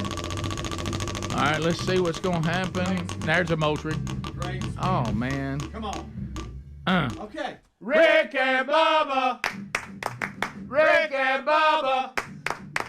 Pick from everything here because this now means you can grab anything. And you're going with it too. We Be Big. The story wisdom there is incredible. It's just a book of wisdom. Watch. A book of wisdom. Here comes Stephanie Noel. Stephanie's up next. What do we say for Stephanie? Wow, what a wheel! Come on, Steph. Let it rip. Oh, now that's Stephanie said, I'll go ahead and spin it. She spun that like she was mad at it. I mean, it's like she's mad. I'm mad at this wheel. It better not give me can't have nothing. Let's see what happens here. Come on, Stephanie. Here we go. Oh, there we go. Bandana. All right, girl, grab you something off the table here. There's no bandana to be had. Oh, she went with a big honking book of hunting. Yeah, it's a good one with the 3D cover. Hayden Noel is ready to go. What do we say for Hayden? Wow, what a wheel! Let it rip, Hayden. Let it rip. Hey, let it swing it. Let me tell you something. These Noels will spin the wheel. Yeah, you can tell they work outside. They've been baling hay or something. All right, let's see what happens here. Come on. Come on. Come on. T-shirt, T-shirt, T-shirt, wear it. There's a couple of small T-shirts over here if you want them. If not, grab anything off this wheel. Yeah, you probably wear them. Not off the wheel, Rick, off this counter here. Yeah. Pretty slim. You could probably wear one. Yeah, you might could. Now some of these might fit you. You slim small, fella. buddy. No, he's going with with knowledge. That's smart. He's going with knowledge. Yep. Madeline Noel is coming to the wheel. What do we say for Madeline? Wow, what a wheel! Madeline, let it rip. There's another Noel. Okay, she goes with a little more touch. Not usually with a no look. Not the Noel tradition. She's a little different. Yeah. Rick and Bubba. Rick and Bubba. All right, there you go, girl. Grab you something off that table right there. Whatever you think would be a gift that you'd never forget. Mm-hmm. There it is. Tough decisions. This is a bunch of stuff we moved out of our office, but it's personal. And cake is good. And it means the world to us. Just, got it like we like it's good. Come on, girl, make a decision. Yeah, here we go. Women struggle. With my wife. There you go. There good job. Good job. There you go, Madeline. Seth Tyndall is up next. Right. Seth, what do we say about Seth? Wow, what a wheel! Come on, Seth, let it rip. Let it rip. Let it rip. Seth means business. That's somebody means business right there. Yeah, he'll be stacking hay later today. Come on, Seth. Here it comes. Here, coming around. Oh, it's gonna be Pippet. No. Mug, drink it. Got no mugs available, but look right here. Got no mug. We ain't got no mug, Randy. There it is, the big honking book of hunting. Our final spinner, Laurie Tyndall. What do we say for Laurie? Wow, what a wheel! All right, Laurie, let it rip. She's got some wheel enthusiasm. I love the way she screamed it, too. How about this? She's just... All right, you can tell she's been dreaming of this day. Look at it lit up. Here we go. Henry the horse! Henry the horse! What a way to finish it. You've called out Henry the horse. Come on, Henry! Laurie, what have you done? Come on, Here we go. There he comes. Wow. Hey, what's up, Henry? What's up, guys? Hey, how are you, buddy? I'm feeling fantastic. I'm feeling refreshed. I just got back from a Haitian resort. Really? Haitian resort? Yes, they were feeding me corn constantly and giving me butter back rubs. I was like, easy, P. Diddy, easy. No, you didn't. No, you didn't. There you go. That Henry. He's always on the edge, isn't he? He is. Rock and Roll City is ready to play for YouTubers in the break. Congratulations to the few winners. You can see them online or hear them for about a half a mile. Rock and Roll City in the break for the tubers. For everybody else, hang on. We'll be right back after you hear from folks that make this show possible right after this. Rick and Bubba, Rick and Bubba. Yeah! Check. What do you think? What's up? Hey, let's real quick, let's just try something before we do the song. Let's go, you know how they go, Rick and Bubba, clack, and then you say it again, Rick and Bubba, and you were doing it fast. Yeah, you're doing it fast, Greg. Let's try to do that as a band. But I'm going to say rock and roll, okay, instead, okay? Rock and roll. Wait, whoa. Yeah. Do it in the gap. Here we go. Rock and roll. Rock and roll. Oh, man, we're getting sharp. We're getting sharp as a tack. Here we go. 3, 4.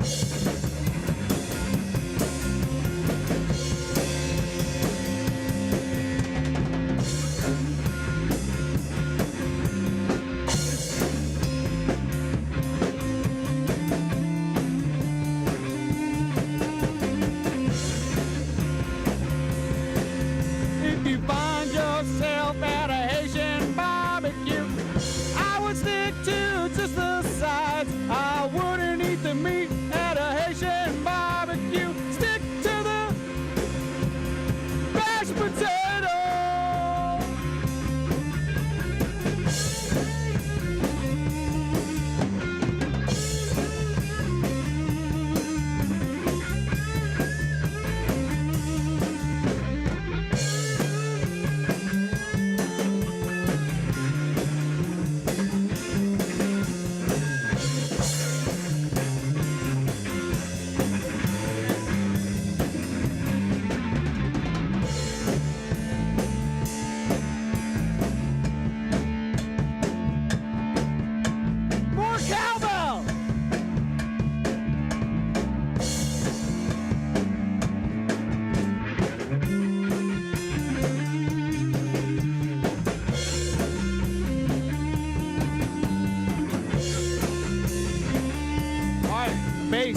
go, bass, go.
Wow, that was good.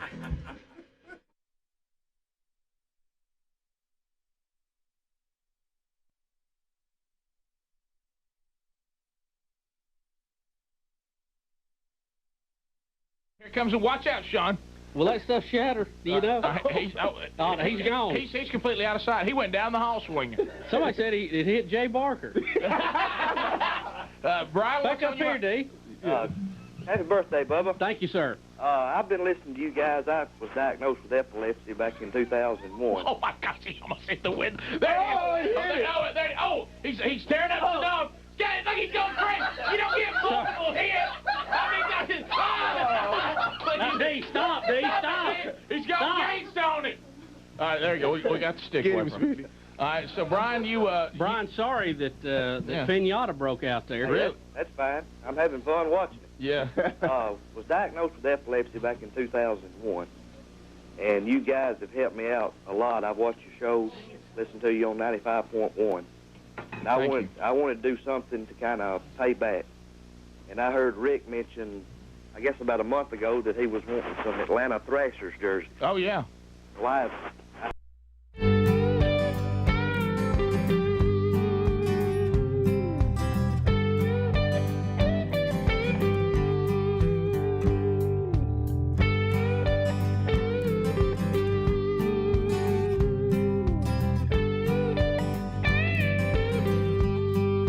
That's us, baby. Thanks for being with us today. Hopefully you enjoyed Rock and Roll City in the break. Tubers, a new hit song from Rock and Roll City, the title Haitian Barbecue. That was a doozy. Adler, we didn't get the lyrics of that out here because the bass and the drum was driving it. Could you hear it? Haitian barbecue. I heard Tom warming up in the bathroom. I thought that something was wrong with the pipes. Yeah, right. And you know how far that is. Yeah, it's about a half a mile from here. Going, what is going on in here? It sounded good, Tom. Yeah, I watched it on YouTube a little bit, Adam. I just saw bits and pieces. We couldn't tell the lyrics. Haitian barbecue is it was an outstanding jam, and I actually think Haitian Barbecue may have been one of his greatest songs so far. Yeah, it was really good. The basic message is if you find yourself at a Haitian barbecue, just eat the mashed potatoes. Okay. Okay. Don't eat anything else. It's a good message. Yeah. It's beneficial. Yeah. Some of you may be concerned about your safety now more than ever in our history, sadly. SimplySafe.com/BigBox. Say you're the coach of the Detroit Lions, and everybody knows where you live now. Yeah, that's a good idea. SimplySafe.com/BigBox. Go there right now. We're going to get you 50% off. The Simply Safe security system, it's the best in the industry. Their LiveGuard protection alone sets them apart from everybody because those that are monitoring your property can actually interact live in real time with maybe intruders. They can spot a fire. They can spot a flood. Hey, don't forget too. What if you had the carbon monoxide leak middle of the night? Then what? They're like, hey, wake up! So you can get yours right now by going to simplysafe.com/bigbox. Save 50% on a new system and a free indoor security camera. So this will be a limited time offer, as you can imagine. So put them to work for you now. It's the best in the industry. The link also at rickandbubba.com under the sponsors button. There really is no safe that equals simplysafe.com/bigboxsafe. All right, so Bubba, I've got a text that may turn us on a dime here today. Watch out, Rick. All right, so alert, a couple things. So going on the road this Sunday to Shiloh Baptist Church in a place called Rossville, Georgia. Yep. Are you familiar with Rossville? Yeah. Up near Chattanooga. I've been to, I think is it Rossville Baptist or First Baptist Rossville? I don't know. Yeah. Long time ago. Yeah. Heard E.V. Hill, the great pastor How about from that? L.A. So I'll be at Shiloh. So as you know, those of you pulling the curtain back, if you know, we have a bunch of team man church that all works on all this stuff, and Bones, which you've heard on the show forever, had for years said, look, I want to help any way I can, and he kind of was given road manager because he's very good at details and being on top of this, and he makes sure that all the speakers, when they go out, here's where you're going, here's what time you need to be here, here's your travel plans, here's your hotel, whatever it may, include. So he just sent me a text, and sometimes like if they're having, say there's some sort of place where you're going to go in and eat, or maybe they have a place where you go and wait till you're supposed to come out, they might send a text, hey, this is what they're having. Is this good? Hey, don't forget, they want to know what kind of snacks you like, stuff like that. Mm-hmm. Well, Bubba, stand by. Oh, boy. This is from Bones. Little Debbie is in Rossville, Georgia. You can't And go the bad. church wants to send some home with you. What do you want? Zebra cakes. What a day. I want some of them Christmas trees, but they don't have them yet. Yeah. They're good. Well, They're in the good. zebra cake, just the Christmas tree Kinda. with the zebras. Yeah, it really is all kind of the same thing. Of course, I sent back. Cosmic brownie's hard to beat. That's a good one. Zebra cake. Listen, he texts me at 8:55. I text back at 9. Nutty Buddy Bar. Forgot about the Nutty Buddy Bar. That's what I'm talking about. Come to daddy. Little Debbie. Nutty Buddy Bar. Little D. One of the greatest inventions that Little Debbie's ever put out.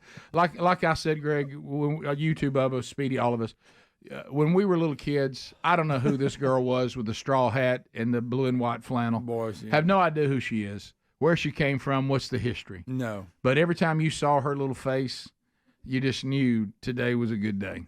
And Mom would always have for after-school snacks. Of course, you watched these while watching Gilligan's Island. You did. And that was, she would have the Nutty Buddy Bar. Nutty Buddy Bar. There That's it a is. good one, Rick. Don't forget to add your own peanut butter. Oh, yeah. You take the butter knife, and you come right here, and you come right here and slip 2 pieces, lay it open, add Jif, because choosy mothers choose Jif. Add Jif, put it back together. That's the same. Now, Rick, I just take 2 bars and put it in between them. Well, wow. You could do that. It's dangerous. Wow, the Swiss cake. There's a lot of roll, I forgot about things. that. There's a lot of good stuff. It's- You can't lose. There's not a loser. No. There's not. If you had to I put- don't like the oatmeal cream pies. I'm What not about into the that. peanut butter ones? Peanut butter? What are you There's talking a about? peanut butter pie. Is Peanut there? butter, yes, it's good too. What did you come I out? don't like the oatmeal cream pies. No, I don't either. They're not my They're not favorite. bad. They're not my Right here. favorite. They're They're not good. my favorite. That's for sure. I don't like them either. What is Saban that? The whole likes You can't beat a honey bun.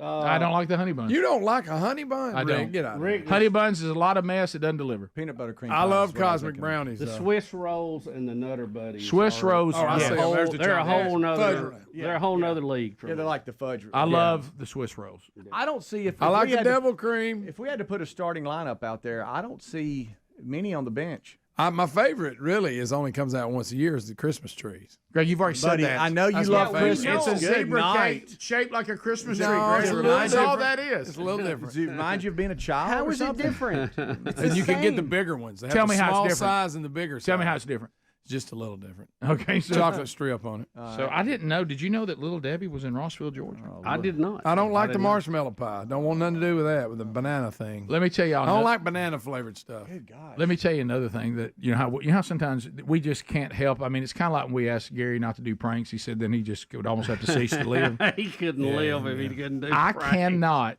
cannot stop messing with people. I just love to mess with people, and Yeah, I I just know, do it Rick. uncontrollably. Believe me, I know. I'll mess with people when it's just me, And who am I doing this for? For your own I'm doing it benefit. just for myself. So anyway, so there's a friend of mine that is from that area, and he wants to travel with me on Sunday, which is fine. I witnessed something. We need to go back to that. Yeah, and I think you made this, and it's Benny Rose. This is what I'm talking about. Yeah, got in trouble, didn't you? So anyway, but what's funny is, see, I know that Rossville, Georgia is Eastern time zone, but I've convinced Benny that I don't, that I keep forgetting it. Nice. Is that what that was? Yes. And so he's anyway, in a full so I panic, keep telling him when we're leaving. That's good. And he's like, you can't leave then. You know, you lose an hour going up there. And I'm like, no, I don't think so. And he's like, no. He goes, it's Eastern time zone, so you're not leaving early enough. So every time he's contacted me since then about when we're leaving, I give him a time that won't work because I'm supposed to be there. And and you're acting like you're confused. Yeah, I'm acting like I'm confused. does By, that? so it's 11, Eastern time is when the service starts on Sunday morning. Then I'm doing a man church that afternoon. So because I'm just going to drive her and drive back. It's like he says it's 2.5 hours, and I said I know. And so now keep in mind I need to be there Eastern time.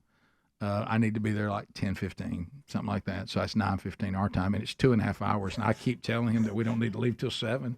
And it is driving him. I witnessed he's like, we can't leave at 7. Very concerned. He said that's 8 o'clock there. He's He very goes, concerned. you're not giving yourself enough time. And he goes, See, I didn't know you were messing with him because I witnessed this. You were starting to chime in on it? Well, no, I was just witnessing it, and he was extremely concerned about the travel time. It's driving him crazy. And Rick was acting like, huh? And, No, and instead of me making it earlier, I'm now going later. Rick, I text you okay? 7:30 then. I'm going to text you in a minute. Say 7:30. I think gives us plenty of time. And you realize that's 8:30 their time. It's 2.5 hours. Right. You just going to walk in right when it starts? Yeah. And I'm like, no, we're good. And then I'll act like I forget. And I said, that gives us plenty of time. Rick, there's something wrong. There's something wrong. Well, I you're said, the same way. I said, we'll be there at 9:30. No. You're not thinking. Central time. You're bad to give him Now a heart attack. Now I'm gonna and now I'm, by the way, if you ever have these people in your life, like if you do anything anywhere near where they're from, They won't, yeah. It's like they then take over and become the expert on the area. Right. If I do anything remotely near Chattanooga, Tennessee, Benny Rose just comes alive. Yeah. It's tell you where it is. It's good to have those folks. It's good to have a local. No, it's great. There I you love go. it. I want you to quit messing Hating with on it.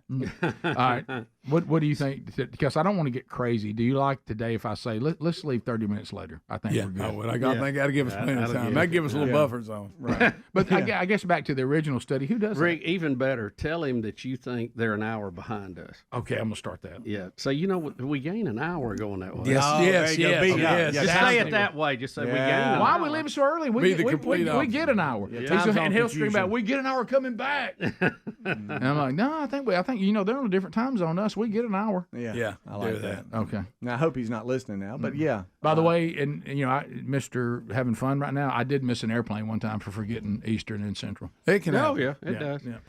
Rick, I have to tell you, the back and forth between California Governor Gavin Newsom and Elon Musk is owning me right now. I thought we couldn't talk about it. And He's going it's even taking some other turns that are pretty funny.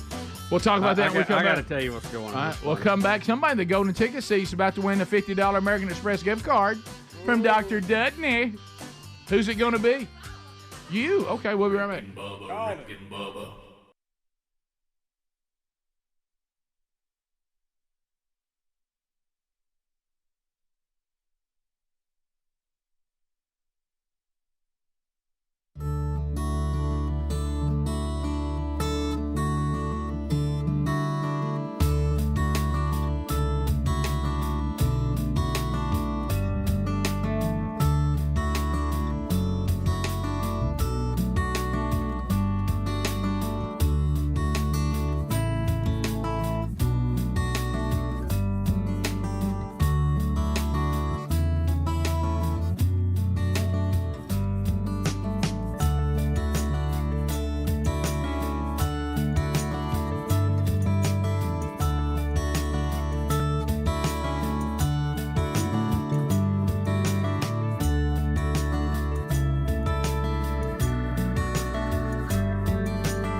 hooked y'all up with some Atlanta Thrashers jerseys, getting them numbered now.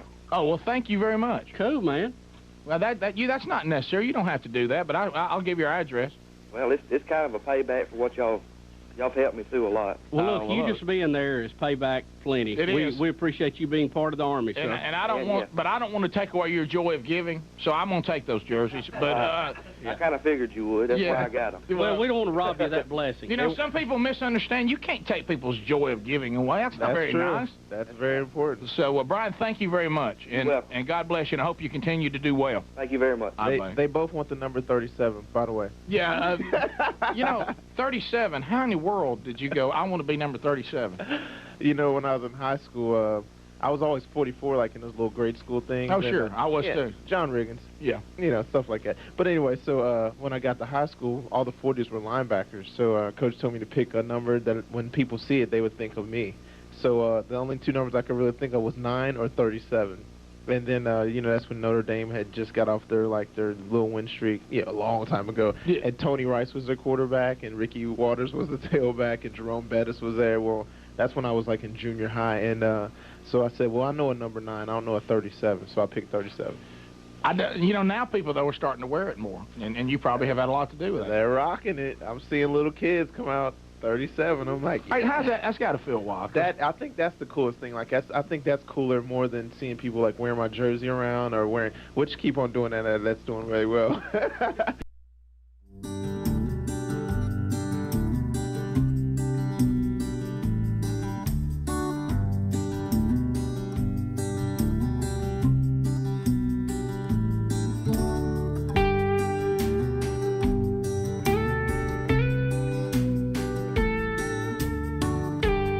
Glasses continue. The latest one, while they last, a hunting theme. All of us in camo with rifles. Have fun with your liberal friends by getting them one. That might be the best one of the morning. We're looking at the text option. Little Speedy. That is good. Golly, that's good. That's what you look like when you were a little kid, I bet. Now, they took the eye from that picture, I think we were talking about. See, look at my eye. It looks like it's going one's bigger than the other, but they're both looking ahead. Yeah, they're not. One's looking in a little bit. Right. So one of them looks like I'm looking at my tip of my nose. Just because the size is a little different, I don't think that's a major thing. As long as they're both headed in the same direction. That's right. You can't get. I mean, if you got a little off, you look kind of hard to be perfect. foreign just a little bit. But some people now, you can't stick up Deborah. on them. Big Deborah. I barely have eyes, so I can't do much eye humor. Barely Mine's have eyes. Who says that? Mine are so squinty. You can hardly ever see. So mine are various sizes all the time. I just try to keep them looking forward. Sizes. Let's go to, depending on how the day's gone. Let's go to the Golden Ticket. Hello to Jamie and Jessica Emerson, Deborah and Larry Satkamp, Joey, Stephanie, Hayden, and Madeline Noel, and also Seth and Laurie Tyndall. There they are. You met them when they spun the wheel. Yeah. But now we're going to a $50 American Express gift card from Dr. Dudney. All right, Bubba, give me a number between 1 and 10. Rick, number 1 on the list, number 1 in your heart. Who is it? Hayden Noel. There it is, Hayden. Hayden's got it done. Wow. $50. Let's go, Hayden. There you go, $50 American Express gift card. And number 1, and there it is. Speedy? All right, let's do it. So we'll have a picture made with you here in a minute. You get your own special picture. How about time for me to give this up? I know you are. It's hard for Speedy to turn loose $50. Think how many of those you've handed out, though. Oh, yeah. Oh, I know. What if you got? It's not mine. It's Dudney. Yeah. He's doing it. But what if you got? Still well, that's what makes you love it we'll even go to more. lunch, though, buddy. But it's not just $50. It's $50 that came from somebody else. I know. That's the best kind. The best, I mean, that's it. You kidding me? Ask any Democrat you know. Is your food better when somebody else makes it? Absolutely. Yeah, I've joked with Terry on that. Or she's like, hey, come on over here, we'll and make a plate. I'm like, boy, your plate's a little better. Mm-hmm. You want to make it for me? Oh, you're lazy. I'm capable of making a sandwich, but when Betty makes it, it tastes better. What you'll do, and I know you've done this one too. I do this one. I'm gonna tell you. I mean, I can make sandwiches, but not as good as you can. That's it, Your right. sandwiches are the best sandwich in the world. The way you spread that mustard. And then every now and then I'll mess a sandwich up. So Sherry go, "Is that what you're having to do your sandwich?" Yeah. I'm like, "Well, I can't do it like you can." And before you know it, you're good at delish, that. delish. Now, Bubba, are you following this? Okay, so this saga with Gavin Newsom. We played the clip of Gavin Newsom earlier, saying, "Look, I'm going to outlaw these AI things on social media." And I mean, is it a meme if it's video too, or is that just for? Does that count as a meme? Okay. Yeah. So he said he's going to outlaw that anything dealing with elections. Well, of course, that creates a little bit of a problem, and Elon Musk had responded to that, and he quoted a world-renowned professor about what he felt about it, but we won't go into that. It wasn't the one I thought. So Gavin Newsom has responded to that now, and you're going to see what he's going to say. We're about to play that, but I think even further down the line as this continues to go, Governor of Texas, Greg Abbott, has now officially declared Texas a sanctuary for memers. Oh, that's hilarious. That's great. That's so good. Anytime we can make fun of how ridiculous the left is, I'm in. So, as Elon said, satire is legal in the United States. Get over it. Here is Gavin Newsom's reply. I think Mr. Musk has missed the punchline. Parody is still alive and well in California, but deep fakes and manipulation of elections, that hurts democracy and the integrity of the system and trust. And we believe in truth and trust. And we think this law is sound and will be upheld in the courts. So do you intend to seek legal action, whether on Elon Musk or any of the proliferating Well, deepfakes? the law asserts that many can seek injunction relief, and I just signed the law. I just signed 32 other bills on housing, and I haven't had a chance to review the specific lawsuit around a conservative blogger that seems offended by our law. Does he think this is Brazil? So here's the problem. Right? Only a Democrat would celebrate the government getting involved in people's lives 32 times in one day. We did it. We did. I signed so much. Yeah. So now we're manipulating the house market. Who says something? We believe in truth and trust. Give me a break. Yeah. Golly. So here's the problem. How do you stop social media from coming into California? I mean, how do you stop X? How do you stop this? How do you stop that? How do you stop a comedy bit that somebody is emailing to everybody else? I mean, it sounds good, I guess. You'll probably get a lot of applause in some groups, but I don't know how you ever do that. Well, they love sound bites. And see, when he was asked about it, notice this time he left out outlawing memes. Oh, I'm just trying to be sure people can't do deep fakes and affect elections. Well, yeah, but you added to that. Right. Right. You threw memes in there. And now he's acting like he didn't. So anyway, it's well, that's the thing. What is the technical definition? Is it AI? Is it a deep fake? Right. Is it a meme? Which is usually I always think of more of a picture, more of a comedy thing. Right. And are we to the point that people can't get satire? They don't understand jokes. Yes. Yes. Bubba. Let me give you a resounding yes. No, I'm not mean they don't like it. I mean, are they really thrown off when they see Vice President Harris endorsing Donald Trump? Does that really throw them a curve? They go, "Wow, I didn't see that." Right. Remember, those that wallow in emotion must always be emotional. It has to be the way I feel about it. It doesn't matter whether you're making a valid point that I shouldn't be surprised by this, but I still have to just be upset because emotionally I just don't like it. Well, okay, we'll have a Coke and a smile. Anybody raise your hand if you encounter things you don't like? Sure, all the time. time. Can y'all push through it daily? Can y'all get by it? And Speedy made this point earlier this week, and still even more valid. If Elon Musk had not bought X and broke up the monopoly that the left had on social media, we'd still be in the dark. We still couldn't talk about some of the things that went on, or we think that went on. Yep. Who knows? I don't know. I don't have proof, and neither does a lot of the people that talk about it. They wasn't there firsthand. But at least we can talk about it. Right, exactly. When you can't talk about vaccinations may be bad for some people. No. When you can't talk about the policies of prospective people who want to be the leader of the free world, we lose. 100%. And as we've talked about it before, the beautiful thing about free speech is you kind of know where everybody stands. And I like that versus, I'm not sure where everybody stands because I'm in a fake world and everything around me is being manipulated. Even if it's being manipulated for comfort, it's still being manipulated. Yep. And that's why we have people that can't seem to cope because we're trying to create a fake world around them where nothing is ever said or seen that bothers them. Democrats that are in power are doing everything they can to keep that power, control the narrative, control people. And I don't know about y'all, I prefer comedy over communism. That's what I prefer. Well, look at you all. Have a good job. Just thought of that. It's a way to end the hour. I just thought of it. That's a good one. Thanks. You might want to meme that. Now, they won't see it in California, but... And of course, any question you're asked, you just start it with, well, I was raised in a middle-class family. Correct. You see that all the time. We were raised in middle-class families, so we know everything. Bubba, Rick and Bubba.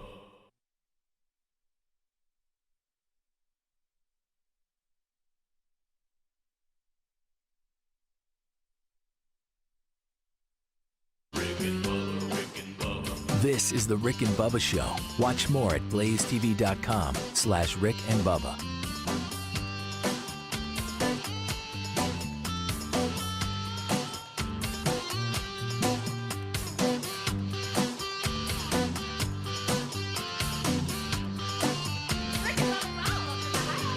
Rick and Bubba, Rick and Bubba.